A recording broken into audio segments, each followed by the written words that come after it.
wasted on Instagram yesterday, and he apparently died when Christopher Lee passed away. He was watching Lord of the Rings with his family. He'd never sat down and watched the entire trilogy before, and then it went on to say that he'd been a real big fan of the books for a long time before he was ever cast in the films, and he was the only member of the cast who actually had a chance to meet J.R. Tolkien in person.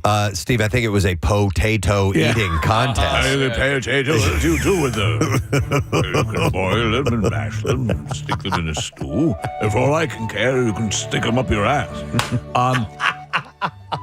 Christopher Lee also is related to Ian Fleming, and Christopher Lee had a World War II. There are rumors that Christopher Lee was employed when he's in the military. He was a guy you would send out to disappear people. Really? That is the rumor. And so when he would, he was on a movie, and he was actually, I forget the exact story, but there was a garroting in the movie, and he goes, "That's not the way you would do it." Like he knew from experience. Okay. It's pretty wild. An incredible life. Steve, I think when the Allies got together, I think he and Mr. Rogers actually went on a few. You take out the Nazis, and I'll kill the Japanese over here. All right, so I'm going to start with this. Tara Reid has opened up about a scary incident that happened early on Saturday. This is scary.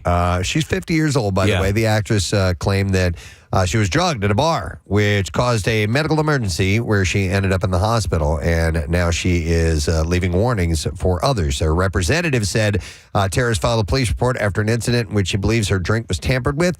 She's cooperating fully with the investigation. Tara is recovering and asks for privacy during the traumatic time. She urges everyone to be careful and watch your drinks and never leave them unattended, as this can happen to anyone. It says she will not be making further comments at this stage, but she did. She actually did speak out. She explained that she checked in late Saturday night before heading to the lobby to the bar for a drink. After ordering, she went outside to smoke, accompanied by a YouTuber that she met in the lobby.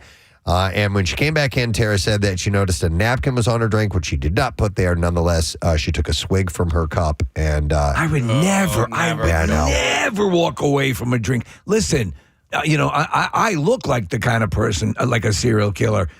I would never walk away and leave a drink unattended at a bar, or even at a party or whatever. And I don't know what the hell I'm afraid of, but it's just something on a basic personal security level. I don't think is a wise thing to do. Listen, you will see footage of, security footage of how people will drop a roofie into a drink, and they're very, very slick with it, and it happens, and it doesn't take long for it to happen. Oh, yeah, and you can be right next to the drink. Exactly. That's why they have all these kits, these napkins, these codes with the bartenders and so on and so forth. Yeah. But apparently it's something that still goes on quite a lot. Oh, it happens all the time. And so I found out from my friend, she got roofied at a show, and she didn't realize it until she got home. I was like, she drove home. Oh, my God. It could have been deadly. Yeah. And then I asked my other friend, who was a police officer, I was like, what happens if you pull somebody over who is on drugs that they didn't take, and they can do a blood test? So if you have been roofied and you're behind the wheel of a car, that might help you in you're not going to get charged. All right. You felt you were. I definitely got roofied. Okay. And it took me, maybe like years to realize that, like, hang on a second. Because I was in a regular conversation like we're having right now. Right. 1 o'clock in the afternoon or whatever. And then next thing I know, it's midnight and I'm in bed, and I have no recollection of the day. So the individual who filmed the video claimed that Tara screamed, "You don't know who I am. I'm famous. I'm an actress," before the paramedics arrived. However, Tara blacked out with no memory until she woke up in the hospital. While she has had past substance abuse issues, she claimed that she only had one drink that night. Previously, she went to rehab in Malibu, which greatly improved her life, and completed a 90-day stint back in 2008. So she's gone back and forth with this. But nonetheless, she's filed a police report. She should have mentioned Sharknado. Yeah, probably. Yeah. By the way, I got a text from somebody that says, "Unbelievably beautiful sunrise today. Look outside." It is. It is gorgeous. Nick just took a picture. Yeah, enjoy. All right, so Jerry O'Connell and John Stamos publicly ended their long-running feud over Rebecca Romaine after posing together at Howie Mandel's 70th birthday party. Fans were shocked, flooding the comments of a photo that O'Connell shared with reactions like "Peace at last" and "Oh my God, this was not on my 2025 bingo card." The tension had stemmed from Stamos' memoir, in which he said that he felt emasculated in his marriage to Romaine and that they were growing but not together. Claims that she said left her blindsided. And O'Connell later criticized Stamos for those remarks, saying, people got to make a living, I guess. Stamos insisted, though, he didn't regret telling his truth, noting anything less than the truth is paralysis. Listen, they both seem like nice guys. Stamos is not hurting. He's I think newly married. His wife's very attractive. But yeah, I remember when all that went down. In fact, I forget which roast it was, but they were going all over John Stamos for losing Rebecca Romaine. So the photo signals that the actors have finally moved on. So I like that. If that is indeed the case. Nicole Kidman peeled back the curtain just a little bit and revealed how she's coping with her divorce from Keith Urban, telling Ariana Grande in an interview magazine that, quote, I'm hanging in there after ending her 19-year marriage. She said filming the Practical Magic sequel over the weekend, when the split was supposedly happening, offered a rare emotional refuge, calling the experience so fun and adding, I felt protected and loved. It was just very, very safe. It's a freaking blast. Her classmates include Sandra Bullock, Joey King, and Maisie Williams. News of the breakup surfaced in September, with a source noting sometimes relationships just run their course. Yeah. And claimed the actress did not want the separation and was trying to save the things. I like that, the first Practical Magic, but that was, how many years ago was that? Yeah, I mean, a long time ago. Yeah, like 30, maybe. Yeah. Kidman has reportedly been living apart from Urban since early summer while focusing on her daughters Sunday Rose and Faith Margaret. She shared her teens' resistance to social media, talking about their famous parents, saying, I think that they have an armor that we didn't, noting that they don't take a lot of things personally. They shrug it off. So, I don't know. I thought this was nice. Rupert Grint revealed in a recent interview with the BBC that he wrote a letter passing the baton to Alistair Stout, the young actor who will succeed him as Ron Weasley in HBO's upcoming Harry Potter series. Grint, who is now 37, and by the way, the kid's 11, same year, same age that Grint was when he started out. You'll never be as good as I am. Stout will be the first on-screen performance of Ron seen since Harry Potter and the Deathly Hallows Part 2 in 2011. He said, I wrote him a letter before they started, just passing the baton as it were. He said it was really just wishing him all the best with it. And I had so much fun stepping into this world, and I hope he has the same experience. I mean, you can never take that away from that original cast. They lived in those roles. We spent so much time with them, and they're iconic. But I do like the way this new cast is looking. Yeah, I'm looking forward to it. Excited to see how it is. I watched yesterday, just flipping around the channels, and Deathly Hallows 1 was on. Man, that's an intense movie. It got scary. Yeah, when you take it from the first, as the audience was maturing, yes, the material got more mature.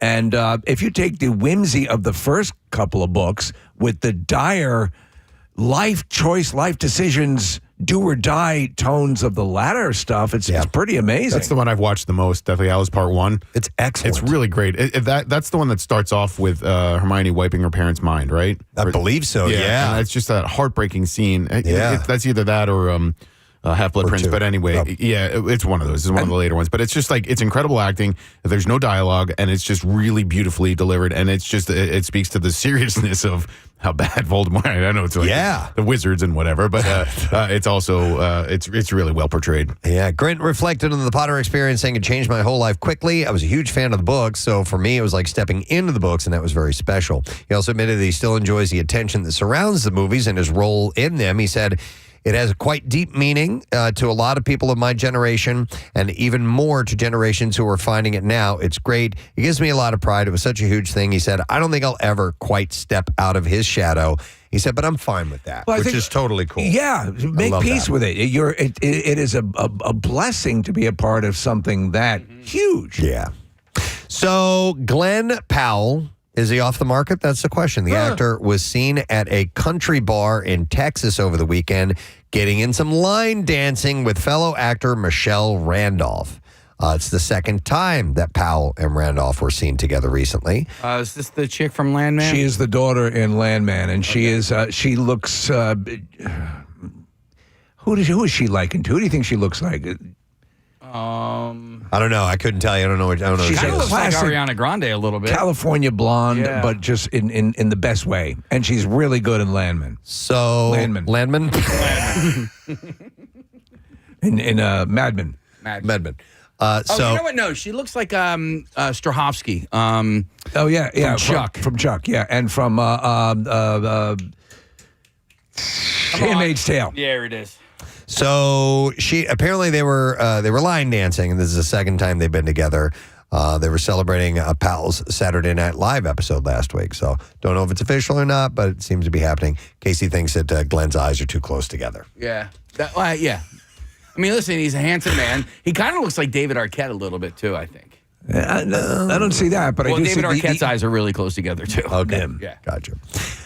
So we told you last week that Kevin Spacey said in an interview he was living a rootless existence, residing in Airbnbs and hotels, saying, "I literally have no home." But that doesn't mean he's homeless. Alarmed by a headline saying that he was indeed homeless, Spacey jumped on social media to correct any misconceptions and to thank the thousands checking up on him. He said, "To all of you, let me first say that I'm truly touched by your generosity, full stop. But I feel it would be disingenuous for me to allow you to believe that I am indeed homeless in the colloquial sense."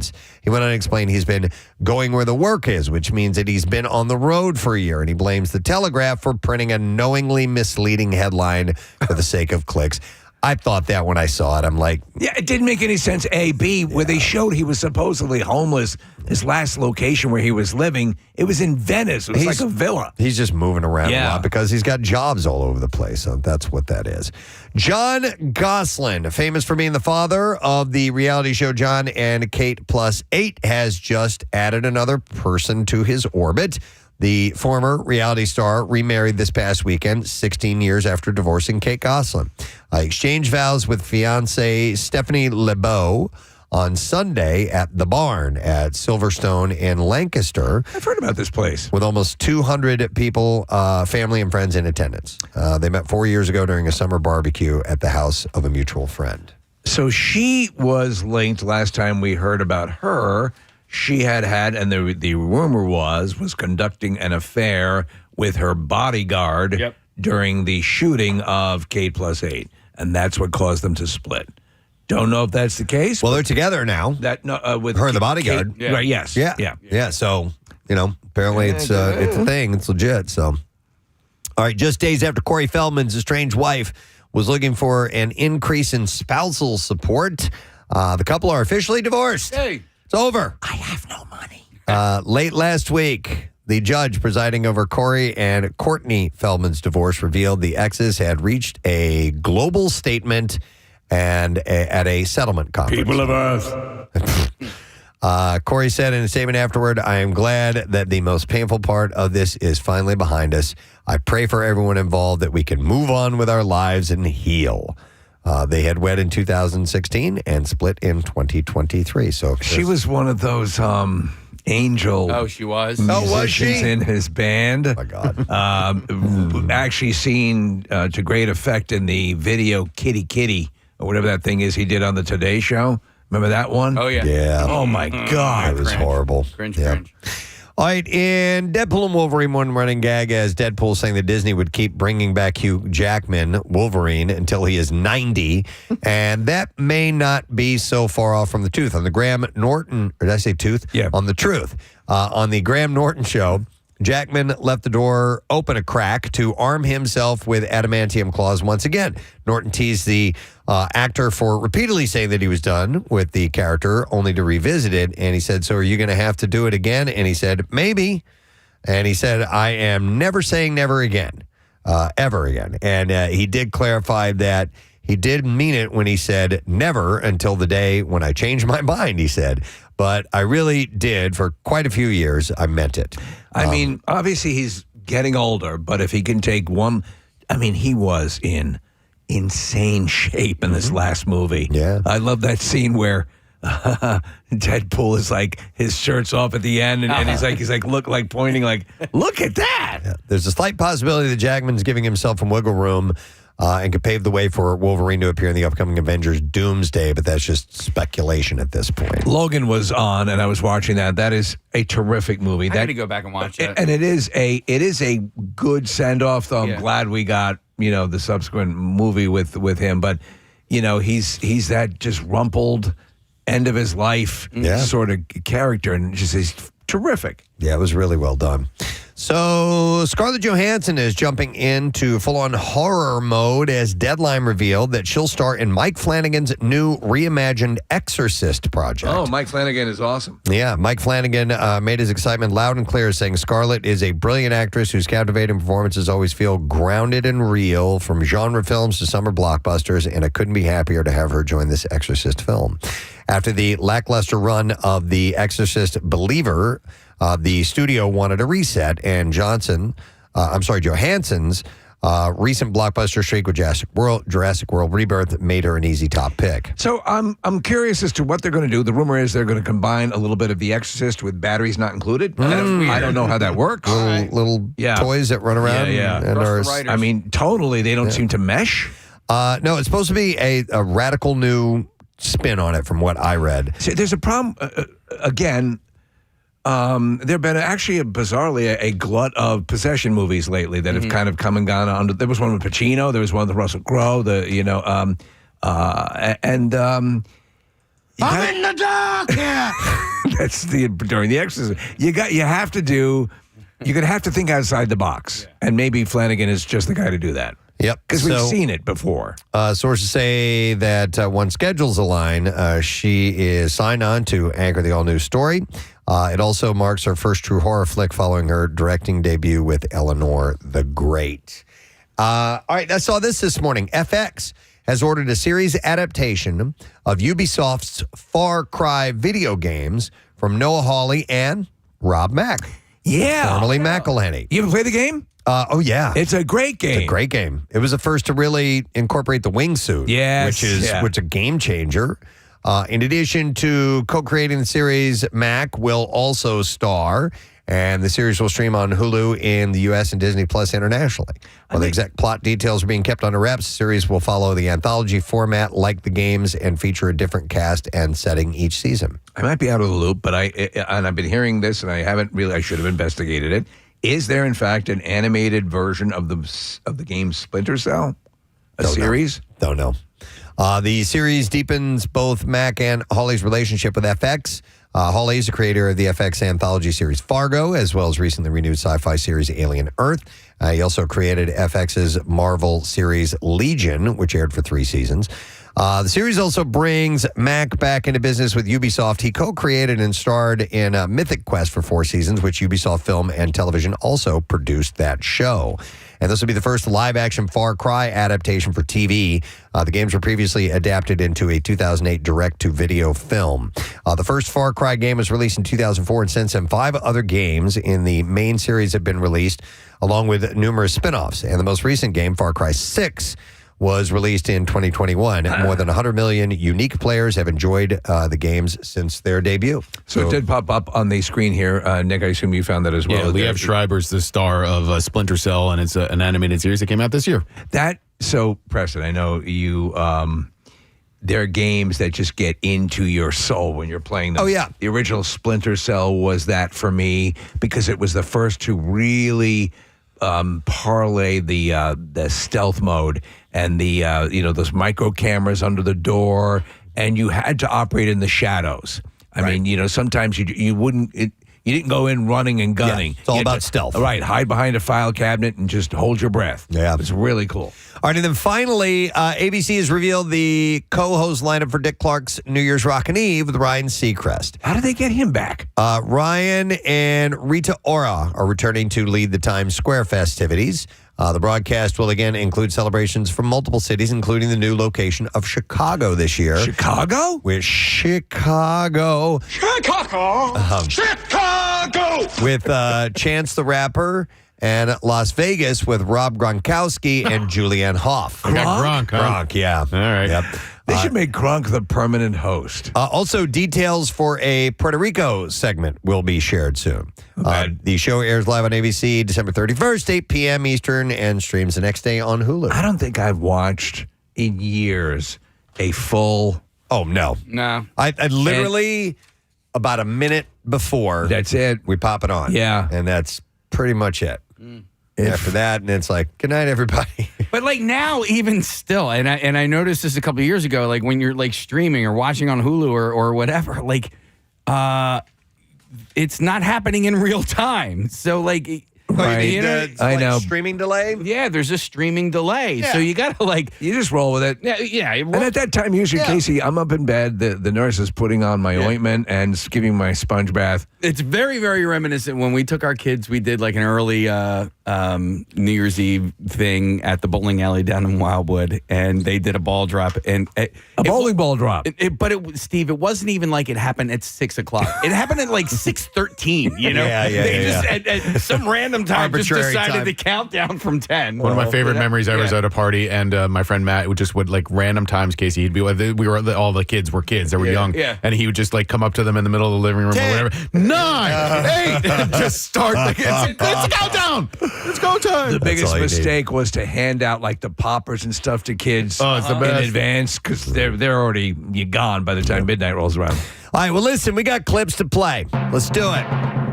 Bel Air is back for its 4th and final season following Will and Carlton as they face senior year of high school. And in this clip, Coco Jones describes connecting to her character over time. When I first got this character, I was like, I'm not going to relate to this girl from Bel Air. I'm from Tennessee. I'm from the country. But I feel like storyline-wise, I can relate to a lot of the plights and the highs and lows of self-discovery. And I guess it kind of showed me and taught me that no matter like where people are from, we're kind of all going through the same things in different ways. I don't think I want to see it. First 3 episodes of Bel Air, now streaming on Paramount Plus. Here's our next clip. Tonight is Dancing with the Stars 34th season finale, and someone will take home the Len Goodman Mirrorball Trophy.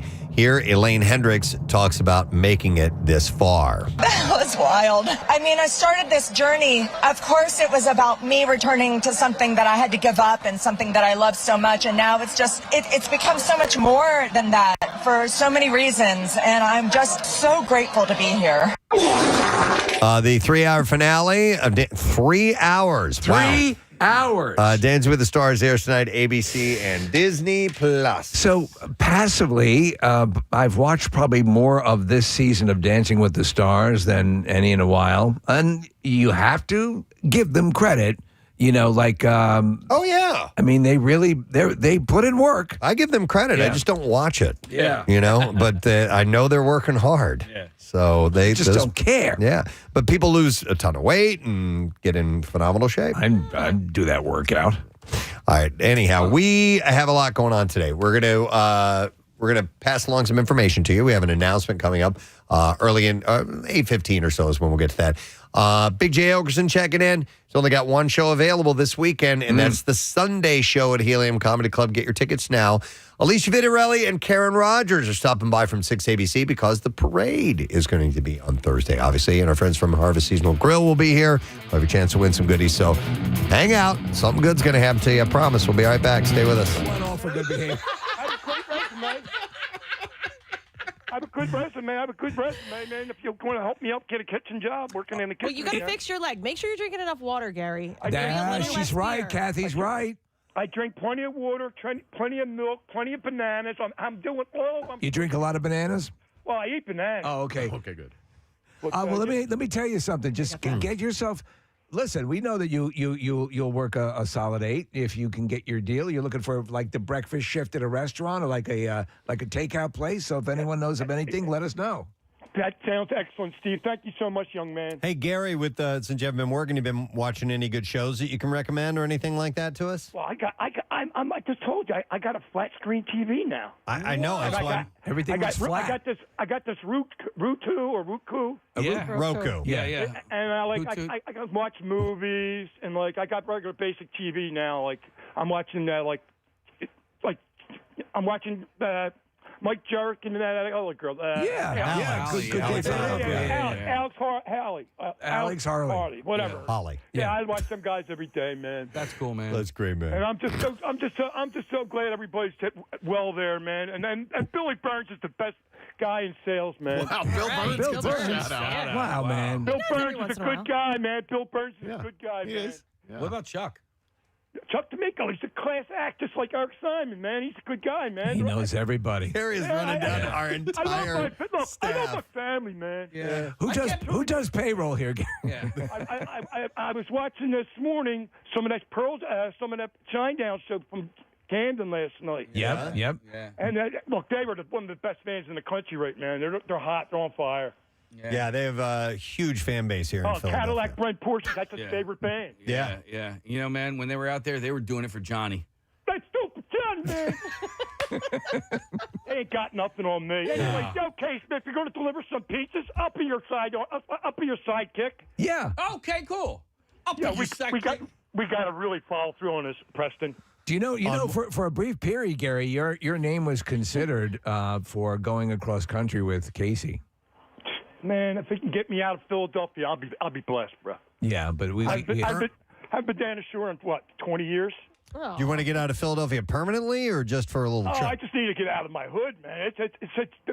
My hood is shot. It's very dangerous, right? Oh man, look, the cops, the EMTs are the hardest workers in the city, Yeah, your Philadelphia Fire Department, man. Detectives, man. I see my friends every day, man. Shouting them all. They're all my friends, man. They're good guys, man. They're good guys in Philadelphia Police Department and firemen and the EMTs, man. They're all my friends, man. Well, you're the mayor of Juniata Yes, Park. I am. They knock on my door and they give me they give me brass knuckles. Hang on. Well, at least I haven't. I'm sorry. Hang on. Hang on. I just want to clarify this. They give you brass knuckles? Yeah. Well, they use them on him. You can get them at a pawn store. They're really called paperweights. Yeah. They're illegal. Yeah, we can get them at a pawn store. Okay. Sir. All right. Get them at a pawn store. Hey, Gary, is it difficult for you to get to Feasterville? I can't get the feast. I can get from here to my. For a job. No, I can't get that far, man. All right, there's a place called the Copper Kettle Tavern, and they are hiring and in need. So if you change your mind, I got an email from a listener and said they are actually hiring right now. Gary, if you can pull it together, bite the bullet a little bit. If somebody's offering up some work, it might be. I understand all that, and I really gratefully, and I'm very humbled by that. But I can't walk from here to the L, man. Okay. Wow. I live right in Juniata Park. My L is Erie and Tarsdale. Let's get your leg right, all right, and do some. I got to get. Sorry, Steve. I didn't mean to. No. You got to get that leg right. If that's how bad it is, because I know you want to work, but got to make sure you can stand up and do what you need to do. Get an electric scooter. No, what the funny thing is, too, guys? I mean, I can talk to you guys. And my right side of my leg, my toes are not like my left side of my leg. My toenails are all clear. You can see the blood red. And on my right side, it's like they're like dead. My nails don't even grow. Huh. I don't know what You gotta go to the doctor. Are they discolored or anything like that? Yes. All right. Yeah, that's not good. I mean, it's like diabetes and things like that. Yeah, my nails don't even grow, man. I mean, I always take care of my skin and my body, but something's not right if my nails. Kathy, do you think you could assess this if Gary were to send you a D-pic? When's the last time you saw your doctor about this, Gary? About 6 months ago. Oh, okay. Dude, it's been a while. Yeah. Well, I went before, and he took 3 more tubes of blood. I went the last time, he took 4 more tubes of blood. And what were the results? He said something about my enzymes. He's low on blood. Your liver enzymes? Something like that, maybe, Case. And did he recommend any medication or anything? Man, he gives me medication that goes, when I get it, I see all the side effects. I read it all. I say, oh, my God, if one pill don't cure you, one will freaking kill you. So I threw them away. You throw them away? Don't. Dude. Can't do that. The only thing I take is 800 milligram Motrin, and I break them in half. Gary, you have to listen to your doctor and take the prescribed medication. I know a lot of things have potential side effects, but if you've got something serious going on, you've got to take the chance, the minimal chance, that something might go wrong and fix the problem. I'm going to have to look into another doctor because this is not. This has been going on for too long now. It's upsetting me. Do us a favor. Do us a favor and make sure that you follow through with that. So the next time we talk to you, you have a new doctor who's taking care of that leg. And then when that happens and you're ready to get a little bit more ambulatory, we can get you set up, or at least nice people offering jobs can help you get back on your feet. All right? Listen, that sounds great. And by the way, hey, real quick, if I may, I know I took up a lot of time. I wanted to know hey, Sweet Tea, how's Chase doing? Good. He's great. Thanks, Garrett. Get yourself healthy, will you? You're the greatest mom ever. You really are. Thanks, Garrett. Listen, go to the doctor. You might have a diseased liver, bro. So you might want to head on over to the doctor and not go and drink beer today. You know, I could do that. Okay, and make sure if you're prescribed something, take it, man. Well, if you've seen this Preston, man, of all them side effects, I'm like, man, this is going to hurt your liver. This is going to hurt your kidney. Get alone. Well, if the doctor's telling you, you got to listen. Yep. I just think make sure it's a doctor you trust. So get a new doctor, get yourself checked up, get your leg back up and run. But you can't. Or if they're telling you to make some if you're not comfortable with the medicine, they're telling you to make some lifestyle changes. You have to do it. Yes, I'm all for that too. Also. All right. Because I lost some weight. I lost some weight also. All right. Well, I used to be $145, $150, and I'm not even nowhere near that now. Yeah, that's a little I'm really concerned about you, Gary. Yeah. Well, I really appreciate Preston, man. It's really, truly means a lot for me. And right now I'm inspired to do the right thing and look into a better doctor. You do that. We want to hear from you next week, all right? That you made some minutes, all right? I'll call you next Monday. In case, if you can't give me a call, we can talk about Bill Weston's tickets. Yeah, we're not going to talk about that. We're going to talk about getting you healthy. And listen, you can blame the doctor, but a doctor's is only as good as his patient, right? Yeah. So you have to listen to him. And I would recommend going like sooner rather than later, like today. Yeah, I definitely got to change doctors. I have to go doctor shop and definitely and Gary, look into it today. Gary, you got the time. You don't have work holding you back. So and I have medical insurance too, so I have to take advantage of this. Do it today. I will not put it off, Dad. All right. I like it. And then check back in. All right. I'll call you next Monday, Preston. All right. Thank you. We're going to hold you to it. Thank you. I'd like to thank Bill Burns, Chuck Sneeko, Eric Simon, and my Lord and Savior Jesus Christ. Romano, Steve Morrison, Preston Elliott, Todd DeFeo, Nick McElwain, and my main man with the pots and pans, Casey Boyd Foster, and Marissa Moken McNada. All right. Well done. All right, Gary, hang in there, man. Have a great day. Thank you, guys. See you, buddy. Wow. Poor Gary. I didn't quite. Obviously, there's stuff going on with his toes and his feet. That sounds not good. Here's the deal. He's calling his doctor a quack. Yeah. His doctor prescribed him medication and he threw it away. And he's talking about enzymes. Dude, you can't mess around with that. No. You cannot mess around with that, and you definitely can't. If you've got a liver problem, you can't be drinking. Drinking beer, yeah. Gary, out of the 7-Eleven. come on, man. Yeah. All right, well, listen. That was a good call. It was important that we spoke to him, so I'm glad we did a wellness because something's going on, and hopefully we can kind of nudge him in the right direction to get something done. I had 3 testicles. And they'll want to see that. They'll want to check all 3 of those, too. All right, well, listen, we have to take a break. Yeah. We have our buddy Michael Giacchino is going to be joining us a little bit. So let's take that break and come back in just a moment. Make sure you stay with us, friend. So Casey sent me this article. It was from the New York Times yesterday. And in the NFL, there's a tradition that's been going on since the 70s. It's called the Rookie Dinner. And so the veterans have to take the rookies out to dinner, but the rookies have to pay for the dinner. Right. It's been shown in sports movies periodically, Yeah, so, but apparently there's starting to be more rumblings about is this a good idea or not, because sometimes the tabs, which can average between $5,000 to $25,000. Yeah. Come on. Well, it depends on if they take advantage of them. Of course. You know, And I bet you the inkling quite often is to take advantage of them. Right. Funny that's to them. the deal. Yeah. The higher they can get the tally. Well, because they had it done to them, too. Yeah, it's that type of thing. It was done to me, and we're going to do it to you. That type of thing with initiations, essentially, is what this is. But the point they're starting to make out is even though we see the NFL as, these high-dollar individuals, not everybody gets paid all of that money. No. And some of them and up front. And some of them might last a season, and they've blown money that in hindsight they probably should have kept. Yeah, they probably needed. Yeah. But it's also, listen, these guys are ordering cognac and expensive bottles of wine, and obviously the food. It's the booze where you spend all the money when you go out to dinner, without question. So we had in my sorority, there was a night where the what's it called, Case? The Hell Night? Rush night? Is it during pledging or? No, orgy? we were pledging. Oh, pledge night. Yeah. So it was during pledging. I forgot the word. It was during pledging. And so the whole sorority, sort of created this like spooky, we're mean people, night. And so, to scare it, whatever. We knew what was going on. And it You're harassing them. It was being funny. They were being funny. And it ended up being a fun night. After it's all over, there's a big party, the whole thing. But they got the year that I was pledging, the sorority got in trouble for it. So the following year, like when we were finally in the sorority, we couldn't do that. We didn't get the chance. What was the core thing that you did? Thank you, Marissa. I see our friends at Harvest are starting to set up in our Acme Lounge, and we'll do some giveaways with those guys. We're bringing back some fantastic food, so we'll tell you more about that in just a little bit.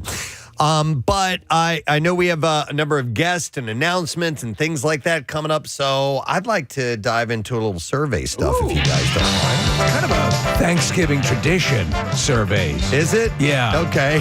Yeah? We'll go with that. Yeah. Actually, I do have some interesting holiday survey stats to pass along to you. And we'll start with this one. There's a poll of 1,000 empty nesters. Okay, so people who have their kids have left home. And 69% of those polled said that it is easy to convince their kids to come home for the holidays. All it takes is their favorite food. That's it. Oh, that's it. So the empty nesters will use this as a lure. We're going to make that special thing that you love. So you're on the precipice of empty nesting. Kind of, sort of. Kind of, sort of. Yeah, so we've got Carter, who's at Westchester. He's going to be graduating next semester. He will move back after that, most likely. So we're kind of this in flux. We're in the testing. Right. We're empty testers. You're going to take them up to the roof and push them off to see if they can fly. And then Caleb goes to Montco and lives at home, and then Parker works full time and he lives at home. So we're still pretty active. Yeah. We're really close. I mean, you guys are. Yeah. So I mean, Avery's really the only one, and she's so self-sufficient. And actually, she just got done wrapping up a play.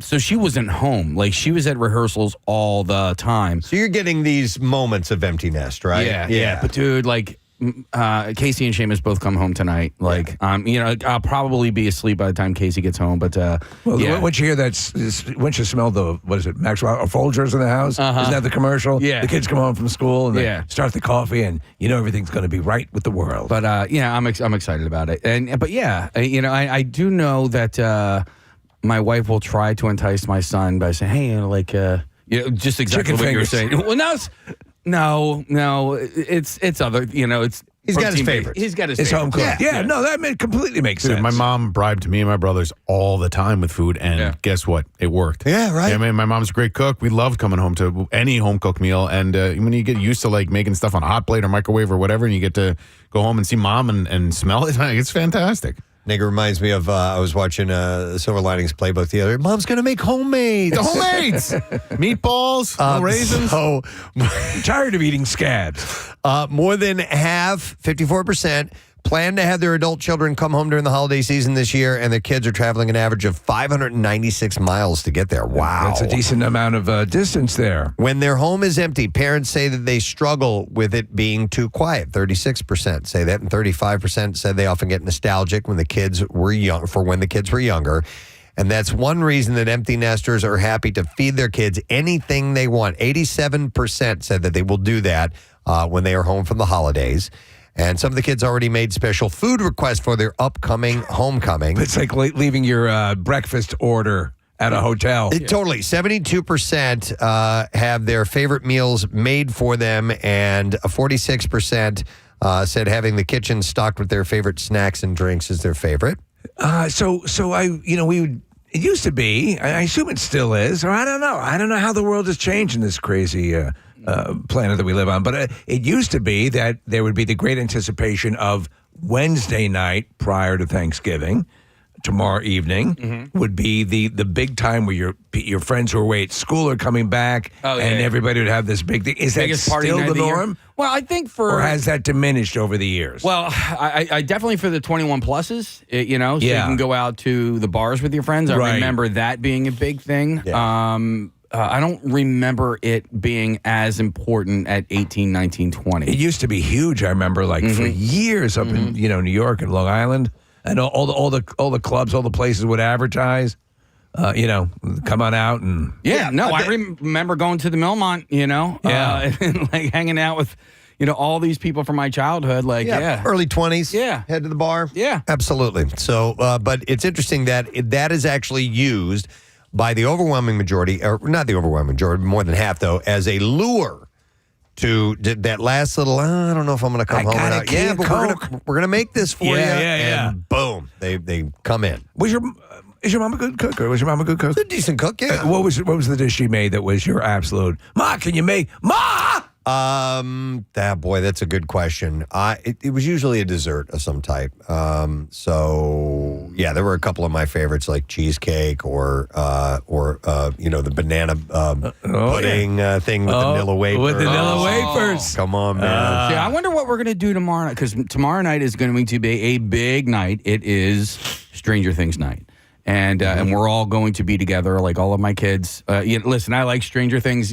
Everybody else is fanatics about it. But, I wonder what we're going to have tomorrow night. Dinner meal-wise? Yeah, meal-wise. Better start planning. Yeah.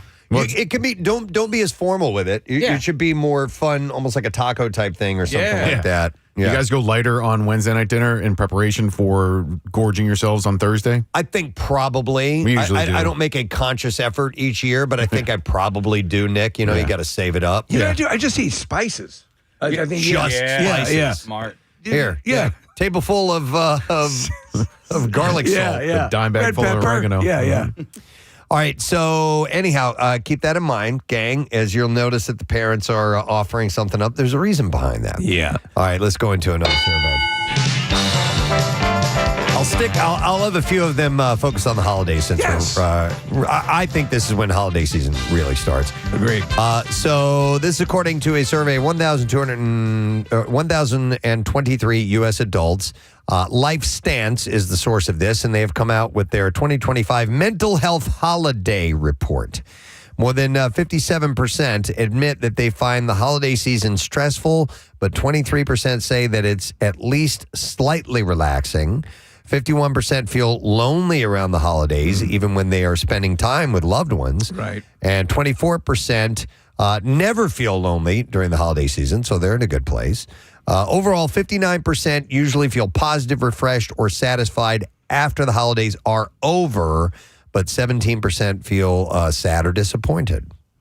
It's a time when those feelings heighten, you know, of loneliness and so on and so forth. I know you guys are big holiday you look forward to. Especially Christmas, the end of year and stuff like that. I am not. I'm one of the others. It doesn't make me feel depressed.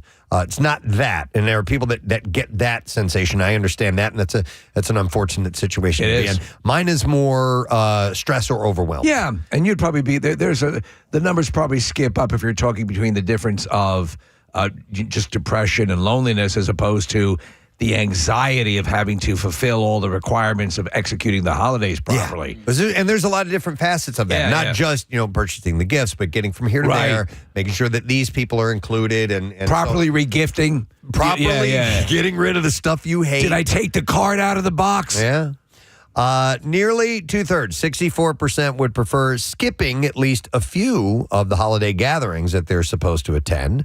But 28% want to go to all of them. Are you looping in like Christmas here, or are we just talking? Yeah, no, I'm looping in Christmas. Yeah. This is. I think this is when it all starts time to ramp up, and we're starting to talk about Christmas and New Year as well as Thanksgiving. Christmas is a month away. So when Casey, because you have a good sized family, you have a lot of family in the area, extended family in the area. Right. When you are around this time of year, are you jumping around from event to event, place to place, house to house? Much? Not really. No. No. I mean, so tomorrow I'll head down the shore and we'll just do fishing. We're going to go fishing. Yeah, that's what we're going to do. Surf casting. Yeah. Listen, you have that displaced sort of thing to get away, but you don't have a lot of family down. Is there any family in proximity to you when you're down by the shore? No, my in-laws are in Lewis, Delaware, so they're going to take the ferry over, and so I will do Thanksgiving with my wife's family. That's nice. And then Christmas is. I guess we maybe bop around a little bit more. We always wake up at our house on Christmas morning. Do you know it used to be like case? And I think about this, and maybe you guys can all commiserate. There was a time when you were in the dating mode, and you know, right? Yeah. And you had to. Yeah. You had to make an appearance. Yes. At the person you're dating, their house, and sometimes in the case of Rochelle and I. It was, we weren't married yet, but we were living together.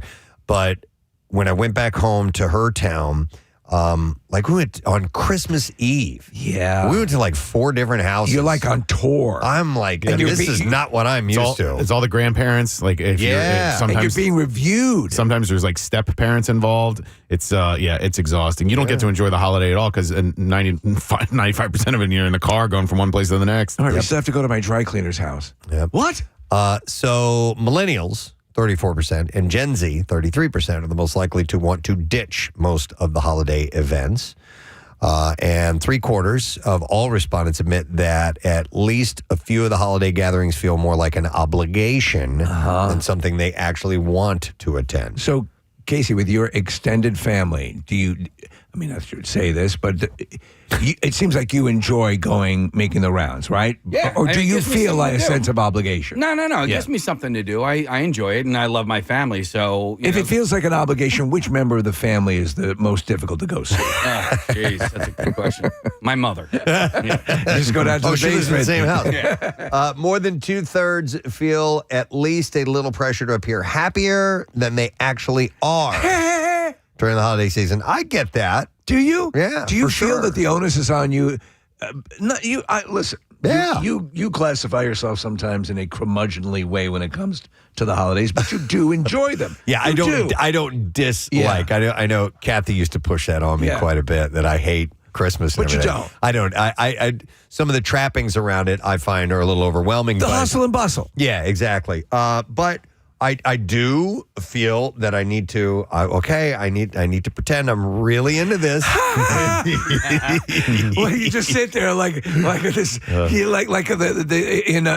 weapons. This And I'm not into decorating as well. I find that to be a bit much for me. I know you love it; it's your thing. But so in my neighborhood, there's one stretch of the neighborhood that's everybody has agreed to do all white lights. And it looks really cool when you drive down this road. And it's slowly starting to creep around to my...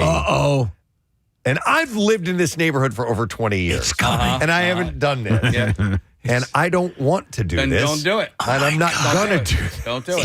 But it's like kudzu. Yeah, totally. Yeah. It's creeping around. It's creeping around. Not us. I'll tell you this. I was out. I will have everything wrapped and ready to go full blown by switch flicking on Thanksgiving.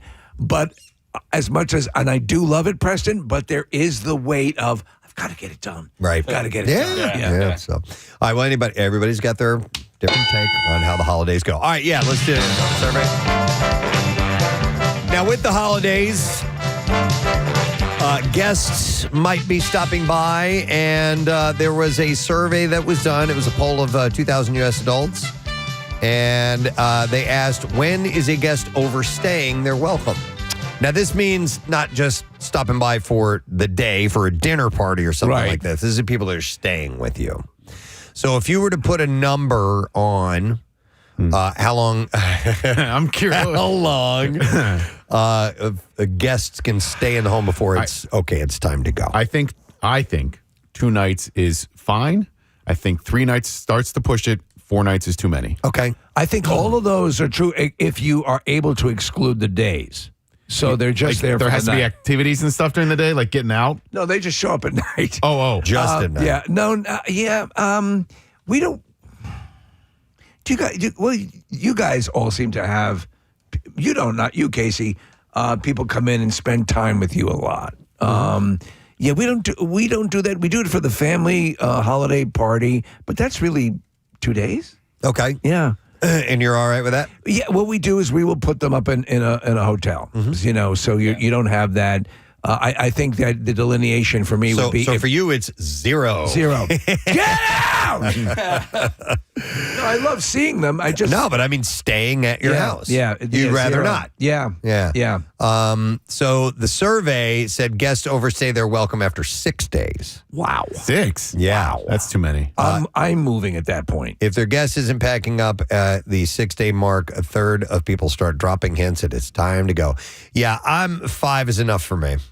Five's enough. I mean, we have don't you family already that come in from out of town. Don't you already have this figured out? Like, it's usually not an open-ended thing. It's like, we're going to be here on Tuesday and we're going to go home on Friday. You know what I Yeah, mean? for Like, sure. But I mean, even though there may not be a mystery, I know this says in here that they start want to give people hints that it's time to go. Get out! But sometimes when they are arranging a trip and saying, hey, we'd like to come by. Okay, when you want to come by? We want to this date to that date. Really? You know, You want to conversely, stay that long? Preston, when people invite us to, and we're going to visit people for a couple of days, even with my dad, when and my stepmom, when I go out to Dallas, I would stay at a hotel a mile away from the house. Yeah. I always feel, no matter how kind, and they're incredibly wonderful, incredibly hospitable, but I always feel in some way I'm throwing off their daily patterns. Right. And I don't like to do that. So I will stay at a hotel. I'll pay for it, and obviously my whole thing. And this way,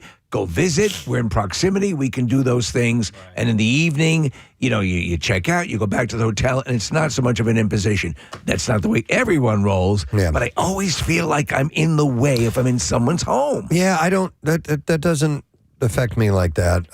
But I also don't like to stay at someone's house for a long amount of time either. I'd rather, do a few days and that's enough. If you're at another couple's house, will you avail yourself of them sexually?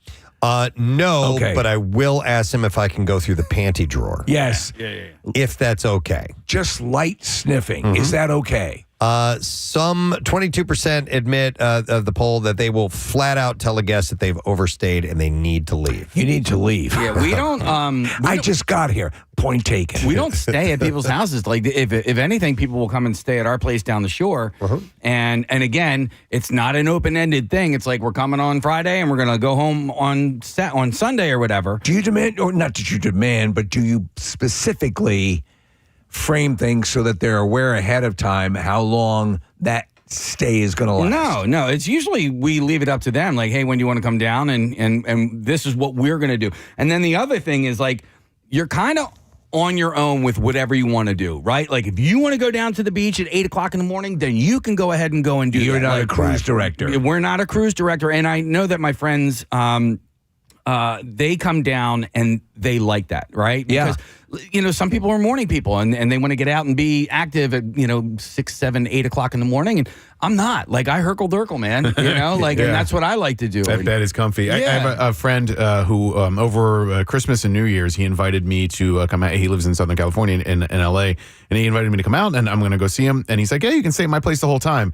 which I appreciate because he's a really nice guy, and he's got an extra bedroom, but, like, I don't think I can do it the whole time. Steve, I think I'm kind of like you. Like, I'd like to hang out with him. I want to see him. Yeah. But I think even for me, like 2 nights in his place, I'll be like, all right, now it's time for me to go to a hotel. I mean, what if you want to blow up the bathroom? Yeah. Right? Would it be different? I'm sorry, but sometimes you just have to purge. I think those... Actually, this guy, man, he blows up the bathroom on his own. So, oh, yeah. Is this the guy who took a dump in the middle of the room? No, different guy. That guy's well respected in his field. Is this guy's primary residence? Yes. And it makes a difference, I think, if it was like a vacation home. Right. Yeah. Right? It's his house. It's so where he lives. He's going to go to work. He's got to go to work. Yeah. That's yes. it. Yeah. Then I believe, and no matter how kind they are, I just cannot help. I want to feel that I'm not impeding their ability to conduct their lives. Yeah. And, that's just something that it's my hang up. Some folks, it's a lack of space is keeping them from hosting loved ones, including 4 in 10 respondents who don't have a guest room. So some people just really don't have the space. There's plenty of room in the RV. Have you? And more than half of those without one say their overnight guests sleep on the couch. But 18% actually give up their own bed for guests as well. I do that from time to time.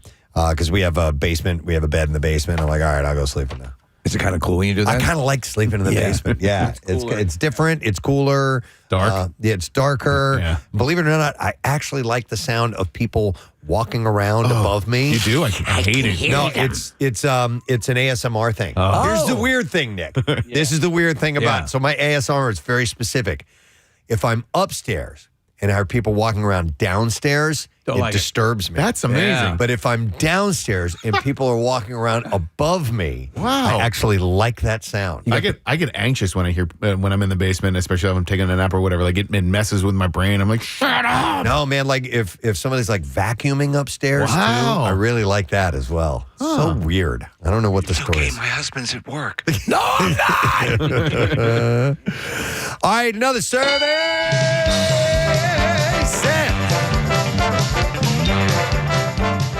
There's going to be a lot of people driving with Thanksgiving. In fact, Marissa gave me this bit of information, which I'll pass along. You mean competitively? By tomorrow. Not competitive driving, just people on the road getting where they need to be. 96% of these, it's this new study from AAA, the Foundation for Traffic Safety, 96% of the people surveyed, and this is not a shocker, admit to being aggressive behind the wheel over the past year. And also confess that they're a road rager at some point in time, not like a regularly, but 92% of drivers admit aggressive behaviors that put others at risk, like speeding and cutting off other drivers. I had a guy on Saturday night, and thank God I was in a peaceful state of mind. I was on my way home. I was driving down Springfield Road. It is a two-lane road in that there's one lane in each direction. And this dude floored it and went around me. And it's not like I'm driving like Grandpa, you know? I was going at a respectable speed. At the very, very least, the speed limit, probably over the speed limit. Right. And this dude, and he's got, one of those stupid sounding mufflers.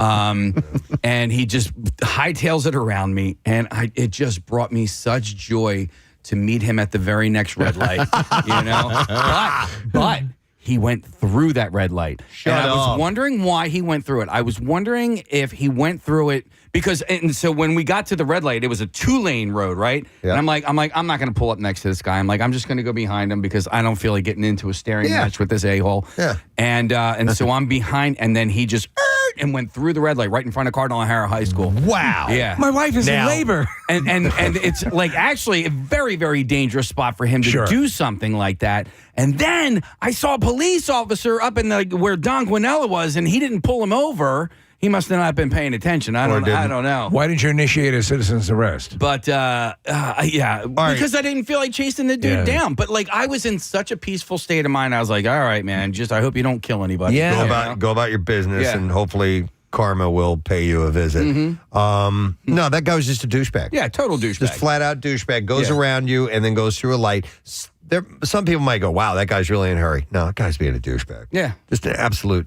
I hate people like that. Yeah. I try to think, maybe they're fleeing a drug deal gone bad. That's what I was thinking. Casey, what I struggle with is that there are plenty of days where I'm totally fine with it, but the days where it gets to me and gets under my skin and I get angry, I get mad at myself for getting that upset. And lately, I've told Steve this a few times, getting into work, I'm just driving more slowly on the way into work, and if it affects 2 minutes or whatever of me getting here, that's okay. Yeah. But I see people, and Preston, I know you see it, especially coming down the Blue Route, just driving so freaking aggressively every day. And you're like, man, I don't know. I try not to let it bother me. And lately I've gotten better at it, but there are days where it still gets under my skin. I go through phases. I went through a nice long phase where it didn't bother me for a while. I had an epiphany of these assholes. These a-holes. They are ass faces. These a-holes. Some are asses and some are holes. Yes. We used to be able to say that. I know. But I'm like, they're ruining my day. Yeah. Yes. How dare you? I am allowing you to do that. Mm-hmm. Go about your business like douchebag red light runner and go ruin your own day and not mine. Yep. So if you can, it's hard to remember that in the moment, but sometimes it works. Yeah, because you get involved in something, you have it accelerate, and you think about all those stories that you hear, all the stories you report on in the bizarre file, all the stories that end up in the news, where in a second, lives are irrevocably destroyed. Oh, yeah. for just a dumb, superfluous decision. There's a sign on the highways recently, and it just says, "Don't be a bully." And it took me a couple of times of seeing it, and I was like, yeah, don't like cut somebody off who's just trying to get off at the exit. Yeah. Because you're being a bully and you're ruining their day. That they have to now go around the block or they're going to be extra late for something. Yeah, exactly. Or like, don't be a bully and pass by all the cars waiting to get off the exit. Yeah. Just we can because say you're this gonna all we mess it up. want, but like people just suck. I know. And listen. I don't believe that. There are people listening right now that behave this way. Okay, and I hope that maybe we'll get through to you. Listen, I behave that way sometimes. I don't run through a red light like this guy did in front of you, or cross on a double line or something really stupid like that. But every now and then I'll do something and I'm like, I probably shouldn't have done that. But I mean, just try to be kind on the road. Try to not be aggressive. Let somebody in. In my area has put around the Mount Airy area has put signs along the road in certain spots. You are loved. Relax. It's okay. Like little things, little mantra signs. Clearly, they're picking areas where the driving can get dicey. Yeah, and it does cause you to go, I hate the guy who put those signs up. Well, it does for you, and hopefully other people. It's not going to get to everybody, I don't unfortunately. think Charles Man, that's right. Yeah. All right. Well, 11% of those surveyed in this one confessed to violent acts, like intentionally bumping another car or confronting another driver. No. It says the kind of car you drive could play a part in the way that you act and how others perceive you. Those who drive big trucks, sports cars, and motorcycles tend to be seen as more aggressive. And some people admit that they felt more powerful and dominant when driving one of these vehicles. Have you ever driven a vehicle off the road and then taken the driver hostage? No. Okay. Just asking. Have you? Is that legal? I don't think it is. I think it's a gray area. In Mount Airy. Right. It's okay. As long as you can look at the sign beforehand. So anyway, just, back off if you can, please. All right, I'm looking at the clock. Yeah, we got to wrap it up. One more? I really like this segment, and we kind of have to like push things back a little bit. So let's go one more. All right, we'll do one more. Oh, awesome. Okay. How many people survey how many people like finding out there's another segment the survey says? We'll get back to that next week. I've kind of had a holiday theme. I'll stick with one more, I guess, because drinking is a part of holidays. It can be celebrations, parties, people getting together. Not everybody drinks, obviously, but did you pick up your $600 bottle of my special Whistle Pig? I forgot what the name of that one was. Oh, Boss Hog. Why did that guy bring that just to take it with him? Well, Russ Johnson. He wanted to show us the amazing things they have available. That's not your real name. Russ is at home. Liquor store. When I see that son of a bitch again, I'm going to punch him in his face. All right, Americans are not actually drinking less, according to a poll of 2,000 Americans. Nearly 80% of those who drink alcohol say that they usually do so at least once a week. Turns out the survey's inaccurate. And 64% admit they typically consume even more booze during the holidays than at other times throughout the year. Wine is the drink of choice for more than half of Gen Z, with 56% calling it their favorite. Mixed drinks come in a close second with 55%. This is a legitimate question. Do they consider non-alcoholic versions of wine and beer as drinking when they're culling data like this? No. Or does it always has to have alcohol? I think it always has to have Okay. alcohol. By the way, I had real quick, I want to highlight two very cool alcohol moments I had over the weekend. All right. Went out to two great restaurants, and which is a rarity for me, but to do two in a weekend. But we went to Il Fiore in, I want to say it's in Ardmore. Okay. Or Bryn Mawr, kind of that area. Anyhow, they had I couldn't stop watching the bartender. This gal is their chief bartender. Oh, cool. She used to be the head bartender at the Mashulu, our server told us. Oh, yes. And she was just whipping up this stuff left and right. It was really cool. And later in the evening, at the end of the meal, they brought us a cello selection. Oh, like limoncellos? Yeah, but not lemon ones. Like there was blackberry, blueberry, a whole bunch of different ones. I was totally thinking of cello. No, it wasn't. They weren't playing. Can you play? But it was their house-made cellos. Oh, wow. And they were fantastic. They brought these little trees with the cello glasses in them and everything. It was really cool. Sound like Cosby for a second. I know. It's got the little tree in the glass. You put the prescription medication, and 3 hours later, the cops are knocking at your door. And then the second one was we went to Longwood Gardens. They have a fine dining restaurant called 1906 there. It is outstanding. It's one of my wife's favorite restaurants. And I had one of the best cocktails I've ever had. My friend Will and I don't remember the name of it, but the head bartender there came over to tell us about it because we were telling our server we were so intrigued by it because it had rye. What else did it have? Lemon. Might have had blackberry. I'm not 100% sure.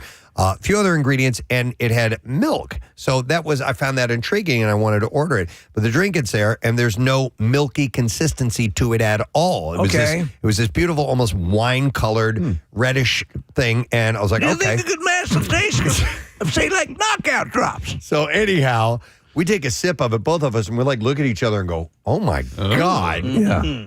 This is insanely yummy. So the bartender came over, and it was actually, they use a process where they would pour milk in at some point during the concoction of the drink when they make it up, and the milk curdles, and then they scoop all the curdle off of it, and what it has done is it's taken out some of the impurities. It's done some type of technique to it. Decurdulating. And it was... Mwah! Yeah. One of the best cocktails I've ever had. Are you chapping at the bit to get back and have more? Oh, yeah. Is Absolutely. it something you could make at home? No. With the The decortulator? process was way too much. I mean, there is a fine art to mixology. Tell me about it. And so this the chief bartender was she's the one that created the drink. Oh, wow. And so we were very impressed by that. So anyhow, that was my little two alcohol great stories. cocktail recommendations. Yeah, so I wanted to do that. I wanted to just Are you mention going to try that and real do that at home now? He says no. No, I said no. No. It was way No. too. You're way not going too to try the compli- curdling? It was way too complicated. No, all right. I mean I like making cocktails at home, but when you're doing all that stuff, it's not worth the effort in my book. You know, so I'd rather have somebody else do it. I'll pay for it. You know, you're too hammered. But anyhow, the most popular drink of choice, mixed drinks, by the way, came in a close second at 55% to wine. The most popular drink of choice for millennials is beer. 61% say it's their go-to, and wine isn't too far behind at 54%. I'm a cocktail guy. Listen, for the various businesses that rely on this and these industries, which are, we know a lot of people, and I'm glad to hear this.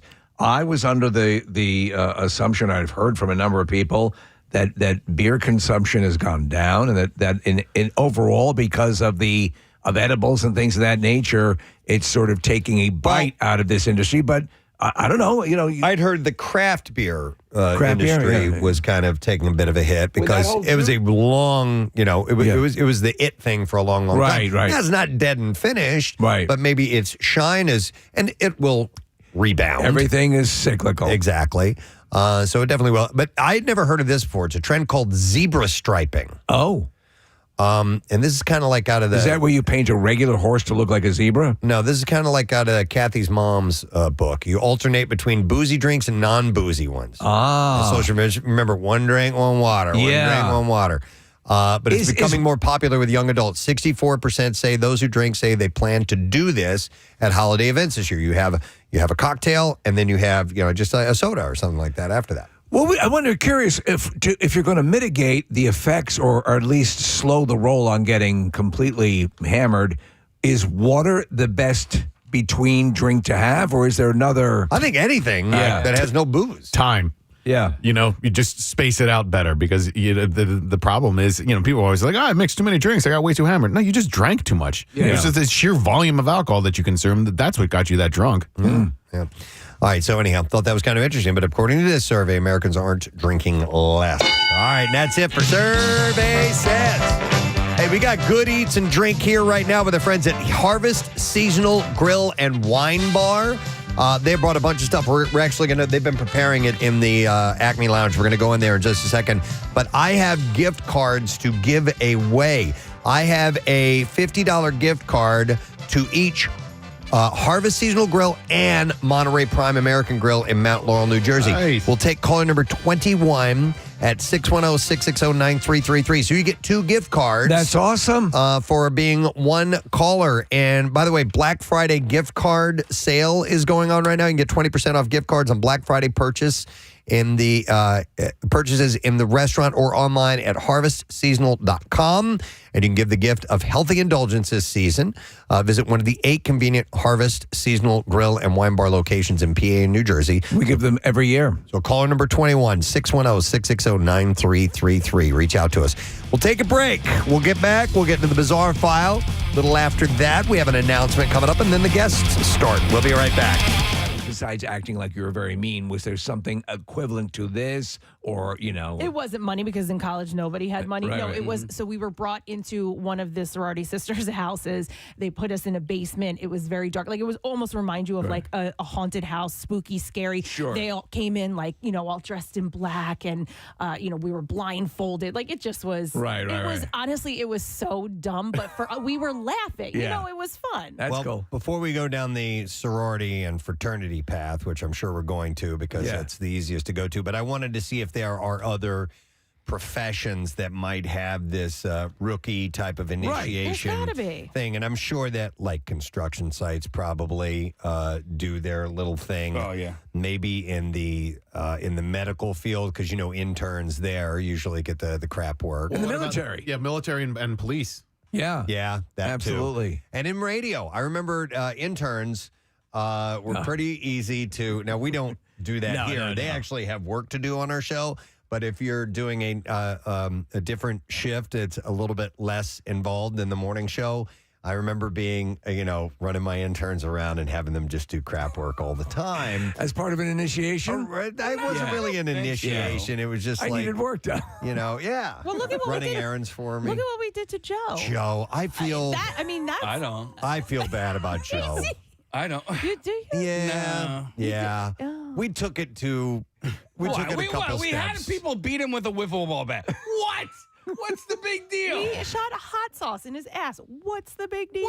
Well, he ruined your jeans, Kathy. He had it coming. Let's remember what precipitated that. He ruined some jeans of yours, and so we sprayed hot sauce in his ass. butt. He was also a little bit of an idiot. Like, if you're going to play a prank. Wow, how sympathetic.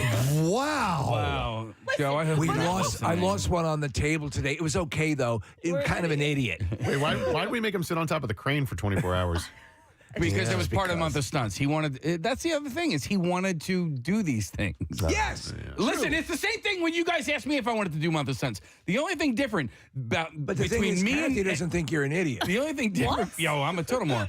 The only thing different between me and Joe was that I was getting paid a whole $17,000 a year. All right. So when you guys asked me to do month of stunts, I was like, okay, yes, you can drag me behind a horse. You can have me drive a car into a pond. You know what I mean? Like. Yeah, there was something alluring and appealing about it, and so when Joe is saying yes to these things, but that's a more long form. I see what you're saying, and like to make the point with you, Kathy, about the sorority and fraternity. These are things because I think there was something I'm remembering and maybe falsely remembering from The Wolf of Wall Street where they had sort of an initiation thing that they would do with with those guys. But that kind of thing, I'm sure, has its variations. Right. And bringing up the sorority thing, the point of that story was that I was where it stopped. You know what I mean? Like our class was where it stopped, so we were the group that couldn't do it. So if this ends in the NFL, then that group's like, damn it, son of a bitch, we didn't get our revenge. Well, I feel a little bad about how we. The Joe thing? Yeah, just a little bit. But all right, anyhow, we're going to move on. I'm going to go to some calls. 215-263-WMMR. I'm going to go to Ed. Hey, Ed, good morning. Morning, guys. Hey, what's up, Ed? So this is a typical thing we did in the fire department, even as volunteers, is when the rookies would come in, we would send them out to find tools that didn't exist. The most infamous one is go fetch the water hammer. I don't know if you know what water hammer is. It's when you shut the hose line off too fast and the hose jumps. That's water. So we tell them to go do that. The one we did in our fire department, which was we love to do, and I probably still do it, is we have a tanker truck. And we would tell the rookies that the tank need to be stirred. So we would give them like a long-handled broomstick or something, and tell them to go up to the top, open up the lid, and start to stir the tank. And we would have them do it for like 15 or 20 minutes until, we were laughing so hard they'd realize, wait a minute, maybe this isn't a thing. Right. It isn't. Of course, the water does not need to be stirred. It's water. And what do that all the time. What did they have you do in your initiation? There was a water hammer thing. There was a lot of that. Kind of go look for things that did the hose lengthener. I love hose it. straightener. Yeah, I've heard of on a construction site, go get the board stretcher. That one. Yeah, that's another one. Yeah, exactly. Yeah, I love it. Thanks, Ed. Nice. And I think there's a prank in baseball that they pull on bat boys when they tell them to go get a key to the batter's box. Oh, really? Yeah. That's a good one. And they go looking around everywhere for a key to the batter's box, which doesn't exist. It wasn't part of an initiation, but you talk about the interns early on, Preston and Y100. We would send them out, the time we sent them out for Java. Oh. That was fun. Yeah. Wasn't that Joe? No, somebody else. I remember they came back. Yeah, I couldn't find Java. All they had was coffee. Yeah.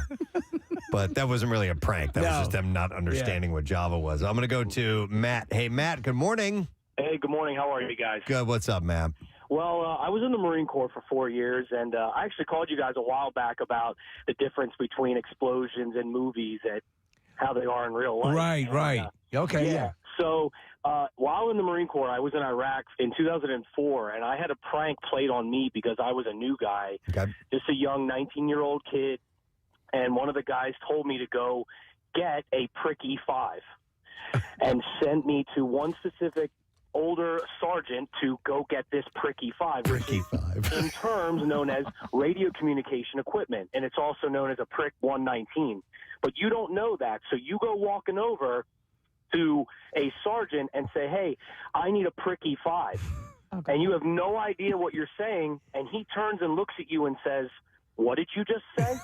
And then you say, I need a prick E5, and he just chews you want a prick E5? I'll give you a prick E5, and he goes off. Wow.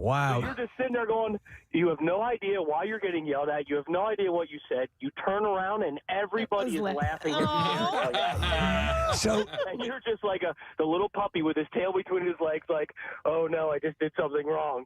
Yeah. But you return the favor years later when you tell the young guy, when you go for, with some of our vehicles, I was a motor T driver, you have vehicles with air brakes. There is no fluid for these brakes. Okay. So you send the new guy, go get me some brake fluid right now, Marine, go. It's up in the warehouse. You need to go look and go right now. You got 2 minutes, go. And he comes back to you with a red face, scared because he can't find the brake fluid for the 7-ton truck. And you just keep going back and forth with him. And then I wasn't as hard on my Marine, but I did yell at him for not finding the brake fluid. But you pull him in and go, Marine, do we have brake fluid in these trucks? And it dawns on him. He goes, oh, no. And like, come on, Marine, you got to be smarter. You got to think on your feet, you know? Oh, I love that. As you get older, I think you try to teach them a little bit, but man, did I get my ass chewed while I was in Iraq for looking for a prick E5, man, and you get it. Matt, looking back, though, with the whole thing and that sort of, fraternal thing, and you were sort of, I assume it was done from a place of love, and everyone goes through the rite of passage. And absolutely. Okay, You're in the club, you know, now yeah. In and now they made fun of you. They had a laugh at your expense, but now you know better. But it also kind of, I think it teaches you how to think. Yeah. You know? And like when somebody says something to you, you think about what they just said, not just, oh, okay, roger that, and then you just run off and go do it. No, you think first, and then figure it out. That makes complete sense, Matt. I love it. Thanks, man. You guys rock. Have a great day. Thanks, buddy. Take care. I want to go to this one because this is more directly like the NFL rookie dinner thing. I'm going to go to Kevin. Hi, Kevin. Good morning. Good morning, guys. How are you? Good. What's up, buddy? Hey, yeah, I'm in sales, and I worked at a company where they had a thing called NGB, which is New Guy Buys, where kind of at the first small regional sales meeting, you'd go out to dinner, and you'd be required to kind of buy all the other sales guys dinner. And they would get night drinks and stuff like that as you do rounds of shots of whiskey and all this kind of stuff is. So the bill was a couple $100, but what you found out is the next day at the sales meeting, if you kind of took it like a man and didn't whine or complain, you found out two things. Is one, everybody pays you back the next day, so you're not out all those money. Okay. And two, you find out everybody else was doing shots of watered down Coke, and you were the only one actually doing shots. Oh my God, that's brilliant. Yes. That's brilliant. Oh my God, that's good. That's great. So it is. It is kind of a hazing and all that. But like I said, is if you kind of take the company line and do what's required, you only end up paying for yourself. Though you are really hungover the next day. Kevin, though, that really ends up that is a sort of, it's almost like a Rorschach test. You're getting a psychological preview of your coworker. Not that you live and die by what happens that night, but somebody rises to the challenge and does that, and then they find out that their coworkers also, when they pay the money back, they weren't going to leave you on the hook. That's a good thing to learn as well. So. It's like it's fun, it's funny, but it's also, I think, kind of a good thing to learn. Would you agree? Oh, absolutely. It's that bonding experience. This was 20 plus years ago, and I still tell that story to people. There you go. And have fond memories, except for the hangover. Right. Could you imagine everyone is in on it and you're not? That's pretty funny. Yeah. I've never done the this is the only guy drinking and we're just pretending to drink thing. But that's pretty fun. Let me go to Nick. Hi, Nick. Good morning. Hey, good morning, guys. Hey, what's up, buddy? So I work in the elevator industry, and we're doing replacing an elevator at a school. So we had a new guy with us. I told him, hey, the door isn't long enough. Go find me a door stretcher.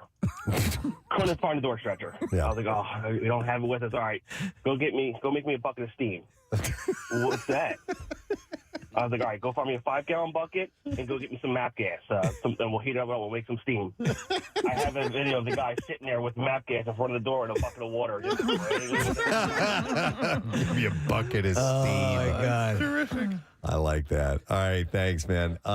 Next is Keith in the commercial fishing industry. I bet there's some stuff in there. Oh, yeah. Hi, Keith. Good morning. Hey, good morning. How you doing? Good, buddy. All right, so you work in that industry, commercial fishing? I played when I was younger. I'm older now. Okay. Stood at a desk, but back when I wore shoes that Kathy wouldn't approve of,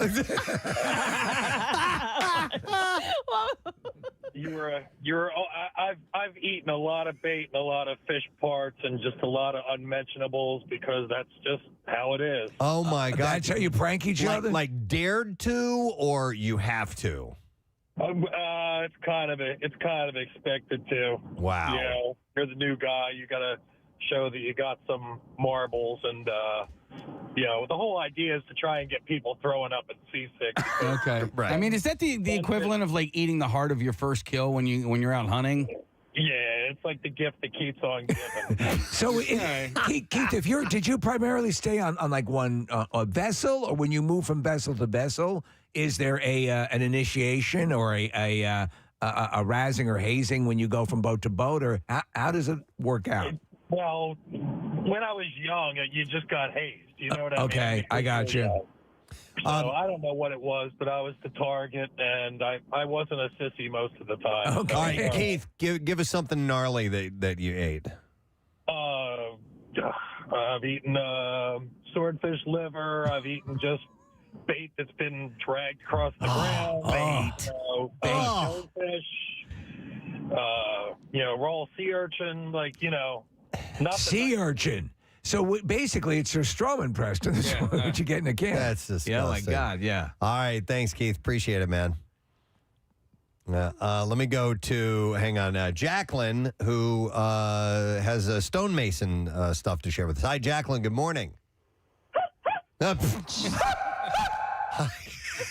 What's up, Jacqueline? Good morning. Hi, Good morning. how are you? Good. So one of the things they'll get you to do at first is they'll say something like, I bet you can't pick up that bag of cement or that bag of mortar up over your head. Okay. And you usually are able to do it, and then someone will come up behind you with a razor blade and cut the whole bag open. Okay. Oh, no. That's a good one, too. Oh. It's a good one, too. Yeah. And it just spills all over them, right? Yeah. That's luckily, I could not lift it over. You were smart. You were smart. I swear to God, we all would have ended up on Dateline. Nice. No. I like that. I've Thank you, seen Jacqueline. and listen, construction sites. There's no way I would bail. I would bail on that. Like I wouldn't be able to handle it. You don't know what you're doing. tough. Yes.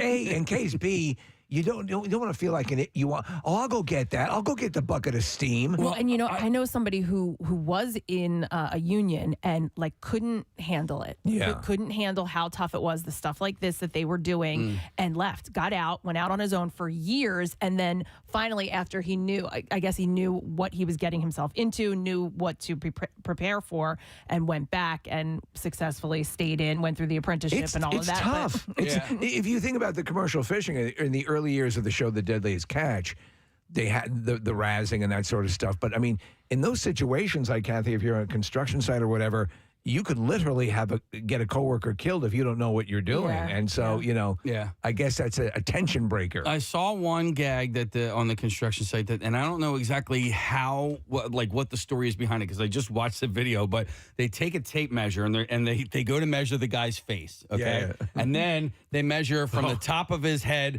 down to his On 93.3 WMMR. First day seemed like a week, and the second day seemed like 5 days. And the third day seemed like a week again. And the fourth day seemed like 8 days.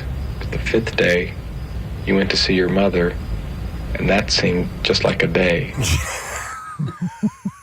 love that dialogue. It's one of the best. Craig knows that by heart. Craig Ladon, which cracks me up.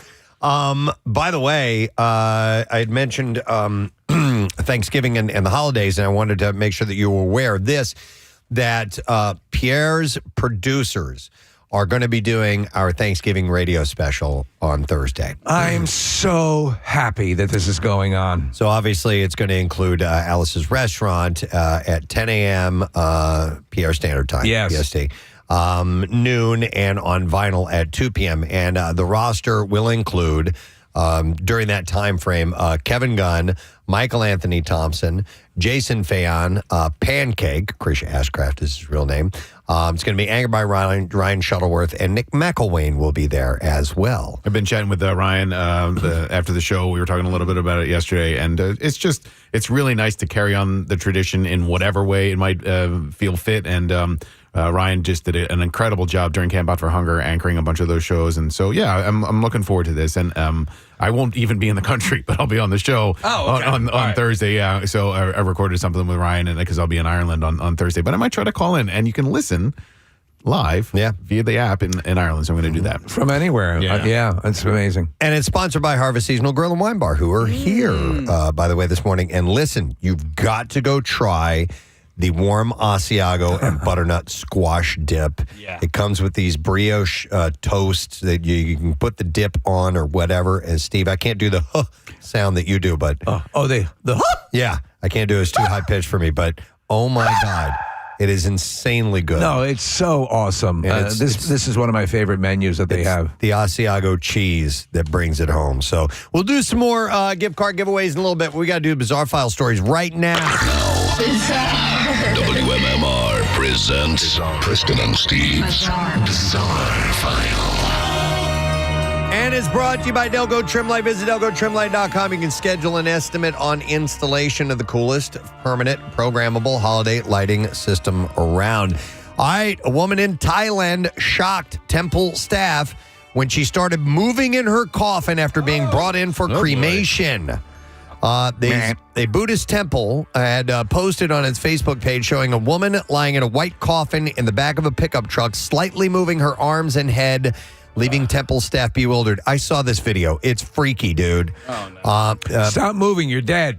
Paret Sudthorpe, the temple's general and financial affairs manager, said that the 65-year-old woman's brother drove her in to be cremated. He said that he heard a faint knock coming from the coffin. You effed up. You trusted us. Said I was a bit surprised, so I asked him to open the coffin. Everyone was startled. I saw her opening her eyes slightly and knocking on the side of the coffin. She must have been knocking for quite some time. Oh, my God. The brother said that his sister had been bedridden for about 2 years with her health deteriorating, and she became unresponsive. appearing to stop breathing 2 days ago. The brother then placed her in a coffin and made the 300-mile journey to a hospital in Bangkok, to which a woman had previously expressed a wish to donate her organs. The hospital refused to accept the brother's offer as he didn't have an official death certificate. Yeah, that would help. His temple offers a free cremation service, which is why the brother approached him on Sunday, but was also refused due to the missing document. The temple manager said while he was explaining how to get a death certificate, he heard the knocking sound, and then they assessed her and sent her to a nearby hospital. Wow. So what is her status right now? I don't know. She's at the hospital. She's alive. You know what she said when she came out of it?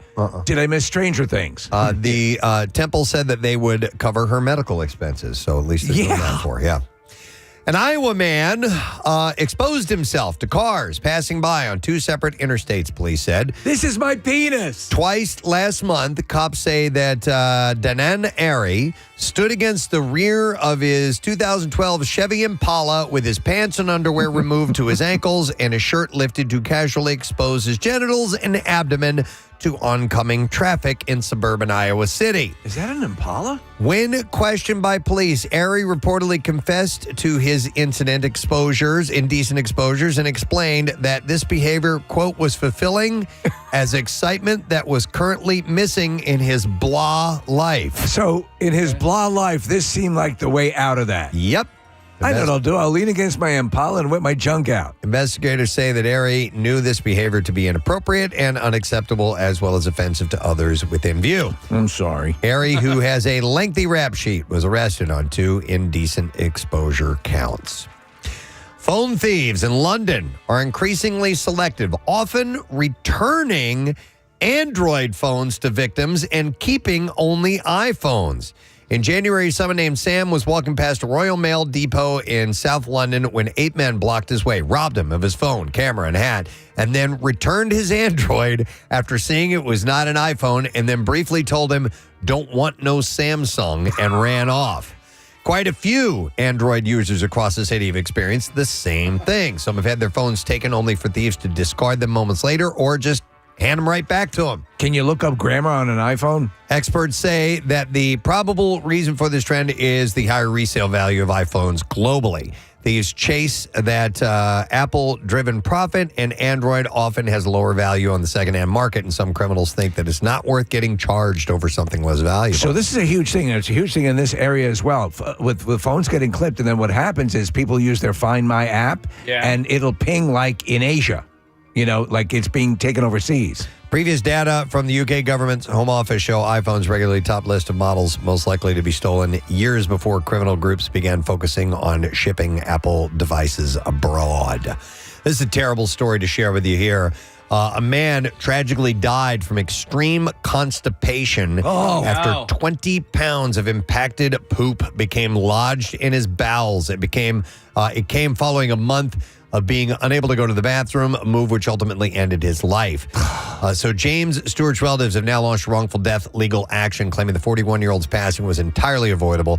They allege workers at the residential care facility where he resided had dismissed clear warning signals, including a bloated stomach and odd conduct prior to his death. Oh, what a way to go. Yeah, court papers stated James had not had a bowel movement anywhere from several weeks to as long as a month. The family is now taking legal action against Clear Skies Ahead in Ohio.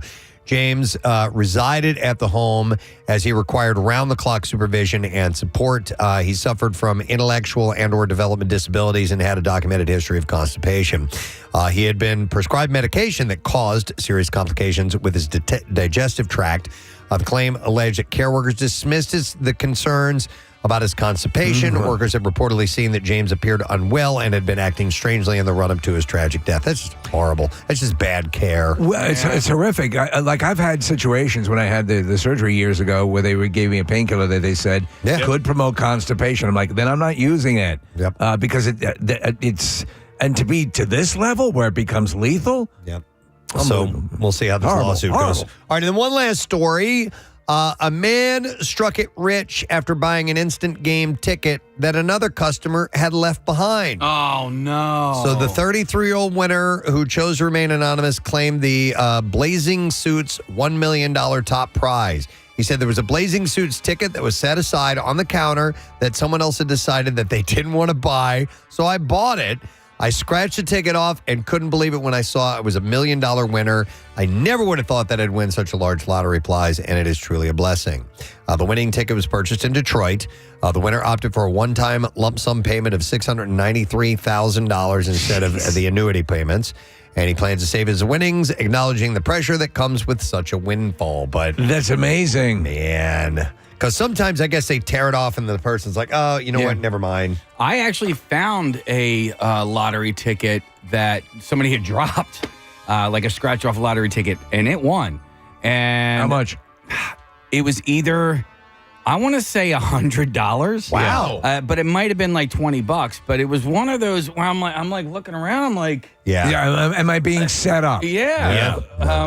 Yeah. And you weren't? Yeah, I was not being set up. Nice. And it changed your life forever. Forever. I mean, I'm here to tell the tale. You have to go. You have to kind of go radio silent when you win $100. Well, let's make somebody just as excited because I have, speaking of $100, two $50 gift cards to Seasoned Harvest Grill and Monterey Prime American Grill in Mount Lowell, New Jersey. So you'll just be like Casey. That's right. You know?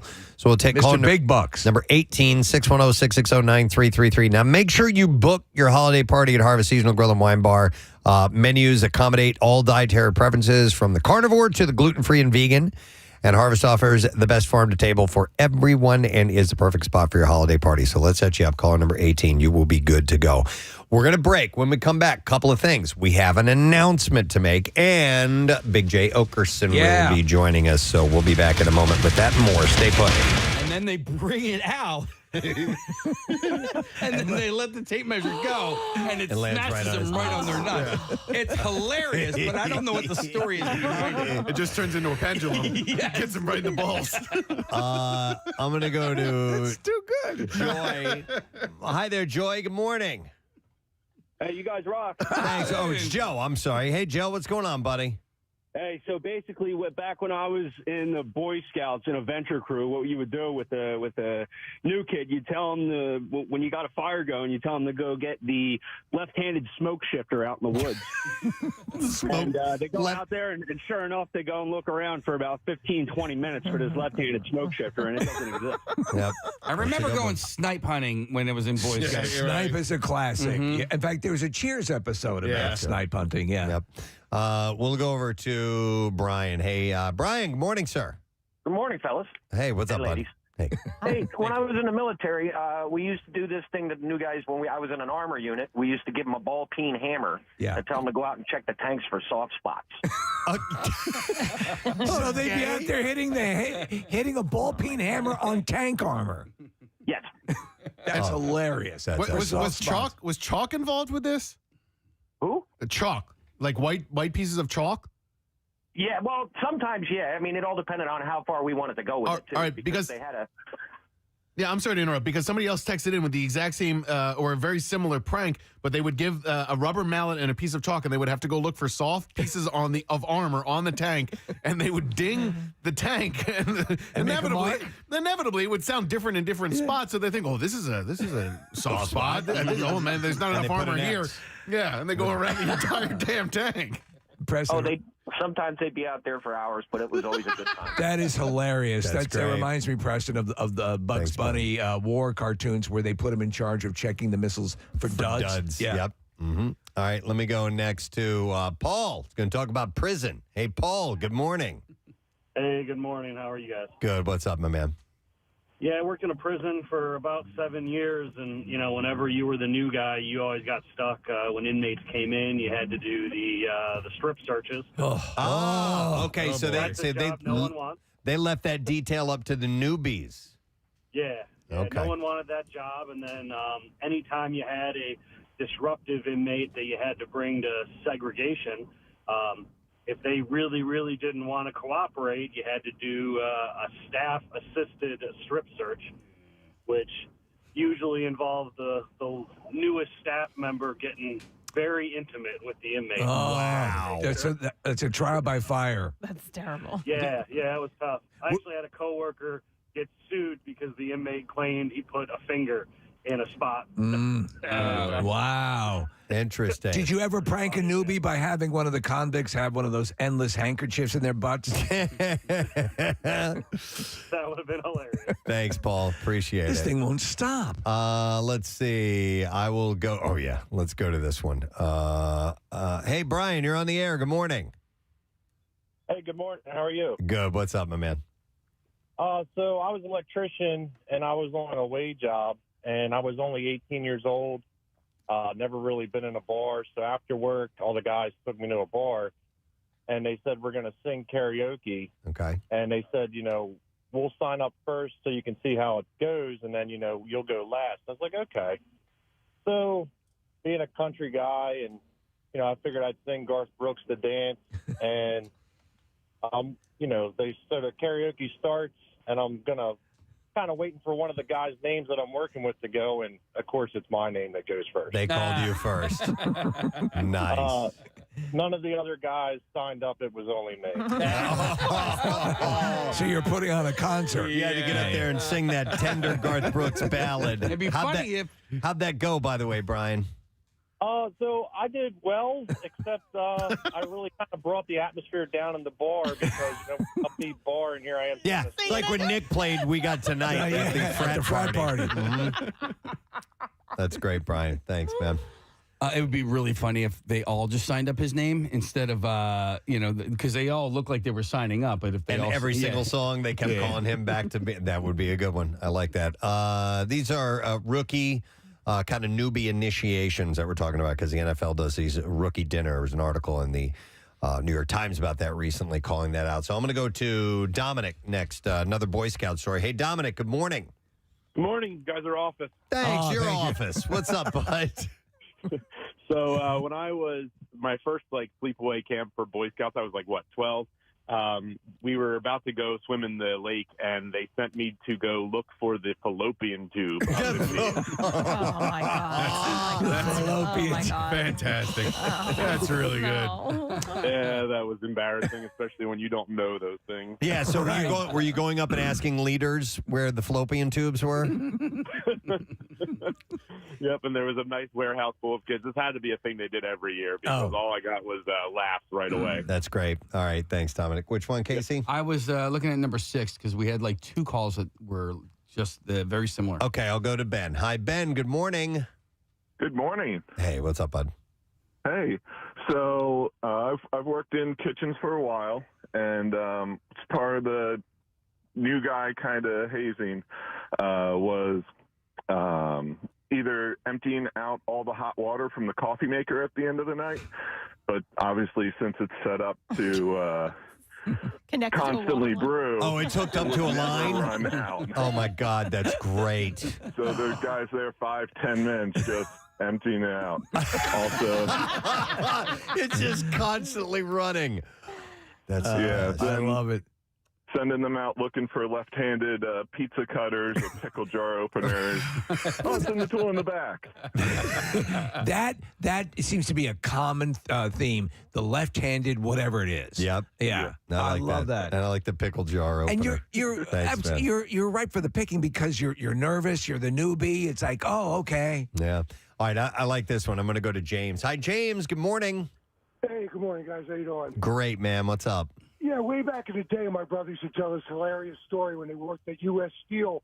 There was this huge crane that would move material from building to building, obviously operated from a tower, crane operators.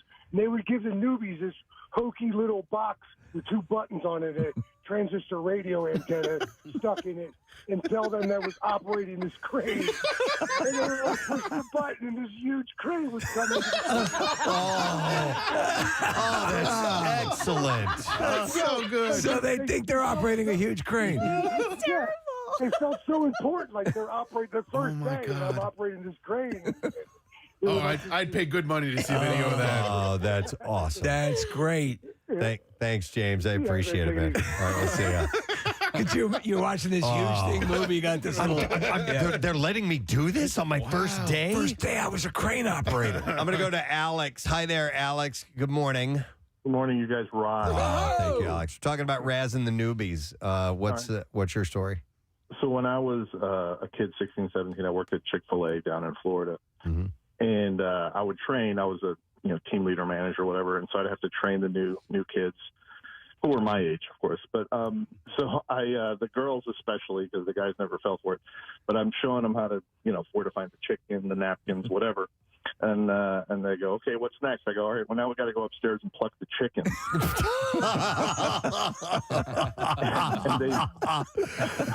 And they go, she go, what? I go, yeah, upstairs. That's where where do you think the chickens come from? So and inevitably a couple of them started crying. But hang on, Alex. Tell them, I'm just joking. Alex, is there even an upstairs at the Chick-fil-A? Yeah, it was a very small office Okay. thing, and I convinced them that there was another door. You gotta go pluck the chickens. That's fantastic. All right, Alex, thank you. Oh my God, there's so many other good ones here, gang. But we gotta take a break. There's another one that an electrician would tell them to watch out for that invisible floor glue.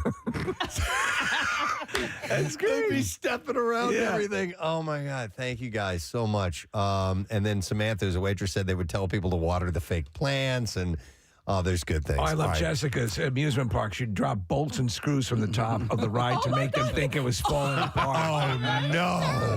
That is terrible. These are good, folks. Thank you. All right, so the rookie dinner in the NFL. But the difference between the ones that we heard about on the phones is this would cost you $25,000 to take the guys. And that's real money, and it's going away for good. Right. So it's a little bit different. But thank you for sharing. We do appreciate that. Speaking of $25,000, we got $1,000 to give away, and I want to make sure we're staying on time for it. It's for MMR's Yoo-Hoo Loot. And I've got more details on that in just a moment. It's coming up at 8 o'clock. Stay with us. B-File on the way next. Preston and Steve on 93.3 WMMR. Check here to read. It says, good morning to all. And it says, avid podcaster here.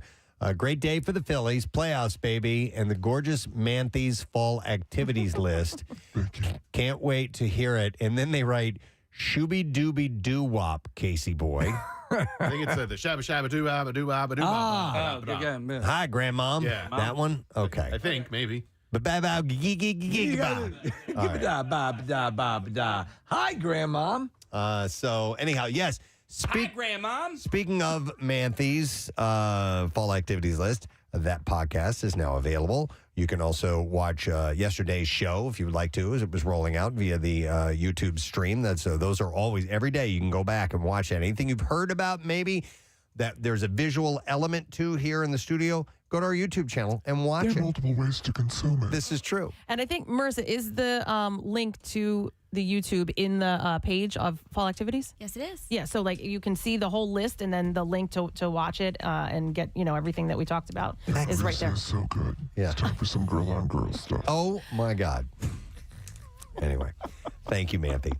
All right, so I saw this article, and it is a survey of over 1,500 residents in 30 major U.S. cities to determine which cities swear most frequently. Cursing, okay? So using swear words, curse words, however you'd like to refer to it. What, on a personal note, what's your level of cursing?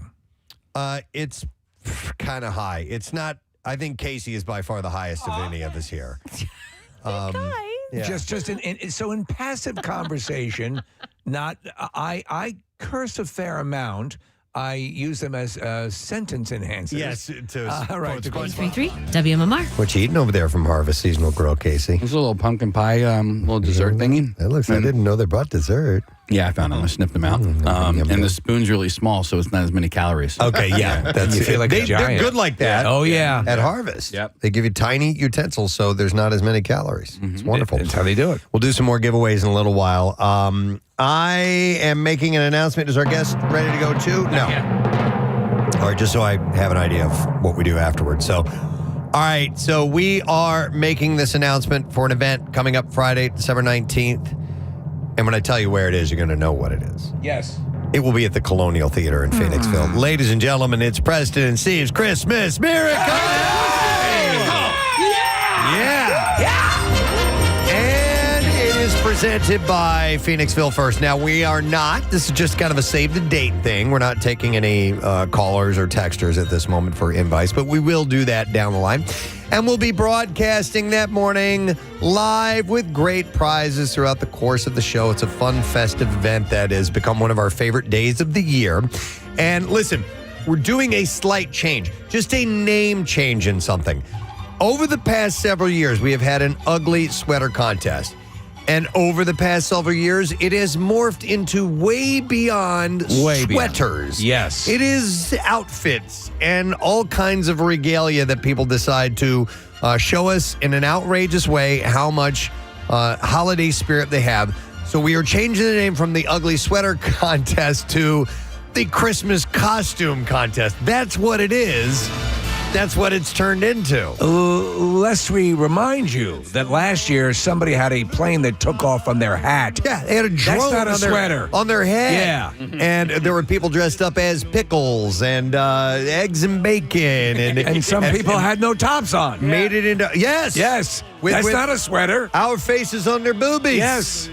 So things have morphed and changed, and just like everything else that's wonderful, we here on the Preston and Steve Show will evolve. We are rolling with the changes. Absolutely, Steve. like With the great Oreo Speedwagon. We have rolled with the changes, so it will be the Christmas costume contest for more prizes. So we're excited about that because the creativity has just been through the roof over the past couple of years. It's amazing, and it's a great way. It's our way of saying thank you, at the end of the year. And it's sort of, if you can't be a part of it, it still goes out to you. But it's just a little gesture to say and to acknowledge how much you mean to us. And this will be our third year so far in Phoenixville at the Colonial Theater, and it has become this place that we just love doing that event. You know what's great about it, too, is that for me, it now doesn't really feel like the holidays unless I see the Blob backstage. Backstage. Yeah. We got to bring that out on the stage. We should bring the Blob out. At some point.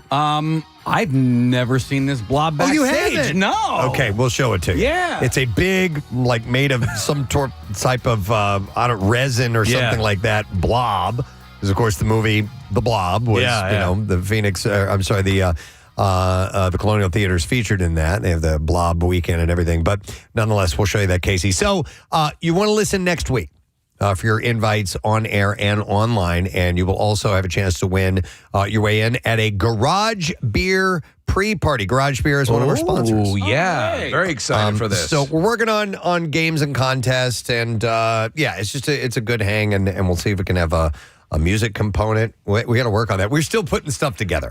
Things have been a little tumultuous, hectic around here, as you may know. And so we'll get something together and we'll have a really good time. We will guarantee that. It has really become that, especially the location really feeds into it because when we, the whole town looks Christmassy and it's just a great vibe. Yeah. Yep. So that is going to be Friday, December 19th. So make sure that you mark your calendar and then we'll tell you how you can get on board. I got a couple things I want to mention. Got some shout outs and stuff like that. This one is from Mariel Coyle. And she says, "Hey, Preston, ABBA sausage and peppers to you all."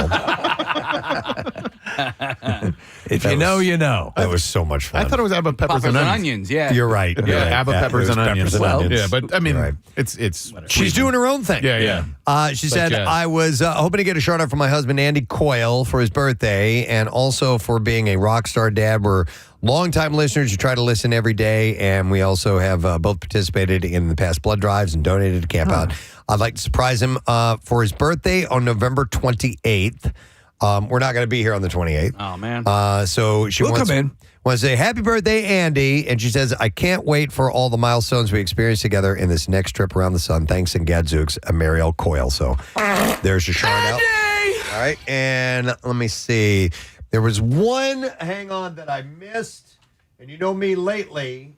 I've been trying to make good on these things. I think I lost it. Oh, really? Well, happy birthday to you. It was one, maybe I did it yesterday. There was one I was supposed to get to back in September. Did I do that? Yes, you did. I didn't give you the wife's name. That's right. Yeah. All right, here is a plug. This is the for the 2nd Street Irish Society. They're hosting Tommy's Gift of Tomorrow. It's a fundraiser on November 30th, and it's honoring Thomas Otto, who is currently on a kidney transplant wait list. Yeah. He's a beloved figure in the South Philly community, an active mummer, and he's remained a symbol of strength and perseverance despite the ongoing battle with kidney disease.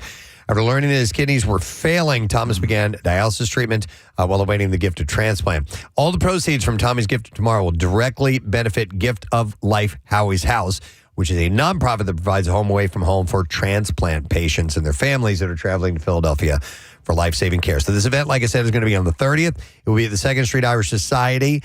It's $40, and you get catering by Ojung's Tavern, open bar with beer and wine, door prizes, community gathering to honor Thomas and raise awareness for organ donation. So, Nick, do you have that information? I don't, but we'll make sure we get it posted. Yeah, Marissa just handed it to me, so we'll get it over. Marissa? Yeah, and Tommy, I met him years ago.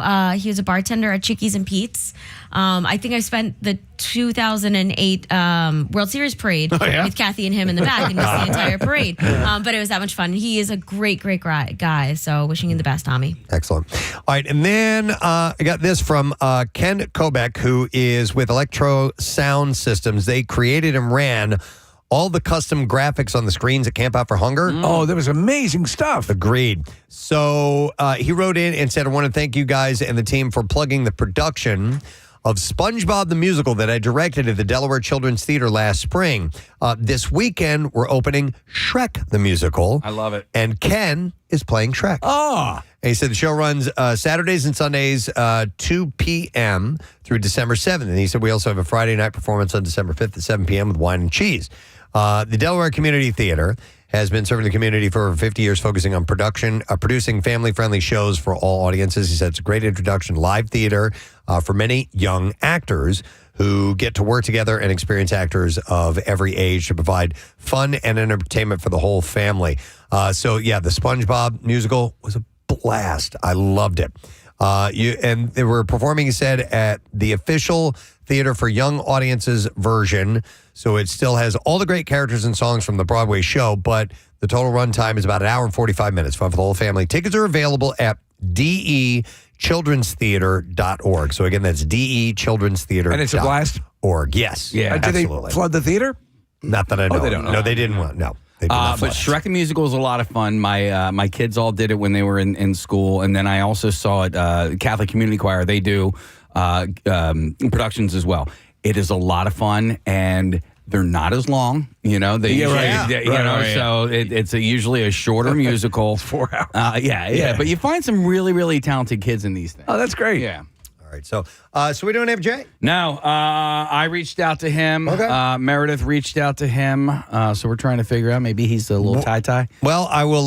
Should I sing or you want to? Let's listen. Testing 1, 2, 3. Let's just roll with it. Roll with the changes. Thank you for the listener who reminded me of that. Yeah. We need that inspirational music. Oh, we do? Yeah. I think so. We're gonna roll with the changes. Okay, I got it. If I knew how to freaking type, It's not roll twit the changes. Casey is typing in real quick. Roll twit the changes. So hit it, Case. All right. Yeah. The hell is Okay. this? What's been with you in the live versions? This lately? isn't me, Preston. Look Okay. at this. Okay. So I peel back the curtain here, right? Yeah. So I typed in roll with, right? And now we got roll with the changes, right? So there's two roll with the changes. Now, if it has the code of an MP3, that means it's like in the system to be played as music. Okay. All right. I got you. Like, I'm gonna give you a tip. See the two of them next to each other? Yes. One is 5 minutes and 31 seconds. One is 4 minutes and 51 seconds. Right. The shorter one's going to be the live. The studio version. The shorter one's going to be and so this is what I'm going to do. And I'm going to give you a tip and everybody else a tip. So first, so that's the shorter one. Oh, it is? Mm-hmm. Okay, so your tip was wrong. I stand corrected. All right, so I'm going to put in the longer one. Let's see what this is. And this is? There we go. All right. Now. See, we just rolled with the changes with that. We did. So I'm going to take this. I'm going to click this button that says full edit. And where it says live aid up there that you don't get to see in the regular button there, I'm going to take this down. I'm going to put that in the notes. Okay. Right? And then I'm going to hit save. All right? All right, I think we've peeled back the curtain enough. We just peeled back the curtain. Now we want to burn the whole theater And down. now you can see here that it says live aid. There you go. Okay. Very I don't know why they wouldn't do that, No but problem. you did it. You stepped in. I did it. Is peeling back the curtain, is that a Wizard of Oz reference? Yeah. I Is would it? think Okay. so. It's got to be. You know, that's a good question. I'll bet you it is. pay no attention to that man behind the curtain. They took it from strip clubs. You look at The Secret, and I think they stole the idea from a strip club. Baum took it from his favorite strip club. All right, I did want to mention this. I'm now the mentioner. Ladies and gentlemen, he is the mentioner. Nothing so interesting that he has to elaborate, but just interesting enough that he takes 10, 20 seconds. All right. Netflix mentioner comes from Harleysville. Hang on. He's a simple man. The who loves Netflix. $50 Okay. All right. I love $50 cocktails. Who wouldn't? No. All right. Especially when you don't know you're going to pay that. Netflix House, Philadelphia, King of Oh, Prussia. yeah. I cannot wait to get there. Just to let you know, they're going to be open on Thanksgiving Day. The mall will be closed, but Netflix House will be open. Is this for Stranger Things? No, this is just it's just open for you to come check out. Okay. I don't think you can come in from the outside. Yes. Yeah. So because Stranger Things debuts actually tomorrow at 8 p.m. Will the theater? I'm throwing questions at you. I don't even know how you would know this, but it's just. I assume they have that theater there. Will that theater be showing Stranger Things? I have not seen anything about that. All right. So I cannot confirm nor deny. But they do. Here's the interesting thing. They're going to be open on big holidays. They'll be open on Thanksgiving, Christmas Eve, on Christmas, New Year's Eve up until 8 p.m. So, Wow, that's pretty cool. So basically, what you're saying is they're going to keep on rolling. By the way, it's free. It's free to enter and explore, and then once you're in there, if there are paid activities and games and immersive experiences. But if you just want to go in and kind of poke around a little bit, it doesn't cost you money to go in the door. Yeah, I love that. That's pretty cool. We obviously the big debut, the red carpet event took place where we were at Camp Out, but thrilled to have this facility here. Yeah, I'm excited to check it out. I'm stupid excited for Stranger Things. Man, my youngest cut me deep. No. What happened? No. What are they doing? They're going to go to see Wicked 2 with a very close friend on tomorrow night. You're the close friend. I know, right? I am. I'm the best friend, actually. Yeah. And I'm the only friend. All right, but well, we'll do it on Thursday. You still will be able to watch. Okay. Yeah, I thought you were going to say that they were going to watch Stranger Things with somebody else. Oh, no. That would cut. What's Parker doing? That cut him out of the will. Yeah. Is what would happen. Hey, son. Yeah. So anyhow, I'm Would you like to go see Wicked? super excited about that. Hey, can I be a mentioner too? Yeah, you want to mention something? Yes. He's Steve. not the real mentioner. He's the mentioner's sidekick. He loves the band Fish. And he can hide his fists in Hide his sleeves. conflicts. So, Steve, I know that you have been you've been looking at. Did you make me a bun cake? No. That you've been looking at these personal aircrafts, these personal drone aircrafts. Why, I have a number. I love them. No. That you can fly. That you can fly. you. Yes. Yeah. So I saw this one yesterday. It only cost $250,000, but you can go to Las Vegas and fly in one. Dude, this is the scary part, Preston. I don't know. We can maybe pull it up. Yeah. The scary part is and only a 20-minute instructional. I was like, okay, hang on a second. To be honest, and I've watched a lot of videos on this, they reside all over my algorithm, and there are a couple of different vehicles. One actually looks like right out of Star Wars, right out of the Return of the Jedi. They're all basically incorporating game controllers. Yeah, it's got like a little joystick. Yeah, the same way you would fly in a simulator game. Now, there was a guy who said, "Okay, I'm going to put this to the test. Can I do this with just that little bit of a tutorial?" And the guy showed him what to do. Once you have the basics, you're fine. I don't know if I'd take it up 1,000 feet, right? But he was hovering over the tree line and flying, and he was doing great. So this thing looked safe-ish. Because if you're in Vegas, they'll fly you over water. So if it were, but it also was it a lady outside of the thing? Yes, and she was she at the Eiffel Tower was she at Paris in Las Vegas? Yeah, okay, I saw that as well. You saw that? Seen it? I'd done seen it, and it looked really cool. I want other people to test it for a few weeks, right? Yeah. And then I'll get in. But I would feel safer in it if I wasn't flying it. If I wasn't going through 20-minute instructions and then going, here you go, here's the joystick, fly away, kid. But I mean, these are drones, right? Like it's pre-programmed. And the one thing that I gave me a little bit of solace there was that if something goes wrong, it just kind of goes back to its like little landing pad. Well, what know? you have to think is a lot of the designs, all I need to do is cruising above a tree line or just getting up and traveling that way for a little bit. I don't need to go out over the Grand Canyon. But the idea of being airborne that way for a little bit. And you're in this egg, this clear egg, you know, and you get these beautiful panoramic views. That's no yoke. Hey! But I'll tell you what, all of them basically employ that drone setup with the multiple blades. And there's one that actually kind of, believe it or not, looks like an electric razor. And it sort of lifts up from the back and goes vertical and then starts to hover. It's the most bizarre of the ones that I've seen. I guess we're watching the video right now. This is one of the first ones that came out this week, Case. Yeah. Go ahead, Press, if you want to describe. Well, it looks like a very miniature version of a helicopter as far as the cockpit goes. It's almost like looks like a seed pod or something like that. And then there's 4 rotors that are above it, or actually 6, it looks like, or maybe even 8. But I still, I mean, it's interesting. You would need hours and hours of training to fly a helicopter. Yeah. But to fly one of these, I guess you don't, because it's less of a manual thing and more of an assisted, with the technology. Oh, and there's a seatbelt, so. Yeah. You got that. I'm not so thrilled with this one as I am with the one, Case, that is actually you sit back. It's kind of like a reclining seat. You are protected as one could be. Right. You actually have 4 large drone-type blades around the deal, and they're in their protective, quote-unquote, casing. And it's a smaller unit. It can lift, I think the weight limit it's about 400 pounds, 500 pounds of lift. So, I mean, can get a person of a decent size up.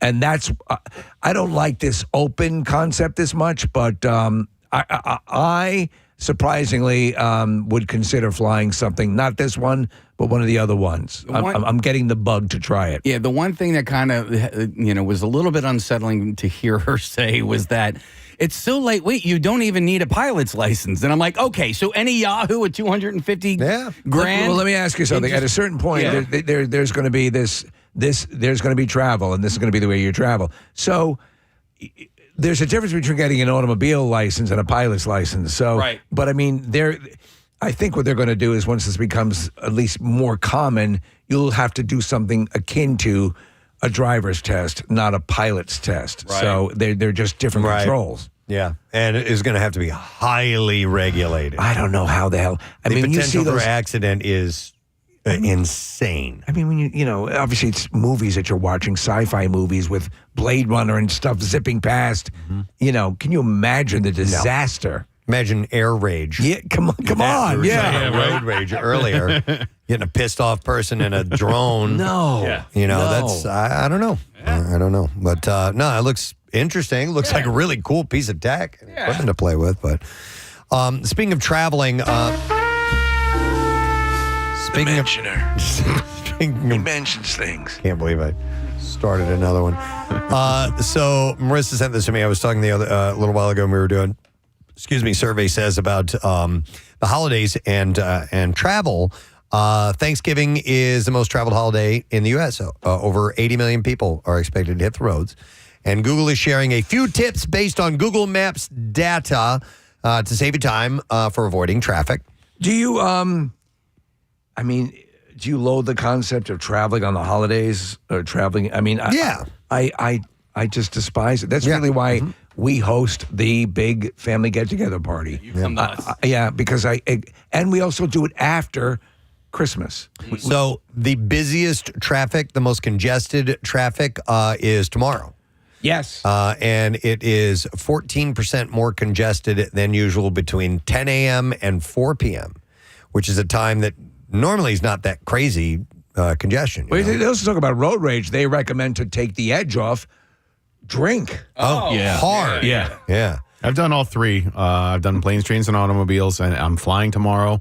There's no other way to get to Ireland unless you're going to take a longboat, so you got to hop on a plane. But I'm a little nervous. Not nervous. I'm Steve, like the anxiety of like going to the airport on the day before Thanksgiving is starting to set in. Like I'm just anticipating long crowds. We're getting there super early tomorrow because it's just going to be a pain in the ass. Also, you're going to be in another country where they speak another language. Right, exactly. Some of them do. Yeah. Hey, what are the marijuana laws? And just asking for a friend. They hand them out at the airport. In Ireland, you know? Here's your spleef. I don't know the marijuana laws. I'll look them up in a second, but you can drink at 18, and my son is 19, and he likes Heineken. Okay.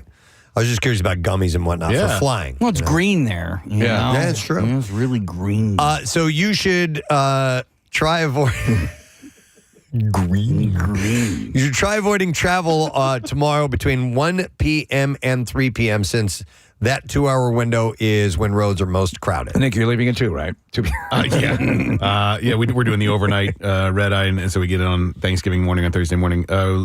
Cannabis is illegal for recreational use in Ireland, but can be legally accessed for medicinal purposes. There you go. So just make sure you're sick when you head over. Yeah, bring a doctor's note.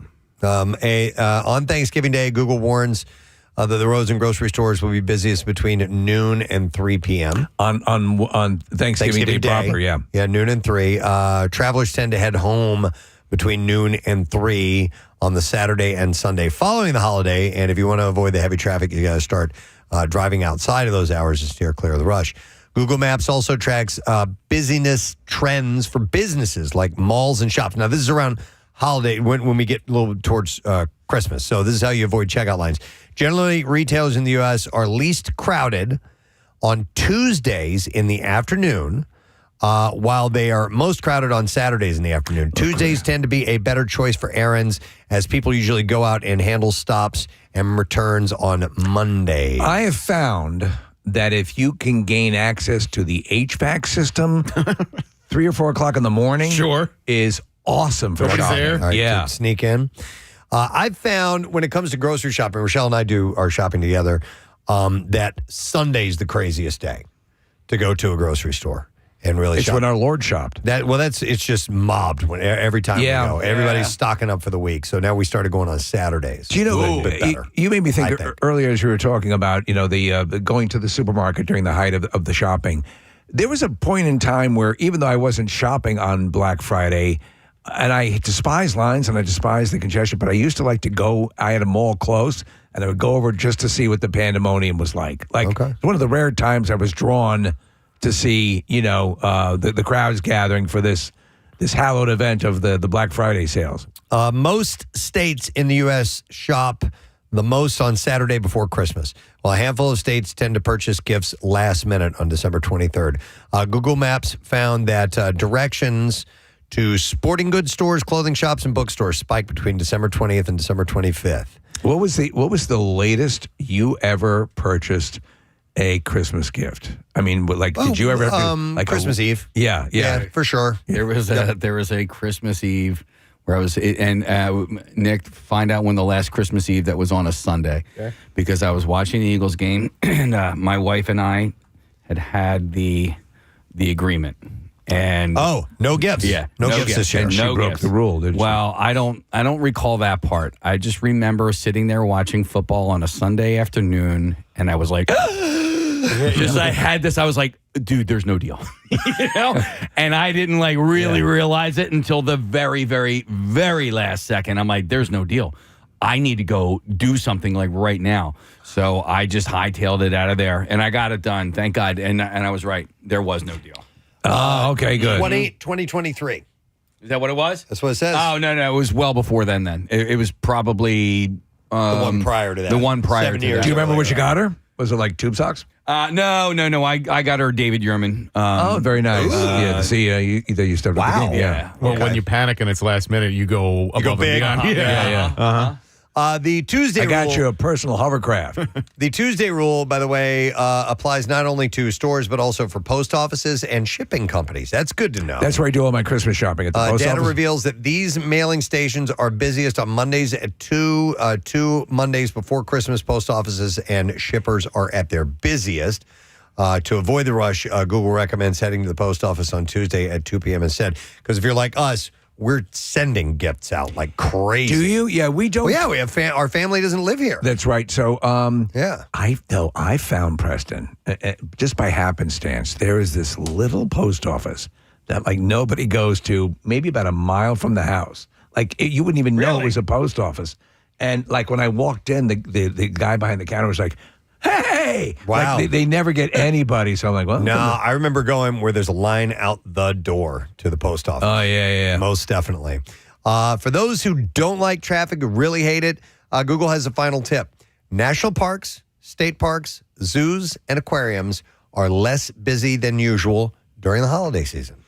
So if you want to escape, if you're looking for something to do, on the but you holiday. want less crowds, parks, zoos, and aquariums are going to be lesser attended. Pick up some Chinese food and go out to the park, and you'll be fine. Yeah.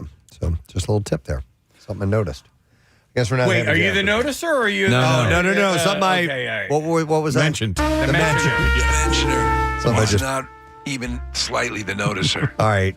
Here's something I'll He mention. mentions things. The noticer notices things and mentions them. I will notice the mentioner mentioning. But you can't. No, I can't mention it because he already did. Well, so the mentioner can notice things, and the noticer can mention things, but they're not the same. Mentioner can mention that he noticed the noticer. Right, okay. Noticing That's things. a good point. Yeah. All right. So the latest New Year's Eve ball is going to make its Times Square debut this year. I saw them putting it through its paces. It looks pretty high tech. It does. So this is a new ball that they'll drop in got Times hair on Square. No, it doesn't have hair on it. It's the largest one today. It features nearly double the amount of reflective crystals as its predecessor. Yeah. It's called the Constellation Ball, and it holds 5,280 Waterford crystals. Wow. So that's I don't know how much it costs, but it's got to be pricey. Spanning a massive 12.5 feet in diameter and weighing over 12,300 pounds, the symbolic spectacle will be the 9th to drop from the historic 1 Square building since the annual tradition began in 1907. You see, a lot of people think it goes back even further. Oh, I didn't. Yeah. I thought it was like with television. Yeah, before the ball, they would drop prisoners of war. Okay. Yeah. I've never been. I never want to go. That's something that I can skip for the rest of my life, and I'll watch it occasionally, like we were saying earlier. I'll watch it occasionally on television, but just to be in that sea of people, I have zero interest. I've been, and you made the right choice. How old were you when you went? Do you remember? College. Okay. Yeah. I remember the girl that I was dating my freshman year of college. She went and like she had to take a piss and literally just had popped a squat right there in the middle of the street. And that's one of thousands doing that's what people do. And I was like, that to me is not appealing. Once you're in the secure parameters of the area, you can't leave. If you leave, you're gone. That's it. So that's people will do that. They bring receptacles for all of that, and I don't need that in my life. So the this year's version will feature round crystals instead of the previously used triangular shaped ones. Each display has a unique pattern and cut in 3 different sizes. And the 3 iterations are slated to reflect the theme, which is infinite joy, infinite light, infinite beginnings. According to crystal supplier. What the hell does that mean? Waterford has supplied the crystal. I'd say this, at this point in time, with all the tech that they have and things like the sphere and all this stuff, could you razzle-dazzle us a little bit more? Yeah. I mean, because this looks razzle-dazzle. I think they could even dazzle the razzle a little bit more. Wow. What if they shizzle your nizzle? Yeah, that's inappropriate in front of kids. Yeah. Okay. No, listen, I don't necessarily think that it need. And Preston, I agree with you. It is razzle dazzle. Yeah. But it doesn't need to be water for crystal. Like it could. I'd be happy with just Pez. Pez. Cherry flavored Pez, no question about it. Listen, the imagery is great. I think what they could do is at a certain point in case of if laser beams shot out and cut buildings in half around. No, but like the sphere, like you were saying, like if they could just project images, I don't necessarily, whatever they're doing with the colors flashing. How much that's did great. you pay to hack it? And at the moment that happens, just have big ass cheeks spread. I think they probably will, Casey. Okay. Have big ass I cheeks think they do do the numbers that will count down that will be on that. Okay. But also, listen, this thing, how big is the sphere? This thing is 12.5 feet in diameter. I mean, that's as big as they can get it. Oh, they should drop the sphere. Okay. Put that up the high. whole building? Yeah, then bring that down slow. So in order to really make it razzle dazzle. They'd have to make it a lot bigger. You know what else I want here in the United States of America, Preston? I want a big-ass fireworks show just like they do in China. China does it right. You know, why can't we do that here? We in do. The United States of America. We do. Not There's like a China. fireworks. No, not like China. I've been there. In fact, the second time I went in, you have to see the fireworks display over the East River. It's effing amazing. Is it? Now, I'll tell you this, though. All right. I mean, I love our fireworks display this year. Yeah, it's your vantage point. Seeing fireworks over water, as you well know, is amazing. Yeah. And we would go to the Plaza Hotel.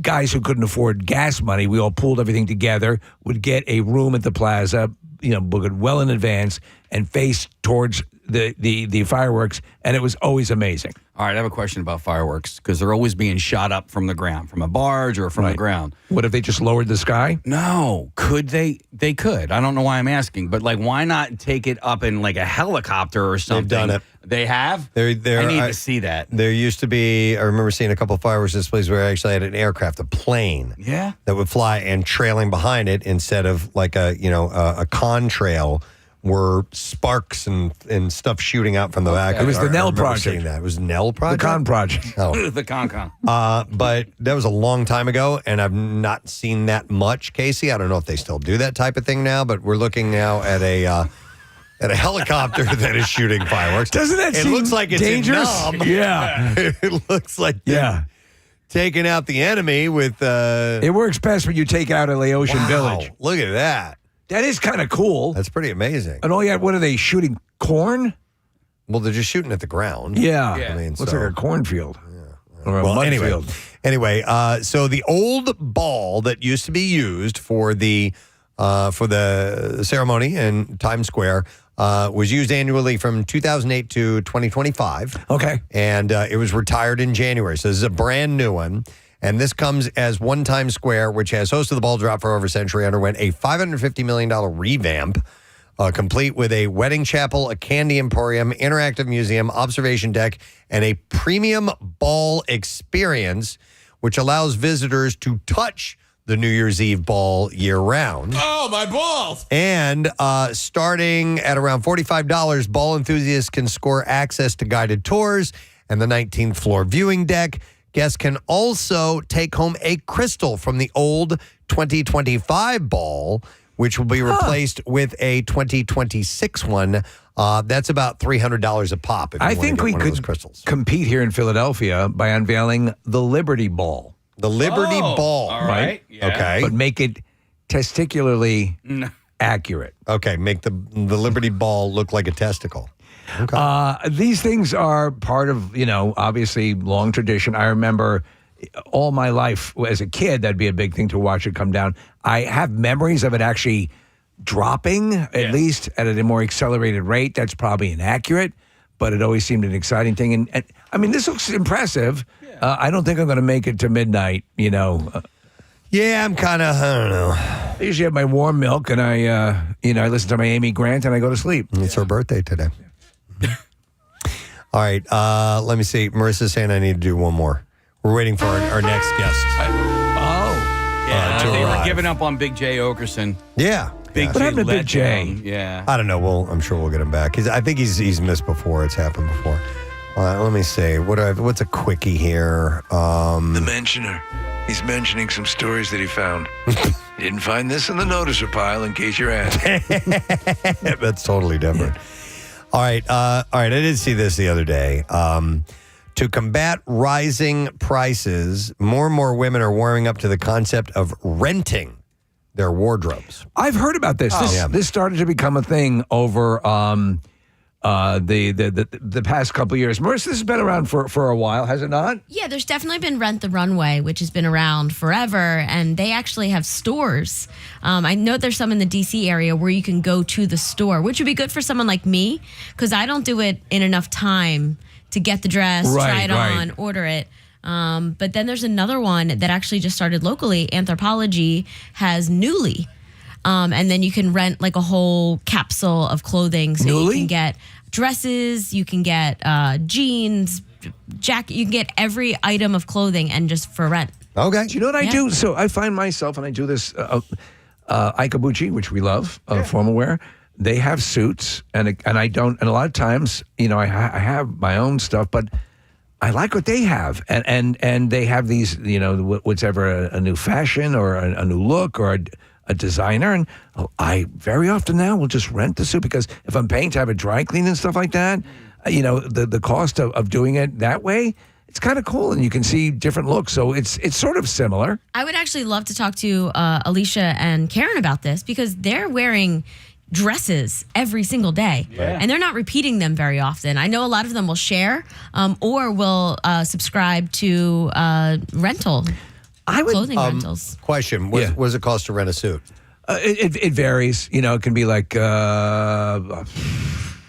Maybe I'm getting a deal, but like 120 or something like that. Yeah, it seems a lot to just couple for days. one timer. Yeah. For me. But I guess if you want to change up your look all the time. Yeah, and to me, if it's something where I'm going to have it, and I just want to, listen, if I really want to dazzle and I want that guaranteed photo shoot afterwards, Preston, with the paparazzi are handing me back to my hotel room, razzle dazzle. Yeah.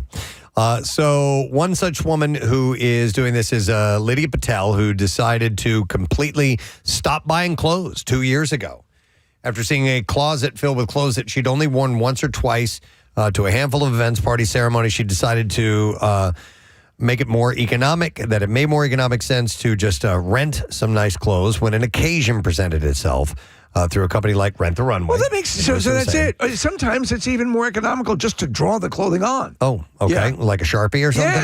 Yeah. So I guess this is for events. This isn't your day-to-day wardrobe. Like you're not going out to Guard and let me rent some clothes. Yeah. That's what she's saying. She's saying her wardrobe, not like. But it says that, but then, okay. No, I can't imagine just regular, puttering around the house. You're going to rent your, pajama It says she bottoms. completely stopped buying clothes 2 years ago, but then it goes on to say it makes more sense to rent something for an occasion. Yes. So I don't know. Hell.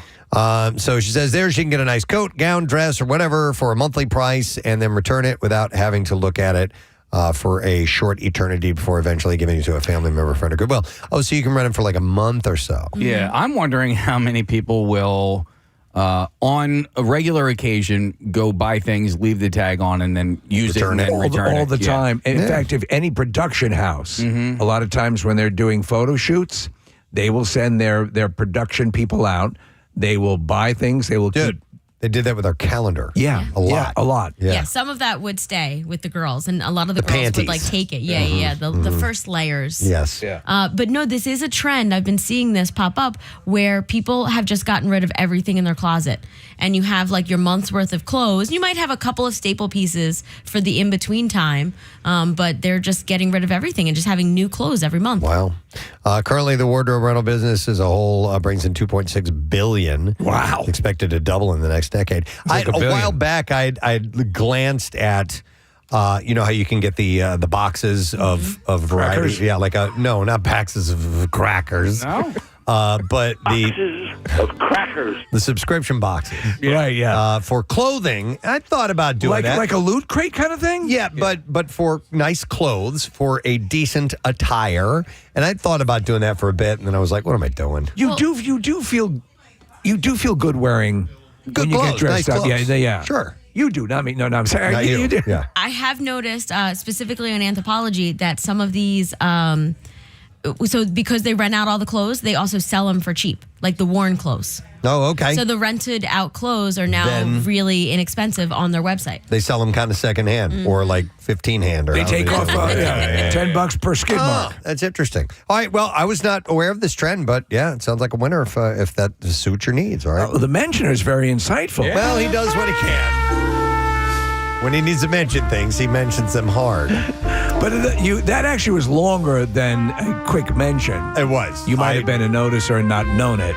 To be honest, I didn't know I was doing it, and I just did it. I'm ready to do it again. All right, no, we need to take a break because I saw Alicia Vitarelli and Karen Rogers in the Acme Lounge. But not before we give you something fantastic to eat because Harvest Seasonal Grill has arrived, and they have overdone it this time. They brought in butternut squash soup, the Asiago butternut squash dip, beet salad with citrus, the tuna poke nachos, mwah, the shrimp, spicy shrimp noodle bowl, and the wine braised short ribs. So we're all, and I haven't even had dessert yet. I got to get over there.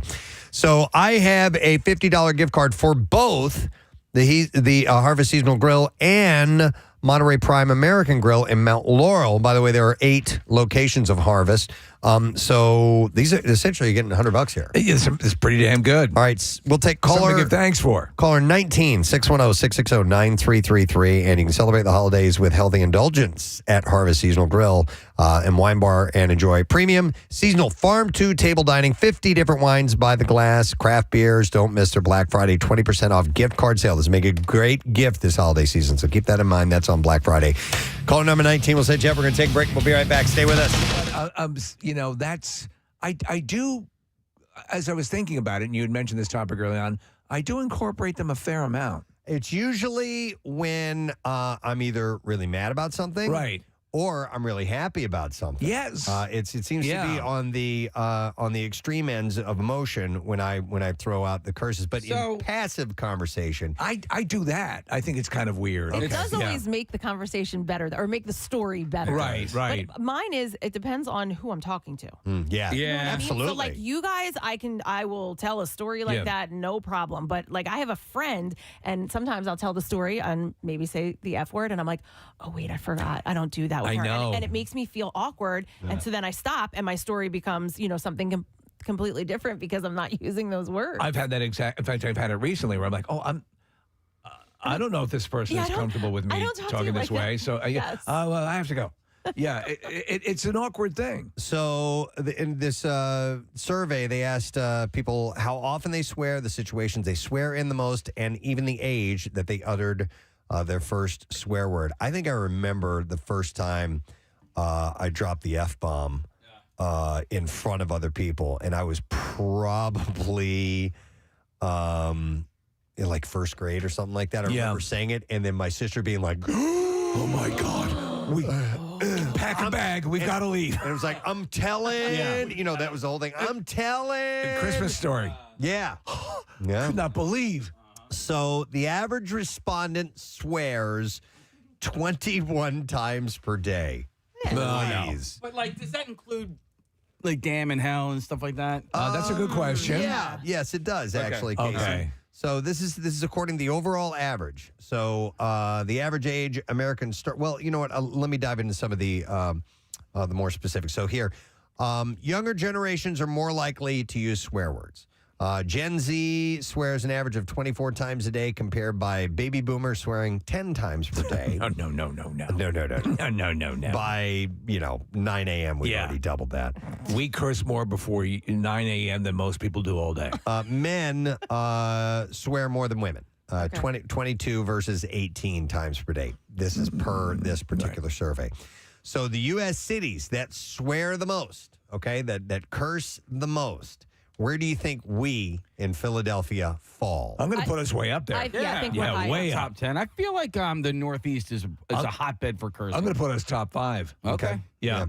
We're number 4. All right. We're number 4. Now we're number 4. We're tied for number 4. So I'll give you the top 5 and all the ties. So number 1 is Columbus, Ohio. No effing kidding. Yeah, right? Is it just because they wake up in Columbus, Ohio? That must be it.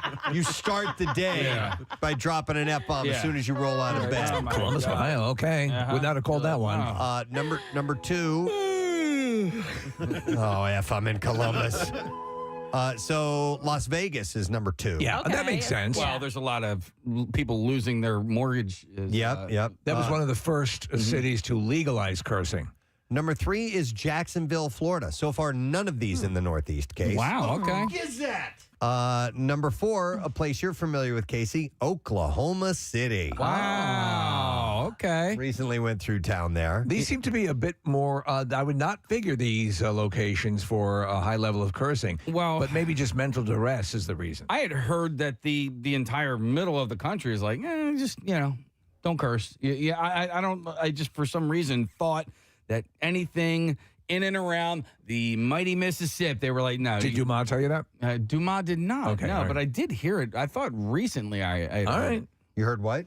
That the middle of America just doesn't curse very as much. Yeah. Right. So tied for 4th is Philadelphia, Dallas, and Indianapolis. I don't like being in a tie. No. With we have to have an F off. I think we beat, absolutely. Yeah. We beat Dallas. I know Dallas. And Dallas ain't, they ain't cursing as much as we are. And then what's the other one, Preston? Indianapolis. So there's another, They have a big Middle race. America. I know that. City.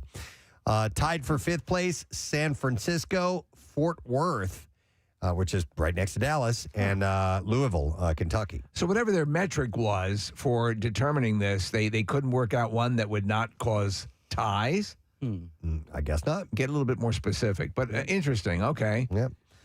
So Columbus has an average of 36 swears per day. Las Vegas, 30 times per day. Jacksonville, Florida, an average of 28 times per day. I'm so surprised that like Boston's not in there. Yeah.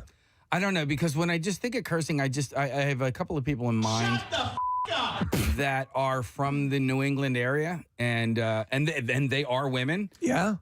That they curse and they say the F word and stuff. Okay. And like the one that I'm thinking of is older. Like she's like my mom's age, and I was like, oh, this old women like say the F word.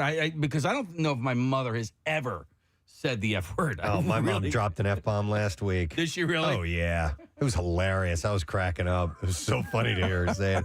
But it depends on, how you were raised. I guess. My father obviously spun as they say, a tapestry of curses that legendary. My mother, not so much. How about your Rarely mom, heard a curse. Kathy? No. Casey, I've heard my mom say the F word one time. Our entire family still talks about it. We were in Montauk, and my parents were arguing about whether to stay in and eat and cook dinner or go out. And my mom said, "We have effing chicken at home." Okay. And so we still remember that. That's funny. Wow. My mom is like your mom and your mom, Casey. She'll substitute words. So she'll be like, Casey, you joke around every now and then, say cheese and crackers or things like that. But my mom does that on purpose. She'll gee willikers, things like that. Gosh dang it, and so she'll drop those types of curse words. Marissa, how about your mom? Because maybe I have the only potty mouth mom here. Preston, I think you do. Oh, wow. My mom is like everybody else's. Like they'll slip once in a while, maybe like more than your mom's, but not regularly at all. My dad, though, it's just free flying. Well, same thing. My dad, that was it. My dad cursed. My mom didn't. Okay. My dad didn't either. I remember the first time I heard my dad say the F word. My mom had recently had like either back or neck surgery, and so she was laid up. He had a lot on his plate, and I was being an a-hole. Yeah. And he let me know it, and so. And I was probably like 13 or 14 years old when I had heard it, and then I didn't hear it for years after that until I was like a full blown adult. But so you can't blame your parents, because I've got a potty mouth, and it was maybe the S word was said around my house, but that was it. Around Thanksgiving. Yeah. By the way, let's eat this S. I'm going to have those. There was a whole section. I'm going to hang on to it for a minute here about the replacements. Okay. Replacement words and phrases for curses, which are great. Yeah, my mom does it to this day.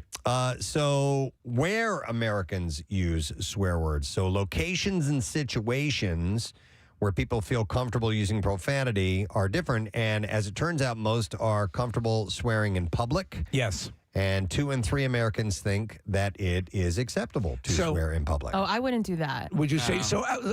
Like in a restaurant, or I wouldn't. I don't do that. No, because I'm always worried that there's kids around. Right. Yeah. I said the S word at Jace's baseball game, and I was like, oh no. You're like I got to take an S? Well, no, but I felt bad because there's kids. Man, we're going to have to ask you to leave. I almost thought that. I was like, oh my God, I'm going to get kicked She's out. a broadcaster. That's why they're very loose with the curses. Wait, I need to hear the situation. Did you yell it at the umpire? No. It Cut the S. Yeah. No, the kid was out at first, and I just went, S. Oh. It was like And by the way, Kathy would never take an S. Yeah. She would not give Right. one. I don't give an S about that, but she would never say, I got to really take it. Yeah, totally. You're correct about that. So apparently, while Americans most likely are to swear at home, which is 55%, Right. 24% of Americans swear the most when out with friends. Only 7% swear the most when driving. and a similar amount use the most swear words at their workplace. That's fairly correct. I out and about again. I wouldn't start cursing in public for the reasons you say, Kathy, and people are sensitive to it. With friends, a little bit more so, and probably I have to say, at home, when I'm watching TV, it's a standard thing to curse at the set. So, and it's part of a joke that I do all the time with my wife. So that happens fairly liberally at home. And it says here, certain work cultures find swearing more acceptable than others, but most professional language does not include swearing. It's used freely here all the time. Yes. So when I was at home on Saturday, I ended up tearing up some carpet on my steps, and I have these blisters on my 2 fingers there, Preston. And I noticed that I was saying a word instead of a curse word over and over and over again. So what I meant by the curse word was mother effer, right? Yeah. But I just kept saying, oh, you mother. Oh, and I kept saying mother over and over again. So I felt like I was getting the visceral feeling. I would have to follow cursing. through. Yeah, I couldn't stop short at mother. I'd have to take it all the way through. Yeah. Okay. They asked Americans to rank their likeliness to swear in certain situations where it's typically considered inappropriate: at work, in front of strangers, at the dinner table, in front of elders, in front of kids, or in front of their boss. Of these, Americans are more likely to swear at work, 69%, with residents of Philadelphia, Columbus, and Detroit most likely to swear on the job. We did it! So we're number one. Yeah, we're number one. Cursing at work. Number one. A majority of Americans are also likely to swear in front of strangers at 67%, at the dinner table at 63%, and in front of elders at 53%. Fewer are willing to swear in front of kids. Yes. Which is 48%, or directly in front of their boss, which is 39%. Casey has no problem with that. We've been sitting there with Joe Bell before, and I've heard Casey like every other word is F. Yeah. Just using it as a filler, not in anger. A sentence enhancer. Or just like, I can't think of it. It's the effing guy. That, so. Effing Camp Out for Hunger. Yeah, totally. See, I would never do that. I can't do that. In front of... it's easy. It's real I simple. think maybe in front of Bill, I probably maybe have. You've called him the C word. Not to his face, though. But I don't think I would ever, that word would never come out of my mouth in front of Joe. You're a lady. No. And we're going to go to these calls. Thank you guys for calling in. Let me get a couple, and then we're going to get into the curse word replacements, because I have a feeling we're going to find some interesting ones. I'm going to go to Matt. Hey, Matt, good morning. Hey, morning, everybody. Hey, what's up, buddy? Hey, so my girlfriend's from New England. Her family, small town New England, her family doesn't curse that much. I brought her around my family, and my dad, my sister, my brother, every other word out of their mouth is the F-bomb. All right. And bring her home. We go back home. She's like, your parents, or your family uses the F word like and I know what you're saying. As this, I can't think of it real quick, so I just throw it in. It's the effing. I went down the effing. What's it called? Right. Yeah. Filler words. Yeah, filler words. Yep, absolutely. And so, did she pick up on that habit at all? Did she start doing it? I feel as though she definitely has. She curses. She got a lot more F now. It's seductive. Thanks, man. They've noticed, though, or at least some surveys have indicated, Preston, that an inclination to curse is not what you would think, that it's a sign of someone who is of a lower intellect or not able to communicate effectively, that it's not necessarily a sign that you're, kind of a dummy. It's just the way you choose to illustrate your sentence. Apparently it's needed, too. We as humans, I've read studies before, we need to do that from time to time. It's actually good for you. It's funny, though. I mean, what becomes... offensive and what isn't, and why is it offensive? Like, why is the S word offensive or more offensive than saying feces or poop or something like that? That means the exact same thing. History of Swear World. I watched a little bit of it. They went from swear word to swear word. It was on Netflix. Nick Cage was the host of it, and they ended. I think they ended with the F-bomb, but they had a whole bunch of other ones in there as well. And it's interesting to learn the history of them, and then why some have more resonance than others. Why the F word is the worst of all of them. Right. Also, Steve, you talked earlier about stopping short if Casey's saying mother. I agree with you. Like, there's something very visceral about getting the the F sound out and then the CK sound, like aggressive consonants. It feels really good to project. WMMR. Thank you very much, Marissa. Speaking of the parade, we have people in our studio to talk about that very thing, and we are excited to have joining us amongst, we have 3 people joining us. First, we're our good friends, Karen Rogers and Alicia Vinarelli. Happy Thanksgiving. 6ABC, happy Thanksgiving, guys. Lovely to see you. Almost and parade day. we also have the executive producer and program director of the parade, Mr. John Morris is here. How you doing, John? Karen and Alicia everywhere. Yes, or as I like My to key call success. John, the Wizard of Oz. Yeah, totally. Yes. And I'm going to share something about my experiences in the past with the 6ABC Thanksgiving Day Parade. But real quick, Karen, let's get a look at that forecast. What's going on today in the next couple days? Yeah, today kind of cloudy as you see, but 58 for your high. Not too terrible. We've got some rain coming our way. Anybody driving around? It's going to be wet into tomorrow. Tomorrow's 67. That's Put a pretty few friggin' showers amazing. around, but it's not bad. Is it going to be a perpetual rain or will there be breaks? No, I think the morning hours looks like we have a period where it might get a little heavy very early on, but I think much of the day is going to be dry. Some breaks of sun, 67, and then the cold front comes through in the evening and gives a few more showers, but that front makes it so much colder on Thanksgiving Day. So don't think 67 on Thanksgiving Day. Think like mid-40s, feeling like the 30s. But no rain on Thanksgiving Day. No rain. We saved that for last year. When you were in the parade. Yes. By the way, I saved the footage of the parade because it was such a milestone and so amazing. Yeah. But I remember everybody, you all guys were saying, this is going to be the wettest Thanksgiving in decades. And you felt it. And I'm looking at Preston, and so I went I was one step shy of full-blown scuba gear. Me too. But it was awesome. And I'll say great, this, right? one of the things that you really realize is that, and that's what makes this parade so special. Look at the video. I Look know. at us. It's crazy. I'm sorry. Is that it's a generational thing.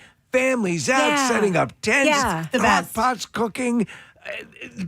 People, they will not. It doesn't matter what the weather is. No. They're there for this. Sharing blankets. It's the best of Philly, isn't it? Like that real community feeling. Can I tell you a secret from last year? So Karen, she's right in front of the Art Museum steps. And Adam, Joseph, and I are like more in Aikens Oval, getting drenched. Yeah. Karen was closer to, we have like a trailer. So after every hit, she was blow drying her hair. So my mom was texting me, "Are you in the same place as Karen? Because she's like not looking wet at all, and you guys look like somebody. It's not my first rodeo. Yeah, I took know. the hairdryer with me, guys. Okay, I knew what I was doing. What was awesome is that we had the whole float to ourselves because it was the everybody left. It was a chic. Was supposed to be, but the ladies pulled up. And they're getting a little older, and so they passed on the ride. So we had this sprawling float to us, which was really cool. But I mean, once you go through the quote unquote like canyon area, and there's everybody around, you again. It's what you guys do and produce and what the city gives back in the way of love and just it is you feel it, don't you? So amazing. Yeah. Well, here's one of the things that was a bit of an epiphany to me at least 10 years ago or so. I was over at your studios and I forgot who was walking me through, but we went by a big conference area and the person told me, they're like, "Oh, that's the Parade Central right there." I'm like, really? That's like that is just dedicated for the parade. It's like a year-round job, John, right? The day after Thanksgiving, we go over the notes of everything that looked great and everything that could have been a little better, and we start working on it. Before I started working on the parade, I heard people say that, and I didn't believe it. Yeah. And then I realized, no, it's 365. And last year was the nightmare parade from my perspective, the one that would wake me up in the middle of the night. What are we going to do if it rains? Yeah. No one's going to show up. And aside from a couple of performers not doing the entire float, and the Pennsylvania Ballet, or Philadelphia Ballet, which couldn't do ballet in puddles. Right. Everybody still showed up. Yeah. The balloon handlers showed up. The streets were lined with people. It was an amazing moment. So and what was cool, kind of fun on our part was, so we had this float that was music-based, and because the group Chic was going to be on there performing, it still jived well with Steve and I and WMMR being a part of it. But since Chic wasn't going to be on there, they didn't have any music to play because Chic was going to be, performing while they were going. So I grabbed my phone and I went to the guy driving the float. I'm like, can I plug this in? Your Sonos? Music on? Was it like your Sonos? Yeah. So I took a playlist of just rock music and cranked it up. And we were playing AC/DC and Guns N' Roses and all this stuff. It was great. You were like, music? We got music. We got your music. We got it right here. So it's going to be decidedly better weather. What I would call classic Thanksgiving Day parade I weather. like it brisk. Chill in the air, sunshine and clouds. But you don't want it to be 72 degrees. We've had that. We have. Warm Thanksgiving feels just off. a little weird. It's a little weird. There should be a little bit of a chill. Yeah, so it's going to be a great day. So what are some of the highlights you guys want to point out about the parade? Any performers, any special balloons, any floats or anything like that? So we have a lot of musical guests this year, like record number of musical guests coming. 37. Jeez. I know, we have, so we're going to have...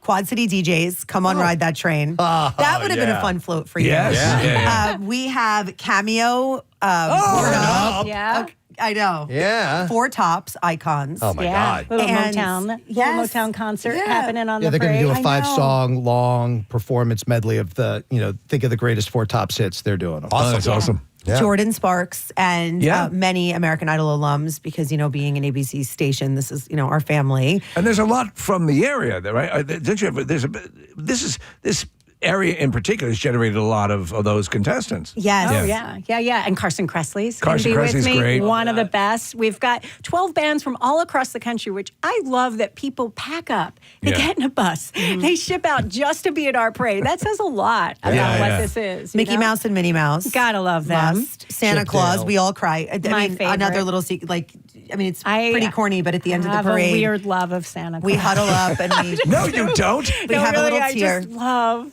It's legit. Santa. And every time I yell out, I'm like, don't forget about me, Santa. I know I haven't been always good, but I'm at least partially good. You're good every day. Most of the time. Oh, my God. Love them. And then Ensemble Arts Philly has an incredible touring Broadway production schedule this year. So love it. Beauty and the Beast is it's a brand new reimagined show that is going back on tour. And luckily, it's making a stop in Philadelphia at the beginning of next year. We're getting a sneak peek in the show this year. Back to the Future is on stage right now at the Academy of Music through Sunday. This show is next level. So they're going to be pushing the DeLorean through. Casey, you were talking about seeing the DeLorean yesterday. Yep. It's coming up the Parkway, and it's That's going really to appear at a big That's public really smoke. cool. Yeah. It's cool too because another parade, which need not be mentioned, but they don't have anywhere near the performance space when the bands and the dancing is going on. Right. The base of the Art Museum steps is sprawling and perfect for this. I know, right? Place. Yeah. And the And best such backdrop. history, too. 106 years we're celebrating with the parade. I mean, The imagine oldest, that, right? And the first, as we do. So we spot think the things, best. being a show, we like to spot things production-wise that are going on that the average person might not notice, but I think the confetti people work extra hard at the Covered parade. in confetti in the end, like head to toe, and I love it. We wouldn't have it Love any other it. way. No. We're like sparkle us, Alicia and spangles. I like some glitter. We're not going to lie. We have a spreadsheet of confetti launches. We went over it on Sunday. The confetti people are ready. Well, the believe it, logistics are man. just the things that people don't think about is that certain street lights have to be taken down. There has to be things removed from. There are some very tall things that are passing down the street. And that, Street lights, bike lane markers, Right. and as soon as the parade's over, they all have to go back up because the city's got to get back to business really quickly. Does the city use like the trash trucks and stuff to block off streets and stuff? Yeah, that's what I thought. The city is spectacular. Their support for this parade. So, John, for you, what's the nightmare scenario when it comes to not rain? I mean, so weather it can be an issue, but what about? I mean, putting together a parade is colossal. You're talking about thousands of actors, thousands of people involved in making this thing happen. It is scheduled to the minute. Yep. Everybody has a place to be, and they need to be in that order. And if they're not, then things begin to crumble because we're expecting Float X to come around that bend for TV. And if that's not there, Rick, Cecily, skip page 7. We're going to page 10. Yeah. So that's tough. But the logistics behind the scene, as you guys know, making sure you know where to get on the float, making sure you guys know when to get off the float. Oh, yeah. And if people get off the float and don't know where to go or didn't know where to get on, I'm the person they call. And there's only so much I can do on parade morning to figure out where to put you. Have you ever had a parade like a mechanical issue where the parade the float stops and you can't move it? No, but thanks for bringing that up. That was one of the things. This year. Do not manifest. Now you jinxed it. You have to have a contingency plan for that. We do. You call AAA. Ram Trucks is one of our big sponsors, and they bring state-of-the-art, brand-new trucks to pull these floats. So they're ready to go. They've been inspected. The floats are inspected, we feel. And we do have a backup truck ready to roll. I'll just dance and sing. It'll just like throw to me. That's what we'll do. That'll bring the whole thing to a stop. Adam, Joseph, and I are going to be in the Oval this year. Duncan is setting it up like an après ski lodge. Oh, so if anyone wants to come say hi, we have goodies. Will there be a faux fireplace? There might be. Yeah. I mean, she'll whip one out. I know there will be coffee, hot chocolate. Nice. I mean, you want munchkins? Come give us a hug. It's such a We'll give great you a munchkin. family day. You mentioned that, like people lining up, and that's kind of the beauty of it. I think that, sometimes when you watch the national news, you talk about how divided we are. Right, yeah. And I think what people really crave is that sense of community. Yeah, that it's sense true. of being there with their neighbor. When I was a kid, back in the day, we used to watch the same TV shows. We were all watching the same station. Now there aren't really shared events like that, but this is it. This is your chance for like everybody to be gathered around, whether you're cooking at home and you got it on the TV or you packed up the kids and you're there on the parkway. We're all kind of in this together, and it's a beautiful, happy day. I was surprised to see how many people had when we were, obviously it was raining, it was a different thing, but it didn't matter. People had crock pots Oh, and, yeah, they had it going. and grills tents and and tables everything going. And I they're know, having- it's like their pre-meal. Yeah. What are you guys going to eat later? It's like Totally. tailgate times 10. I think They're this- out there hours beforehand, waiting for tickets for a concert. What time are people allowed into the area who are It's attending the public parade? space. Yeah. I mean, they can show up anytime overnight. We've got the Oval shut down for rehearsals. We rehearse right up until about 8 o'clock. Is it going on now? We're starting rehearsals this afternoon. Okay. We'll be rehearsing all tomorrow, all the performances. Everybody who you see perform will come down at some point and do a run through of their performance. All right, so Alicia, you and Adam are going to be in Aikens Oval. Yeah, we'll be in the Oval. I'm right in front of the Art Museum where Okay. all the big productions are and All right. talking to all the stars as they come through. Nice. Rick and Cecily will be in the Yes, booth. in the so booth. we kind of scatter around. It is the best of the city. The only other day that I think that you could bottle the same kind of energy is the Super Bowl parade. And I'm serious about that. Here's something I want to highlight. Another thing that I learned, because one year my son was in one of the dance groups up on the Art Museum steps, and so I went to the kind of the hospitality area that you guys had, which by the way was decorated awesome. Yeah. There was great food, and obviously it was warm, and it was excellent. But one of the things that I found out that day about the staff at 6ABC is that it's all hands on deck. Yeah. Number one, they have a party the night before. It was at the Logan the night that I went. I don't know if you're still doing it there. I probably shouldn't be giving away where you guys have any parties. We But change anyway, it every year. Yeah. So the We'll next- definitely not be there this year. So the next day, when I was walking in and around these inner working areas, I was talking to somebody who was one of the executive sales members. But for that point in time, they were essentially working security to make sure that people doubt. had I know. the right passes and Isn't stuff. that So I'm like, crazy? oh, everybody's working for this. Everybody. Karen, that's why you have brass knuckles. The That's day of the right. parade. That's Yeah. right. Usually I'm the big security they bring out, Yeah. and the bouncer, Whoop so up, to speak. Open up a can of whoop acid. Yeah. But no, I just wanted And to I point, I just wanted to point out how hard the entire staff works for it's that really day. true. It's honestly, it's a 6ABC production. You mentioned the second floor. There are elves working there all year to make sure this is perfect. We bring in talent from Walt Disney World, people who have produced some of the biggest events in the country come in to do this, and it's 6ABC's gift to the city. So it's our favorite day of the year. Hey, it's a labor of love. Speaking of gifts, they were getting a lot of texts and notifications on the YouTube channel about your Tupperware, Karen. And our listeners are very concerned. Make sure that you got your Tupperware back. Thank you for those cookies. I had to come into the building yesterday for something else, and 4 people from your office were talking to me about my Tupperware. I'm like, guys, you can have the Tupperware. It's fine. It's not a big deal. Is it still here? Because you guys have short rib out in the lobby, and I will actually fill Karen's Tupperware myself. All right. Karen It made just us goes on. chocolate chip cookies and brownies after Pierre, which was so good. so sweet and genuine. And You're the best. but yeah, and then we're like, this is top quality Tupperware. Yeah. Yeah, She was like, she Nothing said but it the was best like, for you guys. She's like, keep it. It's dollar. I was like, this is Rubbermaid. This is not dollar Tupperware. Oh, she's very high end. But also, one of the questions I get all the time is Karen Rogers really as nice as she seems on TV? And she's actually even nicer all the time. It's the truth. Thank you. We have her Oh my gosh, Karen. Wait, that's the kind where the plastic leaches on you and you're not supposed to reuse it. I'm not going to say. Seriously, be careful with that. Be careful with it. All right. So no, these are from Harvest. So these are official to go containers. yes. So Alicia, we got you on the short nice, ribs. guys. And then when Thank people you. ask John if I'm as nice in person as I seem, No comment? He Even loves to tell this nicer. I one, love traveling with Alicia. one He's salacious the story best in the about. world. Well, it was with her. once. So when I was in news, I used to travel a lot for all of our road trips, and Alicia and Karen and I traveled a bunch of times. But the closest I ever came to death twice was with Alicia on the same trip. It the was first twice. time at her hands Oh my God. when she Karen, you don't know awoke this. from a I don't know deep sleep. I asked her because of logistics. We had to go ahead.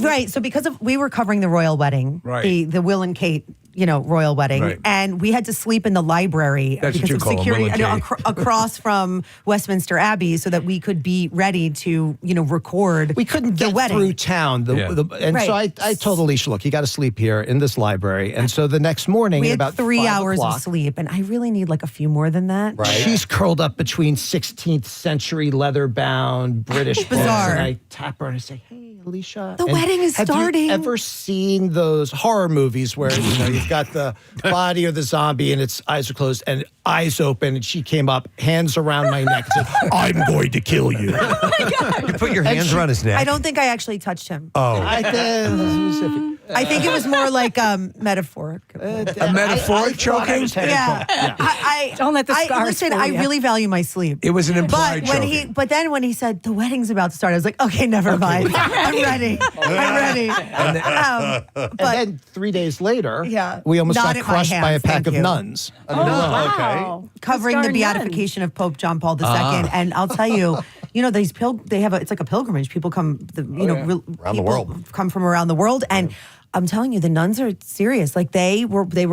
It was getting ready to start, and there was like almost like a big group going, and our feet weren't even touching the floor. They were just carrying. You were lifted up. It was like we were in a mosh pit. How religious. You were lifted up by nuns. Crowd surfing with nuns. I felt closer to God. There you go. So did John, but he didn't want to. And so did John because he was still alive. Luckily, I let him live. A quick question with the schedule, with what you're doing on the day. How do your own Thanksgivings play out? Do you? Oh. I mean, do you ever? Listen, never, ever have I ever cooked a turkey dinner.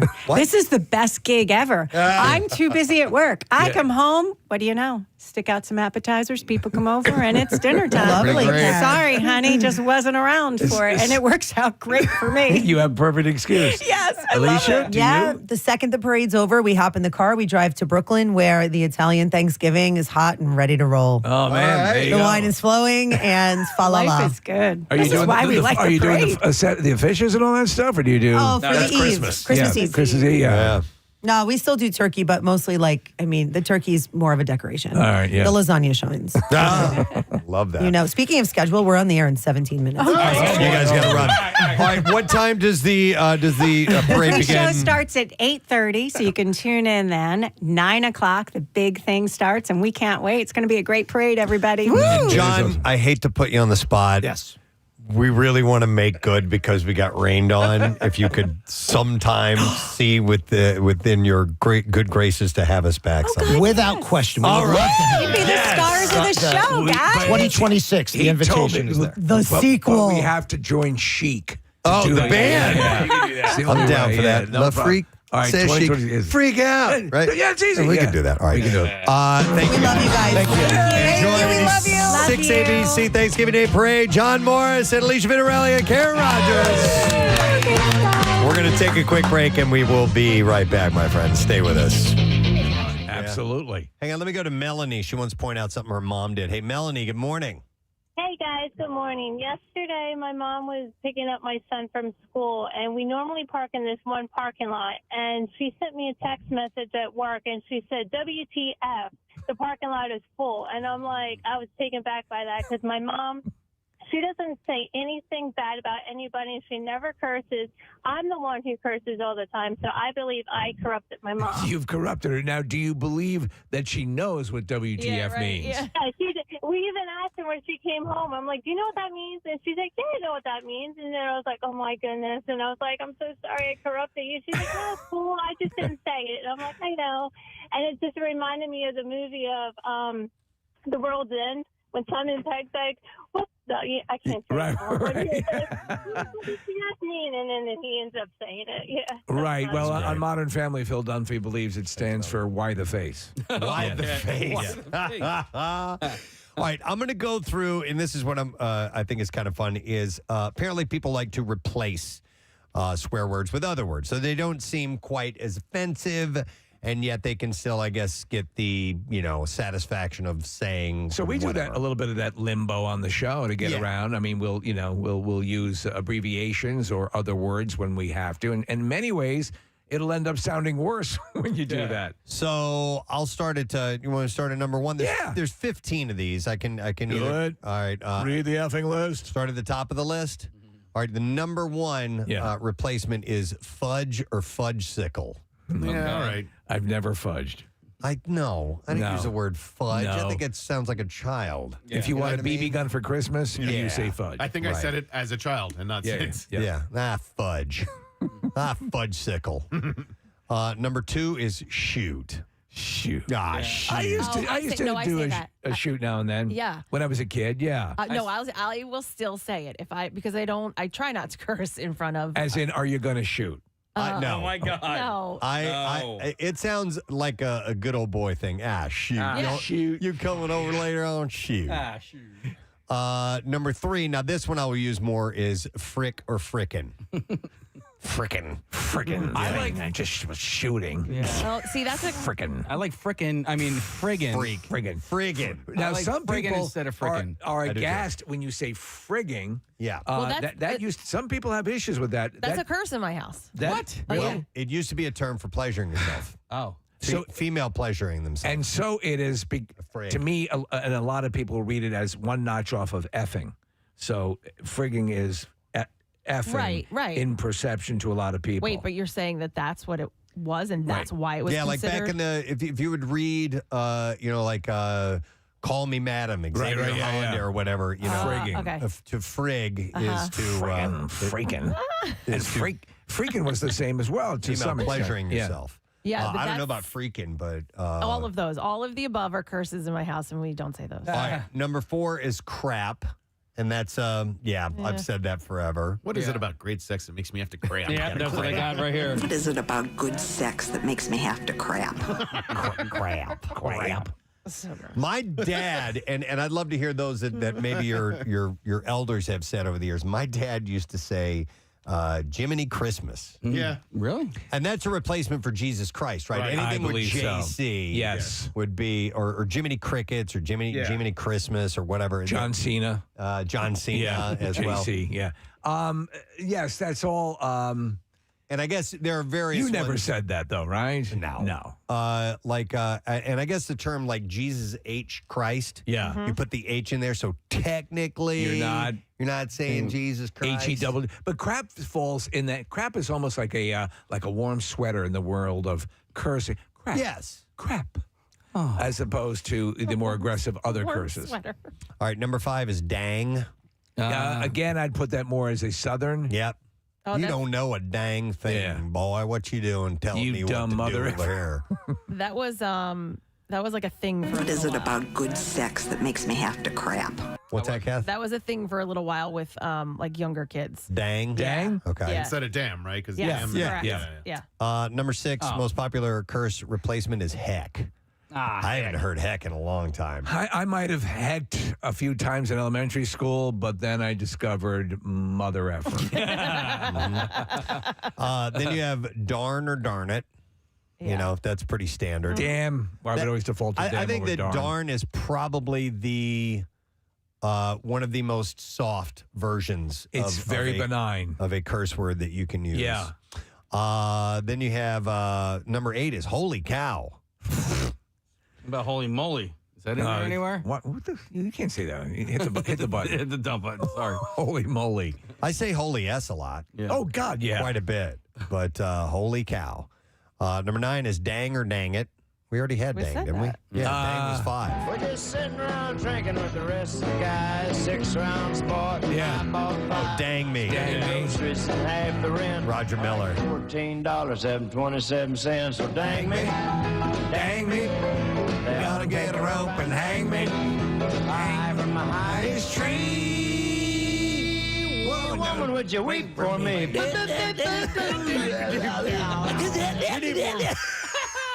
Wait, I forgot about that. Woman, would you weep for me?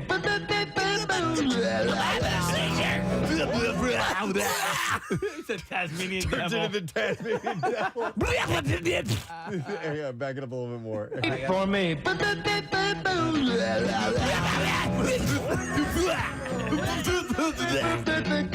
That was a hit. Yeah. Roger Miller, man. Yeah. Spokesman of a generation. All right, then you have number 10 is freaking. Yeah, freaking. Number 11 is poop. Freaking. Say that a fair amount. Freaking.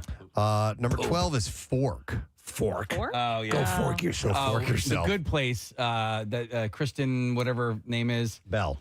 Kristen Bell. She can't say, she doesn't realize that she's Right. in heaven. All the curses come out sounding very benign. Yeah. What the fork?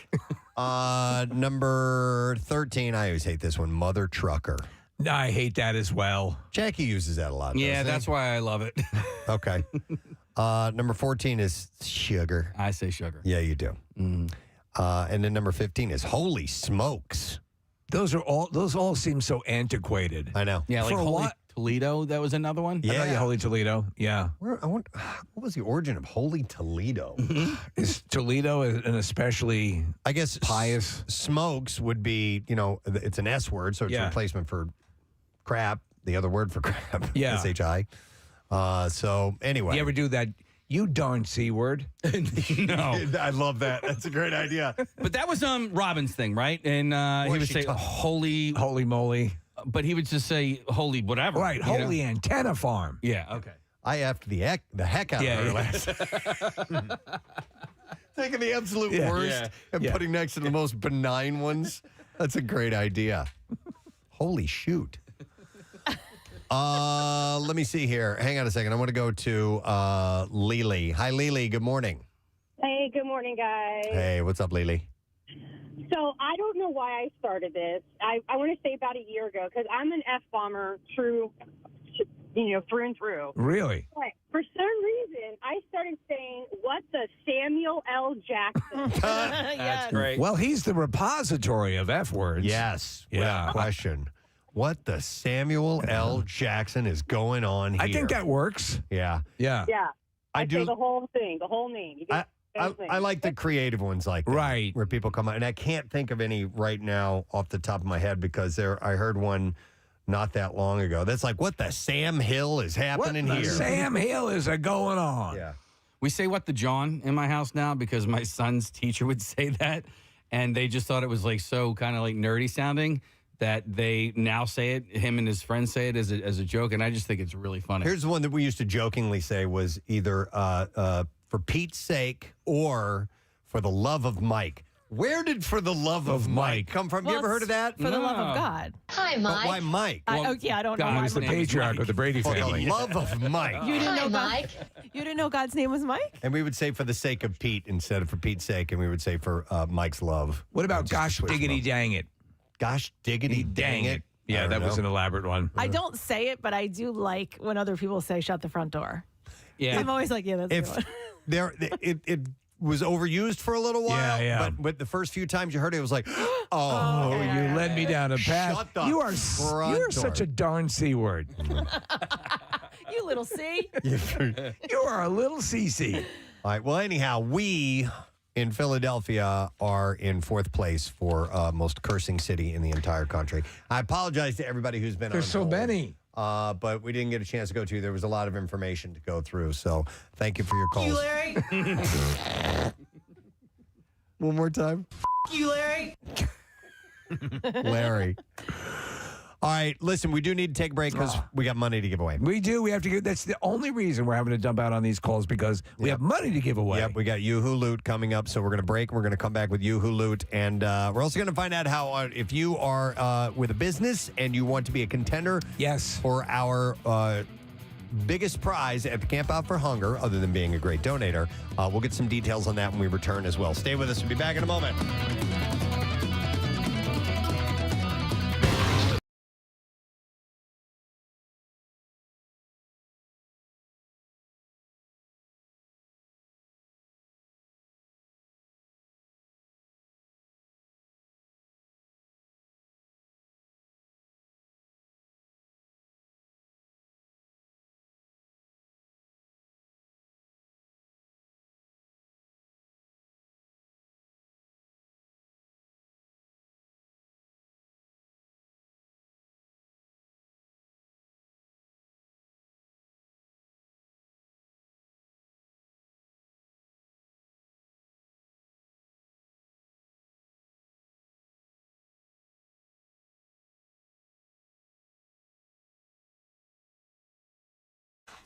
Kathy had a story about sending a text, I think, that you wanted to share with us, right? Yeah. So it was somebody sent me a text, and it was, somebody that I am friendly with, like not like one of you guys where, if the type of text messages that we send each other. But I needed to drop something off to this person. And I, basically was saying, I apologize. I had COVID, was stuck in the house. I'm going to, get this stuff to you. And so he says, well, how are you feeling? What I wanted to text him was that I got, and I've said this to you guys, COVID kicked my ass. I got my ass kicked, What I sent him was that I got my ass licked. I got my ass licked.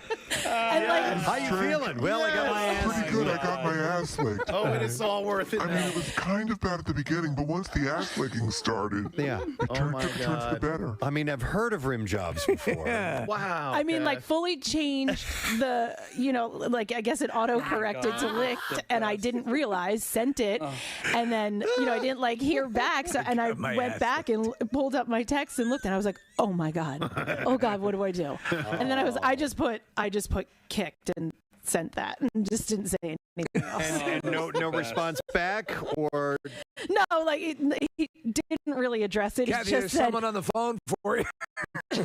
No, he just said, no worries, whenever you feel better. Was that an invitation? Because I would like to follow through on that. So this is just more just an acquaintance, right?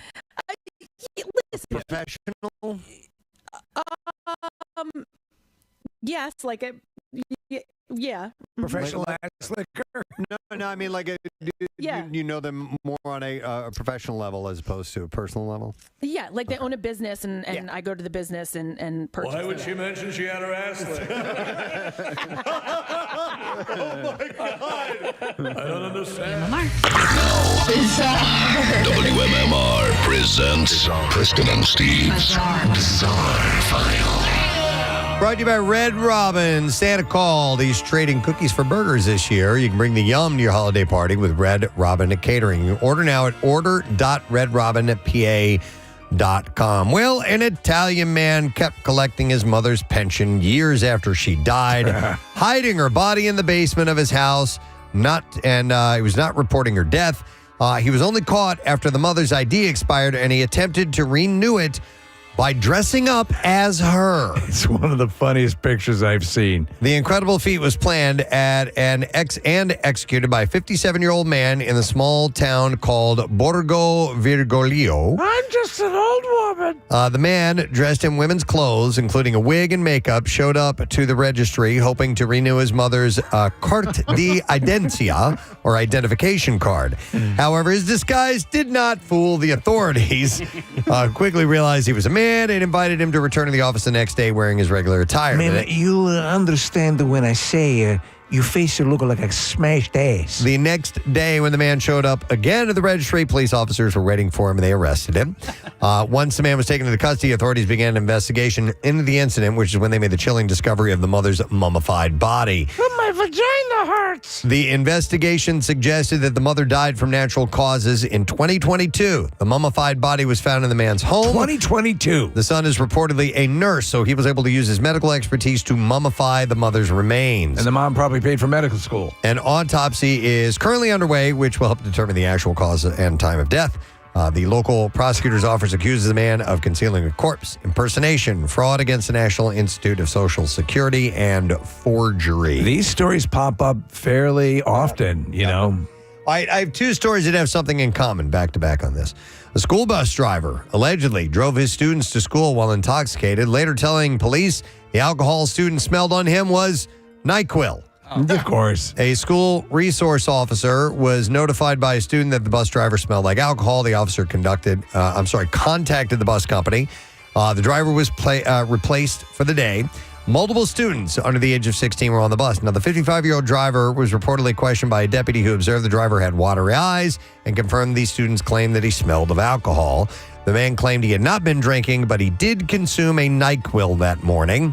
Authorities conducted a breath test and determined the driver's blood alcohol concentration to be 0.082, which is just 0.002 over the legal limit of 0.08. So he was like just over. The tiniest hint. But Minnesota has a zero tolerance policy for school bus drivers, so any amount of alcohol in the driver's system would have been a problem. Well, also, it says right on the NyQuil packaging that you shouldn't take it and drive or use heavy machinery. The driver was charged with child endangerment and 3 counts of operating motor vehicle under the influence. Now, in Washington State, newly released video shows the moments a suspected impaired driver grabbed a sheriff's deputy's gun during a fight at the scene of a crash last month. The deputy was on her way home when she came across the crash. The video shows the deputy alerting dispatchers of the crash and requesting additional units to help.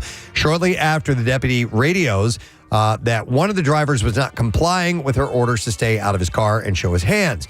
Video from the body camera shows that the suspect was charging at her, at which point she deployed a taser after multiple attempts. The taser was ineffective, and the deputy retreated to the front of her patrol car as he charged at her. Video from the cruiser's dash camera shows the suspect grabbing her gun holster as the pair physically struggle in the road. A police officer who was responding to the calls for help arrived and began helping the deputy to wrestle a suspect who appeared was still attempting to grab the deputy's gun. And at this point, an off-duty corrections officer arrived, and he helped the officer and deputy control the man. The suspect was identified as 47-year-old Brian McKay Fleming. Troopers said witnesses saw Fleming's car traveling at a high rate of speed before colliding with a guardrail and then striking an oncoming car. When questioned by a detective, Fleming said he drank 7 bottles of NyQuil that day to help him fall asleep. They do recommend, if you want it to really work, take 7 bottles of it. When he asked about the fight with the deputy, the arrest report said Fleming made statements about suicide. Prosecutors charged Fleming with assault, driving under the influence, obstructing law enforcement officer, and resisting arrest. The deputy had used the police training principles of time, distance, and shielding to slow down the conflict. But when she was attacked, she protected her firearm from being taken out of its holster. In fact, one of the officers had said that it was textbook how well she handled it. Good for her. And keeping the gun from this guy who drank 7 bottles of NyQuil before getting on the road. In deference to him, he didn't drink 8 bottles. No. Yeah. All right. And then there was this story. This is terrible. 4 people were shot Friday evening at a Christmas tree lighting ceremony in North Carolina. Well, that's one to remember. 3 people were in critical condition, 1 in stable condition following the shooting in Concord. It wasn't immediately clear what led up to the shooting. It's the most wonderful time of the year. Police are reviewing video footage of the event and speaking with witnesses. They've asked anyone with videos or photos to share them with the police. Oh, my God! He's got a gun! He's got a gun! Sorry, good. Well done, Case. Video and photos posted online show crowds of people fleeing along with the street lined with emergency vehicles. It was unclear if police had identified the suspects or motive. And the event was advertised as the 28th annual tree lighting ceremony and was expected to feature Santa, Mrs. Claus food trucks. The Grinch. The Grinch was there you go. There you go. That son of a bitch is using firearms. That's what it was. All right, and we'll do one more story, and we will wrap it up. Let's see. It can't end on a horrible one. How about this one? William Tullios, the former superintendent of Argo Community High School near Chicago, allegedly spent thousands of dollars on porn using his school credit card and tried to cover it up with fake invoices, according to a new investigation. Tullios spent about $2,500 with Epoch, a payment service used for adult websites, and another $1,130 on an adult site called Slushy. I'm going down the items here. I see rulers, paste, and knocked up and horny. He also bought Viagra and spent over $26,000 on Amazon, including hundreds of dollars on adult websites. This is all with the school's money. Right. How did he think this would not be discovered? When caught, he asked the school's bookkeeper to create phony invoices, later texting her that they showed that they should stick to a story about unauthorized charges. However, he reportedly grew tired of hiding it, allegedly telling the bookkeeper, I can't lie anymore. So he turned himself in. There you go. That's what I have. His conscience got the better of him. In the bizarre file for you this morning. All right. Throughout the program, we have been doing some giveaways with Harvest Seasonal Grill and Wine Bar. And our good friend Dave McGrogan, owner and operator of the chain, is here with us this morning. How you doing, man? Wonderful. Nice to see you, sir. How are we've you been guys? feasting upon the fantastic food that you guys brought in today. And I wanted to highlight the fact, Dave, that you guys at Harvest is going to be sponsoring the Thanksgiving Day broadcast with Pierre's Producers and Alice's Restaurant and all that great stuff. Yeah, I mean, you guys have lived through such a difficult time, and I knew Pierre since we did our first event together in 2004, Pierre and I, an Earth Day event at Kildare's King of Prussia. Right. All the way back to there. And he's left such a huge impact on this whole region. And we were trying to figure out a way to support it and support Pierre and his memory and what he's meant to so many people in Philadelphia. And Alice's Restaurant, the Thanksgiving broadcast, I've done with my kids since my daughter Ivy's 31, basically since around the time she was a little infant. And you were saying that forever, even no matter where she's been, you guys make sure that you're listening to it. We always do it. And I remember being in chiropractic school in Atlanta in 1992, and I'm saying to all my friends, Thanksgiving, Alice's Restaurant. They're like, what the heck is Alice? What are you doing? It was like the Mummers. I'm like, hey, we got to watch the Mummers on New Year. They're like, what's a Mummer? And Pierre created something that was just amazing and just legendary. So for my family, it means so much because now I have a granddaughter, Winter, who's 5. Yeah. Who's just wonderful. So my daughter Ivy and my daughter Winter will be at our house with my wife Melissa, and we'll have a whole bunch of people over, and we'll be listening to it. To Alice's Restaurant, listen to it. And then I always text my mother-in-law, and she's listening. And then my daughter Hope's down in Charleston, and my son's in Florida, and I make them all listen. It's important. It's tradition. And it is. And then you go somewhere else. Like I'll be in Florida for something. I'll be like, what'd you do for that? Oh, well, we always listen to Alice's Restaurant. What is Alice? So to think that you could take this thing and make it such a meaningful part of our people's lives. Yeah. So we wanted to find a way to sponsor and support it. And hopefully we can carry it on every year. Because for my family, it means a lot to hear it. Well, as Preston has pointed out, we have Matt Cord, stepping in to carry on the legacy, and that's what it's going to be about, carrying on Pierre's legacy. So, a lot of stuff will be that you loved about and what Pierre created will be kept in perpetuity. And to helm this year with the Thanksgiving show, it's like I said, Pierre's producers are going to be here. Nick's is going to be pre-recorded, may call in because he's headed out of the country. But Kevin Gunn, Michael Anthony Thompson, Jason Fayon, Pancake, Ryan, they will all be here, and they'll be covering it. I couldn't think of a more perfect way to do it. Yeah, pretty cool. So we're looking forward to this. So thanks for sponsoring, Dave. No, it's meaningful. What you guys do for the city, I mean, we were just talking about it, Steve, DeBella, Pierre, you guys, you're part of the fabric of the city, and not having that's going to matter. It's going to make a difference in the city, and anything we can do to carry it on. And then one other thing, I have missed Camp Out for Hunger 3 times in my life since you guys were at the Adams Mark with a bonfire and a tin can. 3 times in my life. I missed it this year, and I felt so bad. I came back from Florida, and it was like the last day, and I just didn't get there. So our team is making a $2,000 donation. All right. On behalf of Camp Out. We felt bad to miss it this year, but congratulations on amazing biggest record year, right? $1.8 million in food, $1.6 million in cash. Yeah. Is that what it was? Yep. So, Yep. And a good portion of that is the glow and the halo effect of Pierre. So even in this horrific event, he still manages to carry on and do good. And by the way, the Acme checkout registration or at the register where you can donate, that goes through tomorrow. Yeah. So Dave will add your $2,000 to that total, and then whatever else comes in from Acme on top of that. And so that number is still growing. We were at $1,635,000. But that's going to be goosed up a little bit more as of next week. So thank you for that. We appreciate it. No, we appreciate you guys. It's amazing what you guys do. And yeah, I got my harvest team here, my chefs. I've got 4 chefs here today. That's a lot of payroll today. Yeah, no, David. To feed you guys. David Shorn. Who else is here, if you know offhand everybody's name? Chef Shorn's our regional chef. And then we've got Javier, who is in Harvest Moorestown, who's an amazing chef. And if you ever want to see the cleanest kitchen of your life, just go into his kitchen. Right. Fantastic. Chef Taylor in Harvest Lancaster, our #1 harvest in the whole company. And then Chef Kevin is brand new for Harvest North Wales. That's my jam. Which is Steve's jam. Yeah. And I think your jam sometimes, Nick. Sometimes, I love it up there. Yeah, and the one up in Montage is still great. And yeah. But if I can plug them a little bit, every harvest has an individual chef. They can create their own dishes, their own specials. We do our seasonal menus. I think the most important thing to know, nothing's ultra processed. Nothing's got junk in it.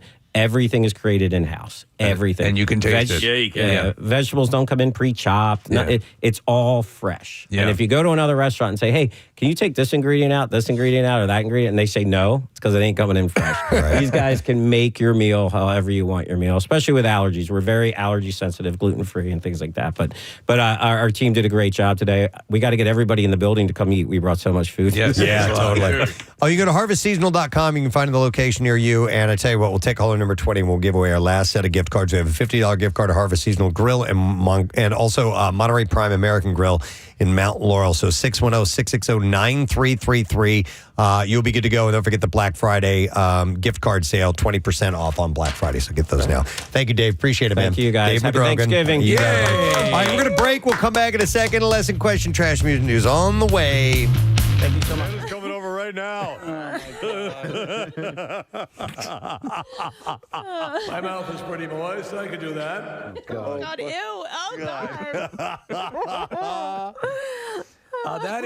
There are some things that are absolutely astonishing as when you listen, that you wrote kicked. I'm sure you. I did. Right. So why is that not perceived as an actual word? I've had it happen. I think they were just trying to pull a fast one on you. Yeah. I think technology was like, oh, ass licked. Yeah, it's built into the algorithm. The autocorrect feature is bizarre, though. Like, I don't know. My mom sent me a text right before Christmas, and she wrote, I bought Ben some ski dicks from Buckman's and a U.S. National Parks wall map and push pins.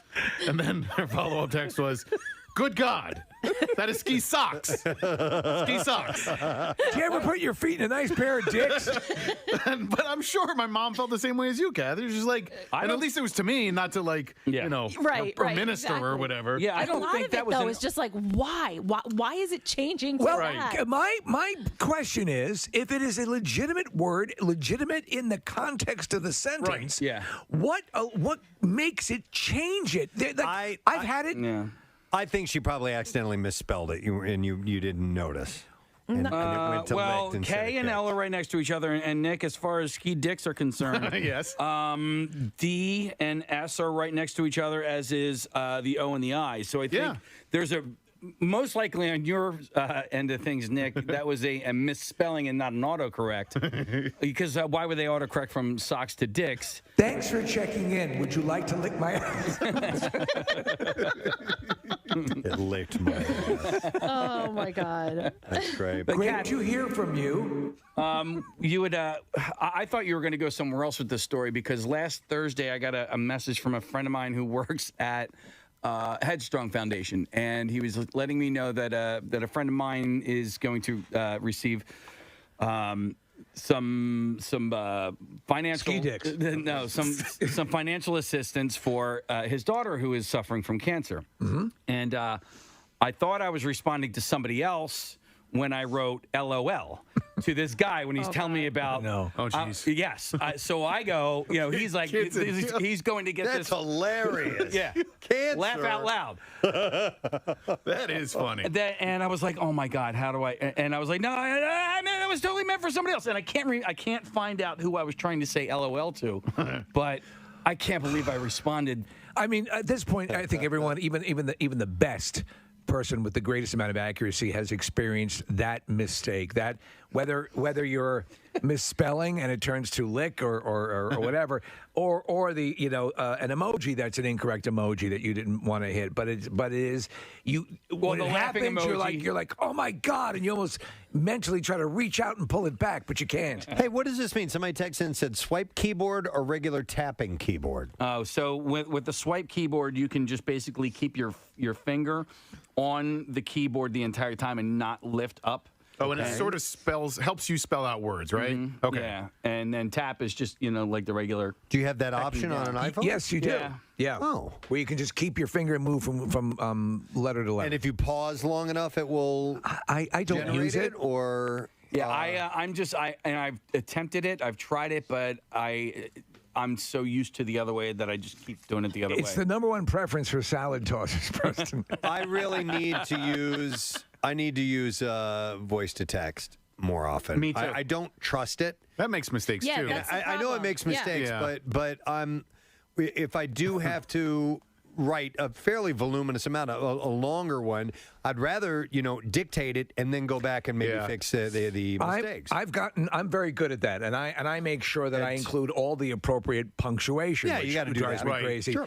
You know what annoys me about that, though, is if you stop in the middle of a sentence just to gather your thoughts and then you start again, it starts with a capital letter. So then there'll be a capital letter in the middle of the sentence, and I can't send that. Well, do you know what works, Kathy, if you can? First, write it longhand, then type it, then print it.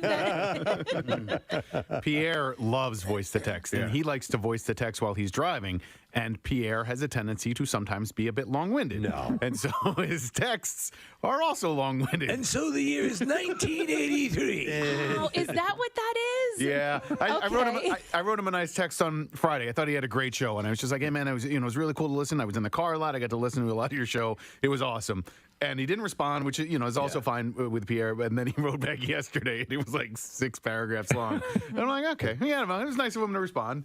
It's just. Will we ever forget the tragedy of the Donner Party? What? The problem with me and voice to text is I can't think of what I want to say as I'm saying it. I mess it up too. I'm like, That's what I mean, and then you want to here pause. is the thing. I would like to say to you these words, and I'm like, well, so it gives you the option to review it. I know, right? I know. Yeah. But just when I'm typing it out, I know exactly what I want to say. But when I'm My saying friend it, sends the voice Would you messages. be interested in licking my butt? It licked my butt. Damn it! It said. So my friend sends those voice where it's just you can just talk and then it. Todd Glass did that for Casey last week, and he did it for a reason. I forget what it was, but your voicemail was full or something like that. So he sent you voice text. yeah, I guess my voice. I don't have my voice. Do you get that from anybody? I have. with any I of your- had just a handful, but not any regularity. But I I'm don't know not good anybody at sending back then. When I send it back, I'm talking like I'm doing voice to text, Right. but it's just like a regular message. Hi, this is Kathy. I was busy. I couldn't get your call. I was inviting a stranger to lick my Cav, who were you texting this, by the way? I forget. What She didn't that I say. got my ass? Licked. Yeah. Yeah, it was somebody. I have some things I need to drop off at this business, and it was the business owner. It's so funny though, and it's Kathy, the abject terror you experience when that happens. It's like, and there's nothing. Everyone has made the mistake. It doesn't matter when you've done it, especially on that level. How many times it happens constantly. I forget who I told I loved dearly and used the nickname I use, Spoogie or something that I use on my wife. the question mark came back, and I'm like, oh no, Son of a bitch. because my big mistake is that I don't look. All right, so I texted, and then I got 1 or 2 texts from the time that text occurred, so that Claire is no longer the top person on my text chain, and so I'm responding now to whoever was last in, and I always make that mistake. What sucks is when you are you get a word wrong, and then you type what you think is the correct word, fixing it, and you have typed an incorrect word again. Yes. And if you do that 2 or 3 times, it's like, what the hell and then that is becomes, happening? That becomes the default sometimes. If you type it enough, the bad spelling, the incorrect spelling becomes the default for what they think. And it does, and then you got to break that nightmare. I would think a lot of times, and then it'll give you, and then you have to, X out of the word that's popping up. I'm like, no! I hate that. Especially if you're using curse words. And I understand why curse words are going to come up as incorrect, because you don't want to accidentally send that to someone who doesn't need to be seeing that. By the way, though, you don't intend to see that. They should put that. They should put curses in, or allow you to put curses in. Well, I mean, listen, you can if you wanted to. When you do like the abbreviated keyboard or whatever. Yeah. So you can change ducking. You can change ducking, or like if you just wanted to, like, okay, if I type the letters FFF, it's just going to turn into Forget You, Dad. Forget You, Dad.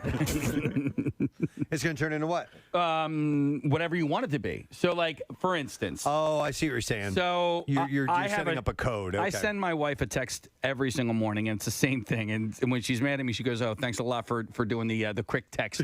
But if I just type in the letters I, that comes up, and it just says, "Good morning, I love you so much." Okay. You know what I mean? So you can do that, like if you typed, but it's Lick called my butt. You can do a shortcut where, if you want to say FU, if you just type in the letters FF or FFF or whatever. Where do you go set that up? You got to go to settings, keyboard, shortcuts. Eat a bag of sticks. But I do that for like my address, right? Rather than typing my address out every single time when I need to do that, I just type in the letters of my house or the numbers of my house, and my address comes right up. That's cool. By the way, here's a text that says, I use voice to text so often that sometimes I accidentally dictate punctuation when I'm leaving a voicemail. So I'll be like, "Hi, John, comma." And they'll actually say that leaving a voicemail. I haven't gotten that bad, but I've done fairly lengthy texts with the speech app, and it works well. Yeah. But I mean, it does. You do have to be on your game. You can't slip up once, because if you go through a 3 or 4 sentence thing and you screw up, then you got to start from the beginning. You can't jump in again and fix the part that's wrong. By the way, here's a text that says, "Hi, I wanted to RSVP for the ass licking party." Polite. Kathy, is there room left? Stop it. How did you beat COVID? Well, I used an unconventional treatment. It's very unconventional. The trick is finding a doctor willing to do it. Casey, I think you saw the guy that's the president of that club down the shore this past summer. He had a big white truck and sat on the back. Yeah, I eat A. Oh, that's right. Oh, yeah. Yep. I was like, "Where are you going with this one?" All right. Well, that sounds like it was fun for the recipient, Kathy. Yeah, that was super fun. that took place. Well, maybe you'll see them in some sort of professional function. Much, Kathy. Well, if you guys didn't know, Kathy had the Rona. She got past it, but there are some lingering effects, and a lot of people have dealt with this lack of taste thing. Would it be safe to say that it licked her ass? I think it licked her ass. Now, if you don't know about that, she had texted someone that it kicked her ass and accidentally typed in licked her ass. And this wasn't a close personal friend either. It was more of a casual relationship. And I love it. Took it to another level. But so your sense of taste, at what point? Because listen, when you get a cold, when you get the flu, it's standard that happens, but it doesn't linger afterwards. So did this happen at the onset of symptoms, or did this happen later on? No, so I was like a few days into having COVID, and I had congestion too. So, Foo Fighters, 93.3 WMMR, and Everlong with backup vocals from Louise Post of Veruca Salt over the phone. Because Dave called her in the middle of the night and he wanted to sing. Isn't that wild? He had a dream and he wanted her to sing the vocal harmony, and she did it on the phone, and it lives forever. And that song is a pretty cool story. 10:23 as we have ourselves a Tuesday morning, getting close to being over, but not quite yet. And we're going to give something away. Lesson question time. We have a pair of tickets to see Motley Crue. It is the return of the Carnival of Sins tour. Tesla and Extreme will be there Monday, July 27th, Mortgage Freedom Pavilion. Freedom Mortgage Pavilion, not Morgan Freedom.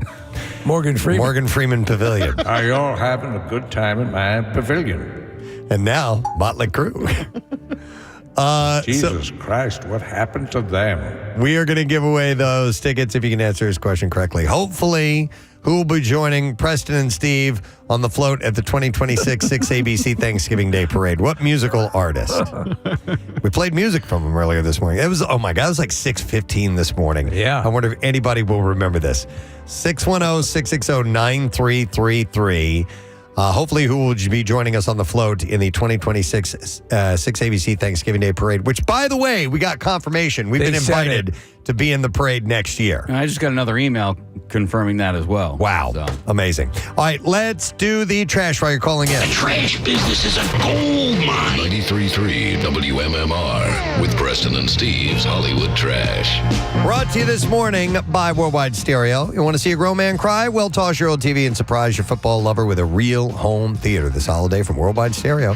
Montgomeryville, Wayne, and WorldwideStereo.com, making holidays more fun since 1979. What's going on, Steve? Well, Preston, I know you're a big Real Housewives fan, so this is going to hit you. Real Housewives of Atlanta star Candy Burris revealing her divorce from producer Todd Tucker had been brewing for a while. Candy says there came a point in the marriage when they both realized they had no souls. Brooke Nader's hit reality show, Love Thy Nader, has already been renewed for a second season. Hulu says the show pulls off the near impossible by making the Kardashians look like the West Wing. And finally, Glenn Powell sparking rumors of a romance with dazzling landman actress Michelle Randolph. Powell raised suspicions further by bulk ordering a topical cooling ointment for his penis. And that's your Hollywood Trash. All righty, we'll see if somebody knows the answer to the lesson question today, which is, hopefully, someone will be joining us, a musical act in the 2026 6ABC Thanksgiving Day Parade.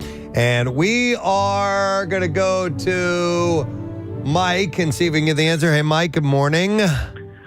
Gadzooks. Gadzooks, buddy. All right, so Mike, who hopefully will be joining us on the parade float? Chic. No. They were supposed to join us last year. There was another one that was said, but thank you, Mike. I can understand why you might give that answer. He's clearly listening. He just missed that one thing. Not exactly what we were looking for. So we'll have to circle back and do another one because we have a couple other incorrect answers. In Mike's defense, you did say Chic at the end of the 6ABC interview, but Preston, when you asked the question, you referenced it at 6:15 this morning. Yeah, we were talking about Chic and how we would have to join Chic eventually, but I'm going to go to Jason, see if he knows. Hey, Jason, good morning.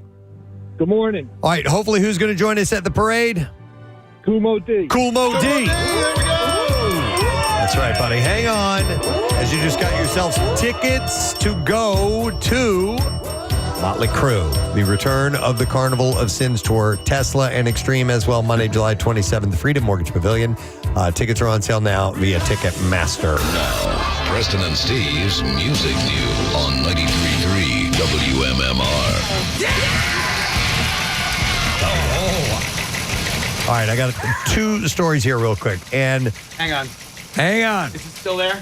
Oh, yeah. Case, no, it's not. No, it's gone. All right. Casey had a note written on his ass the other day that said there was no sponsor. It's not there anymore. I'm happy to see. Whether you clean your ass? You washed your ass. Wash your ass. All right, so this first story is about the death metal band Vitriol. I don't know anything about this band, but I love this story. I know they have a lot of anger. Listen to this. Death metal band Vitriol fell apart mid-tour when 3 members quit and abandoned the founder, Kyle Rasmussen, at a gas station in Vermont. Wow. Yeah. That guy must have been a total a-hole. Totally. Right? That the 3 rebelled against the 1. Yep. So guitarist Keith Merrow, bassist Brett Lear, and drummer Andy Vincenzetti all walked out together, with Merrow posting on Instagram that they wouldn't tolerate Russman's cowardly and weak outbursts of misplaced anger. Wow. Merrow said that he'd be home for Thanksgiving and called it the darkest day of his music career. The band was on their first ever North American headlining tour, with shows scheduled through early December across Canada and the U.S. And this is the latest lineup problem for Vitriol, which has seen multiple members leave in recent months. Last September, bassist Adam Roethlisberger quit mid-tour, and Rasmussen admitted at the time that he can be difficult to work with. Well, it sounds like it can be a friggin' nightmare. Rasmussen hasn't said anything publicly about being left at the gas station in Vermont. Not at the gas station. How about that? This is a place of joy. Left. They just took off and left him at the gas station. Go ahead. See if I care. I love it. I've got my gas. I care. Don't leave. Well, Guys. so he's looking for a whole new band. I'll buy you Hot Pockets. Preston's like the scene in Almost Famous. I'm only the lead singer. All right, and then one last story. It was announced yesterday. Guns N' Roses has decided to return to the road next year, including a performance at Hershey Park Stadium. It'll be Saturday, August 1st. And tickets will go on sale to the general public on Friday, December 5th at 10 a.m. You're in Chocolate World now! Through Ticketmaster.com. Welcome to Chocolate World. We've got lots of candy. The group is set to... I want to see you eat.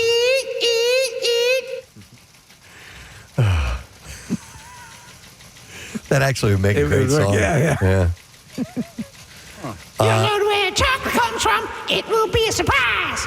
The group is set to release 2 new songs, Nothing and Atlas. As all the Hershey products roll right past your eyes.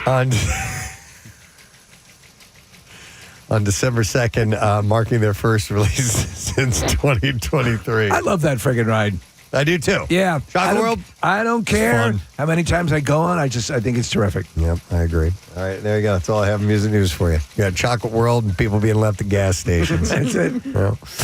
All right, we got a break. When we come back, we'll wrap up the program. Later today, Word of the Week prize coming up. Stay with us. Like if you have congestion, you have a cold or whatever, like, taste won't be there. So that's what I kept telling myself. I was like, no, I think it's that, because there was like a little bit still there. So I'm like, maybe it's just the congestion, like normal, and I'm not really losing my taste. No. And then flash forward, now we're a few weeks in, and my taste is, I would say my taste is like 0 to 10%. I don't know. Maybe today I'll see. Yeah. I thought maybe at one point it was coming back. I had yellow mustard. I told you guys this, but I don't know if it was like whatever. I don't know. Whatever. You don't know if it was like the spices in the mustard, right, that, exactly. as opposed to its actual flavor. Yeah. It's nothing you would be able to compare it to in life. I mean, it's such so a unique weird. thing to have happen. Yeah. And so for the most part, people have what they call the long Rona. Still, even they eventually get their taste back, but it can be a while. God, I've seen stories of people that have gone like a year without having taste. My grandmother, this is a long time ago, went years a loss of taste. Is that right? What and caused then it? It just came back. Right. I don't know. We never found out. And now she's a food critic. No, she's dead. Oh, okay. But anyway, she couldn't taste anything.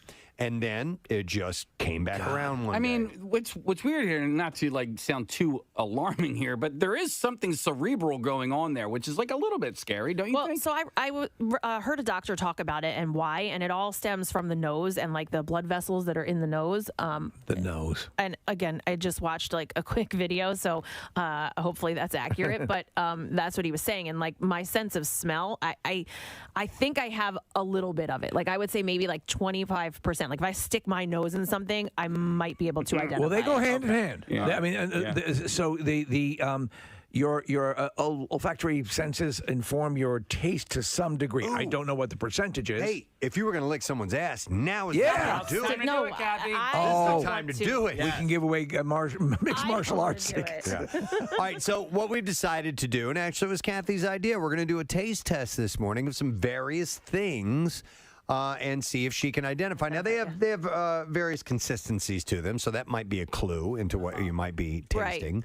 Right. But nonetheless, we want to see if you can identify. And some of these things are very strong flavors. We're not throwing anything. All right. You're not going to taste anything effed up. We're not like doing toilet water. Yeah, we're not doing that. You wouldn't It's know all what that tastes legit. like anyway. It's all edible, and or you'll like, be fine. Is there a foot chance? shavings? Yeah, None foot of shavings. that. Thank No, Is there a gross. chance that this might, because of the wide variety to her palate, is it possible this might kickstart your taste back up? Ooh. Possibly? Listen, I also read a lot about that. People trying to do that using like pepper, and there was another thing where if you like burn an orange. peel, Carter told me about it yesterday. He's like, "Ooh, there's this thing," and I saw it, and I was like, "Really?" And he goes, He goes, "Hang on." He looks at me, and he goes, "Oh, it's not real. Never mind." Not real. Yeah, like people were trying it, but there's no scientific evidence that it works. All right. Hang on. Let me go to Steve real quick. Steve lost his taste. Hey, Steve, how you doing? Hey, how you guys doing? All right, buddy. So, did you have Corona? Yes, last year. Okay, and how long has it been since you've been able to taste anything? Over 400 days. 400 days. Now, Steve, let me ask you a question because you're not necessarily eating for taste anymore. Have you lost? I am anger eating. Yeah, anger eating. All right, so have you lost any weight as a result, or nothing's changed? You know what? Everybody says, "Oh, you must have lost so much weight." I lost some in the beginning. In the beginning, I lost a lot. But I have, as time goes on, I'm just anger eating. I'll buy Reese's Cups and I'll be like, damn it, I'm going to taste these Reese's Cups. And I don't. Steve, do you feel, and you're like constantly searching for it, right? Like you constantly, you're like, okay, let me try this. Maybe there'll be a little bit there. Yeah, and the only thing is I have had twinges of, like if somebody has like a lemon cookie or a lemon cupcake, I might get like the taste of lemon with the first bite, and then it's gone. Like there's just nothing. Steve, so this would not affect though your hunger, right? Hunger is. Oh no, of course not. Yeah, of course not. Yeah, that's the best part of the whole thing. Yeah.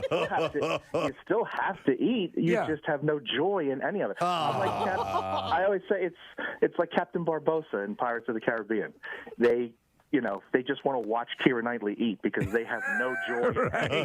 Right. They can't experience. Well, look. I mean, statistically, you should get a return, and there's no guarantee it's going to be, anytime soon. But man, my heart goes out to you.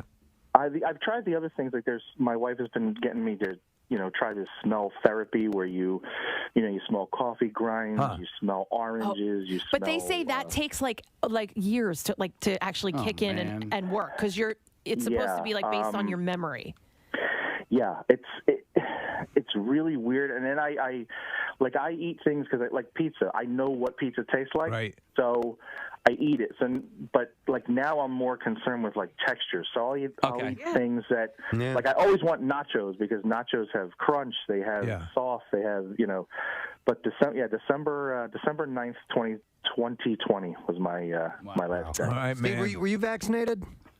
Yeah, and boosted. Okay. Yeah, but that was all after. I know there's connections to any of this stuff. All right. Yeah. Dude, I feel for you. Hang in there. Hopefully it'll come back around. Preston, what about you, man? If I lost my sense of taste, forget it. I would be so upset. It's so weird. I find so much joy in eating. Mm-hmm. But I mean, I guess wouldn't you switch to a healthier eating habit? Well, if you don't I'm pretty healthy. You're pretty healthy too. Yeah. So it's not like you're going crazy. Right. But like, so why I eat eat ice very cream? healthy. Yeah, exactly. Yeah, Because of the texture. The little treats. Yeah, but it's the texture. Like Steve said, you're constantly searching for something. So like, you could sit there and eat healthy, but it's like you like. So for me, melted cheese, that texture. Does that give you pleasure? Yes. Okay. So right now, like, because I can't taste anything. Like zero sugar ice cream. And stuff like can't you that, find something that like will approximate it? That approximates the texture and that is not putty loaded with. Case you could. Yeah. Those are great putty. Amy said she did the orange trick and it worked. All right. Well, if this is the case, then we need to do this after the contest. We'll try. Get an orange. I would love to go to these calls, but listen, I want to go through this and see if she can identify these things or not. So let's give this a try. We're going to be drinking things, by the way. We're not going to be eating. Oh my God, she's lost her sense of dead. balance. She can't stand up. You okay? Tripped over her own headphones. I had to move, and I tripped over my headphones. Okay. Oh, the headphones. So we have all grabbed some things from our cabinets and refrigerators and brought them in. And, I have the sheet here. Don't look over here. Yeah, don't look. She's not wearing her glasses. No, she's getting blindfolded. She's blind and no taste. And, Marissa, are we putting the mask on her or no? We're putting the because it covers up our nose. Exactly. So we have a full. I do want to try to smell it afterwards if I mask. can't taste it. Okay. All right. Yeah, we'll figure this out. This is a legitimate. Should we be wearing goggles and lab coats? So here's what we'll do. Marissa has put all these in numbered cups, little shot glasses, and Kathy's going to sip it, and we'll just have her guess. And I've got the list here, and then I'll reveal what it is, and we'll see if she gets anywhere near it. Okay. The password is. Yeah. So do you want me to put these goggles on? Do you want to eliminate the smell as well fully? I mean, listen, I can sip it. If you hand it to me, I can sip it without smelling it. Because I want to see if my sense of smell is there or not afterwards. All right, let's leave him off as long as it doesn't tip you off. So, Marissa, give her number one. We'll start with us. We can go in order. This is a good Marissa, I don't know where you are. order that we have, and she'll Okay. she'll put it in your hand. Okay. I can smell it. Do you know where your mouth is? Shut up. All right, are you guys ready? Yeah, take a sip. Don't smell. All right. And see I'm what not you going to think. smell. You can shoot the whole thing. Don't smell. Probably don't drink the whole thing. You need to save some room. Okay, so you getting any sensation? Something. It's like, yeah, it's not water. Okay, not water. It's I want to say like a I want to say sauce, but it's not that thick, so it's not a sauce. But that's what I'm getting. Like I would something like a pasta sauce or something. Pasta sauce. So she's guessing pasta sauce. Okay, and what is it, Preston? It's a sauce. Wait.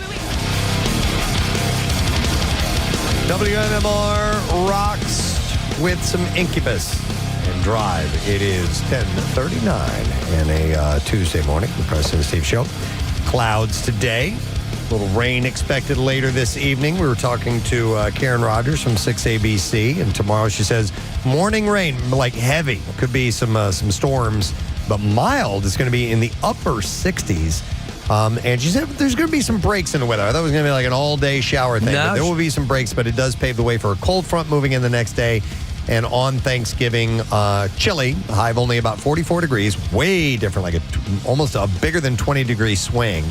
And partly cloudy skies, a little bit breezy. So just bundle up and you should be good to go. But that's going to be our weather pattern for a few days after You know what that. I'd do? I'd let it rain in the morning tomorrow. And then when you get home, it'll be warm enough to just go out. If you have any Christmas decorations that you are putting up, take advantage of the warm weather and start it. Get it done. Yeah, if you can, most definitely. Oh, take a moment and thank our guests. I had mentioned Karen, but we also had Alicia Vitarelli here from 6ABC. And John Morse, who is here, who is the executive producer for the 6ABC Thanksgiving Day Parade, and that's what they were promoting. And it sounds like they are going to have a bigger and better one than ever before with a gazillion different musical acts and special performances and all of that stuff. So it starts on Thursday morning, and we were invited back to be in the parade. That's the word. Because we got rained on last year. Yeah. So we'll be back next year and be in it, which would be a great time. So, but it was wonderful to see those guys, and check 6ABC. It starts, I think, Karen had said around 8 a.m.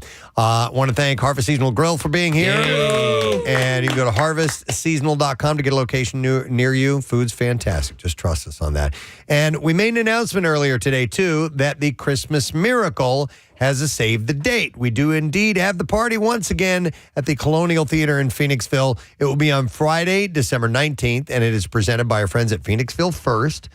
So when we get back, we will start doing some giveaways, and there's also going to be some chances for you to win tickets in some of our Garage Beer pre-parties. So Garage Beer is one of our sponsors. So yes. Looking forward to that. It was nice to make all those announcements. Ryan Shuttleworth is here. Hey, man. Hello. It's nice to get your parade apparatuses on, too. I can practice all my cheerleading moves for it with the pom-poms. Yep, we got Ryan in full cheerleader form. Let me just I know you want to live out a fantasy right now. Well, you never know in life. You never know. You get new horizons and all. I tell you what, man, my sister was a cheerleader. I loved pom-poms. I absolutely. They're a lot of fun, man. For that. Yeah. I don't need a support group. All right, I have one confession to make. I cheerleaded once in my life. In my high school, they had the Powder Puff football game where the ladies played football, and I was on the cheerleading squad for that, and I was pretty damn good. I was the top of the pyramid given my vertically challenged nature. So it was super cool, though. Casey, I've known you for all these years. And sometimes you still do it. Yeah. You loved Dude, they're great. I don't know. What would you do with them? It's not like Rub I would them on your cheer with them. face. Like it's. What would you do? I mean, play with them? Yeah, I just like I love the way You like they the way they sounded, and like sound they're all big and puffy. I mean, these are smaller pom He can't poms. come to the phone right now. He's playing with his pom-pom. What about the little ones like the wrestling wrestling cheerleaders would have? Just a little, it's a little handheld thing with like little the big ruffles on the sides. Like the big ass pom poms, manly pom poms. Sit there and do this. Yeah. Okay. Ryan, do you have the letter of the day? I can oblige. All right, let me hit this button and we'll do that. Preston and Steve on 93.3 WMMR. Now, the Daily Letter. All right, the Preston and Steve Show is brought to you today by the letter T as in transformational. So T. What was it? Transformational. T. All right, T. Definitely T. So we have one more to go. We'll give away that letter tomorrow, and we'll give away a Flyer Santa sack. That includes a pair of low-level tickets and to a Flyers game autographed item, food, and beverage voucher, and Philadelphia Wings lacrosse tickets. And it's everything that you need for a game and one gift. And you can get your Flyers Santa sack now only at PhiladelphiaFlyers.com. All right, so what's going on today, Ryan? So it's a double shot Tuesday. I do believe that today is the anniversary of the last waltz taking place over in San Francisco. So we're going to see if we can get a double shot of that. I also want to quickly mention and thank you again to the nice folks at Harvest and Dave McGrogan for sponsoring the portions of the Thanksgiving show this year. That'll be this Thursday with a cavalcade of Pierre's producers, myself, Nick McElwain via the Blarney Stone, I guess. It'll be great with that. So Kevin Gunn, Michael Anthony Thompson, Pancake, Jason Fayon, and of course 3 helpings of Alice's Restaurant. And thank you to you guys for taking the time out of your own Thanksgiving to continue with this legendary thing. And it's just wonderful. You can, or maybe you can't imagine just how much it's going to mean to people that you're doing this. I have never felt more of a sense of purpose in my life to continue that. Like, I've gotten so many responses saying, thank you so much for doing this. I couldn't imagine this holiday without it. So we're happy to be there and be that family. I'm sure it'll be emotional, but I bet it'll also be a bit cathartic. You know, it's like living on with the tradition and playing that music, and it'll feel good to have done it afterwards. 100%. Nice. All right. Well, hang out with Ryan, and I want to thank our sponsors. Preston and Steve Show is brought to you today by Acme Markets, fresh foods, local flavors. Also brought to you by Dunkin', and the Preston and Steve Show runs on Dunkin'. Plus, Worldwide Stereo, give them goosebumps this holiday with a gift from Worldwide Stereo, Montgomeryville, Wayne, or online at worldwidestereo.com. Tomorrow is a Wednesday, so Fox Good Day will do that. David and Lucas, who are from Back to the Future, the musical. So Doc Brown and Marty McFly are going to be here in our studio. So we'll get to chat with those guys. And it will be the No Sad Bro early edition because tomorrow's like Friday. And it's really the no saddest of the bros. That it is. Before Thanksgiving. Yep. We're all thankful and not sad. And no saddest. All right. That is it. We are done. Rage on. Have yourself a great day. And rage on and have a great day in the morning is what I meant to say. All right. We'll see you later, guys. Bye-bye.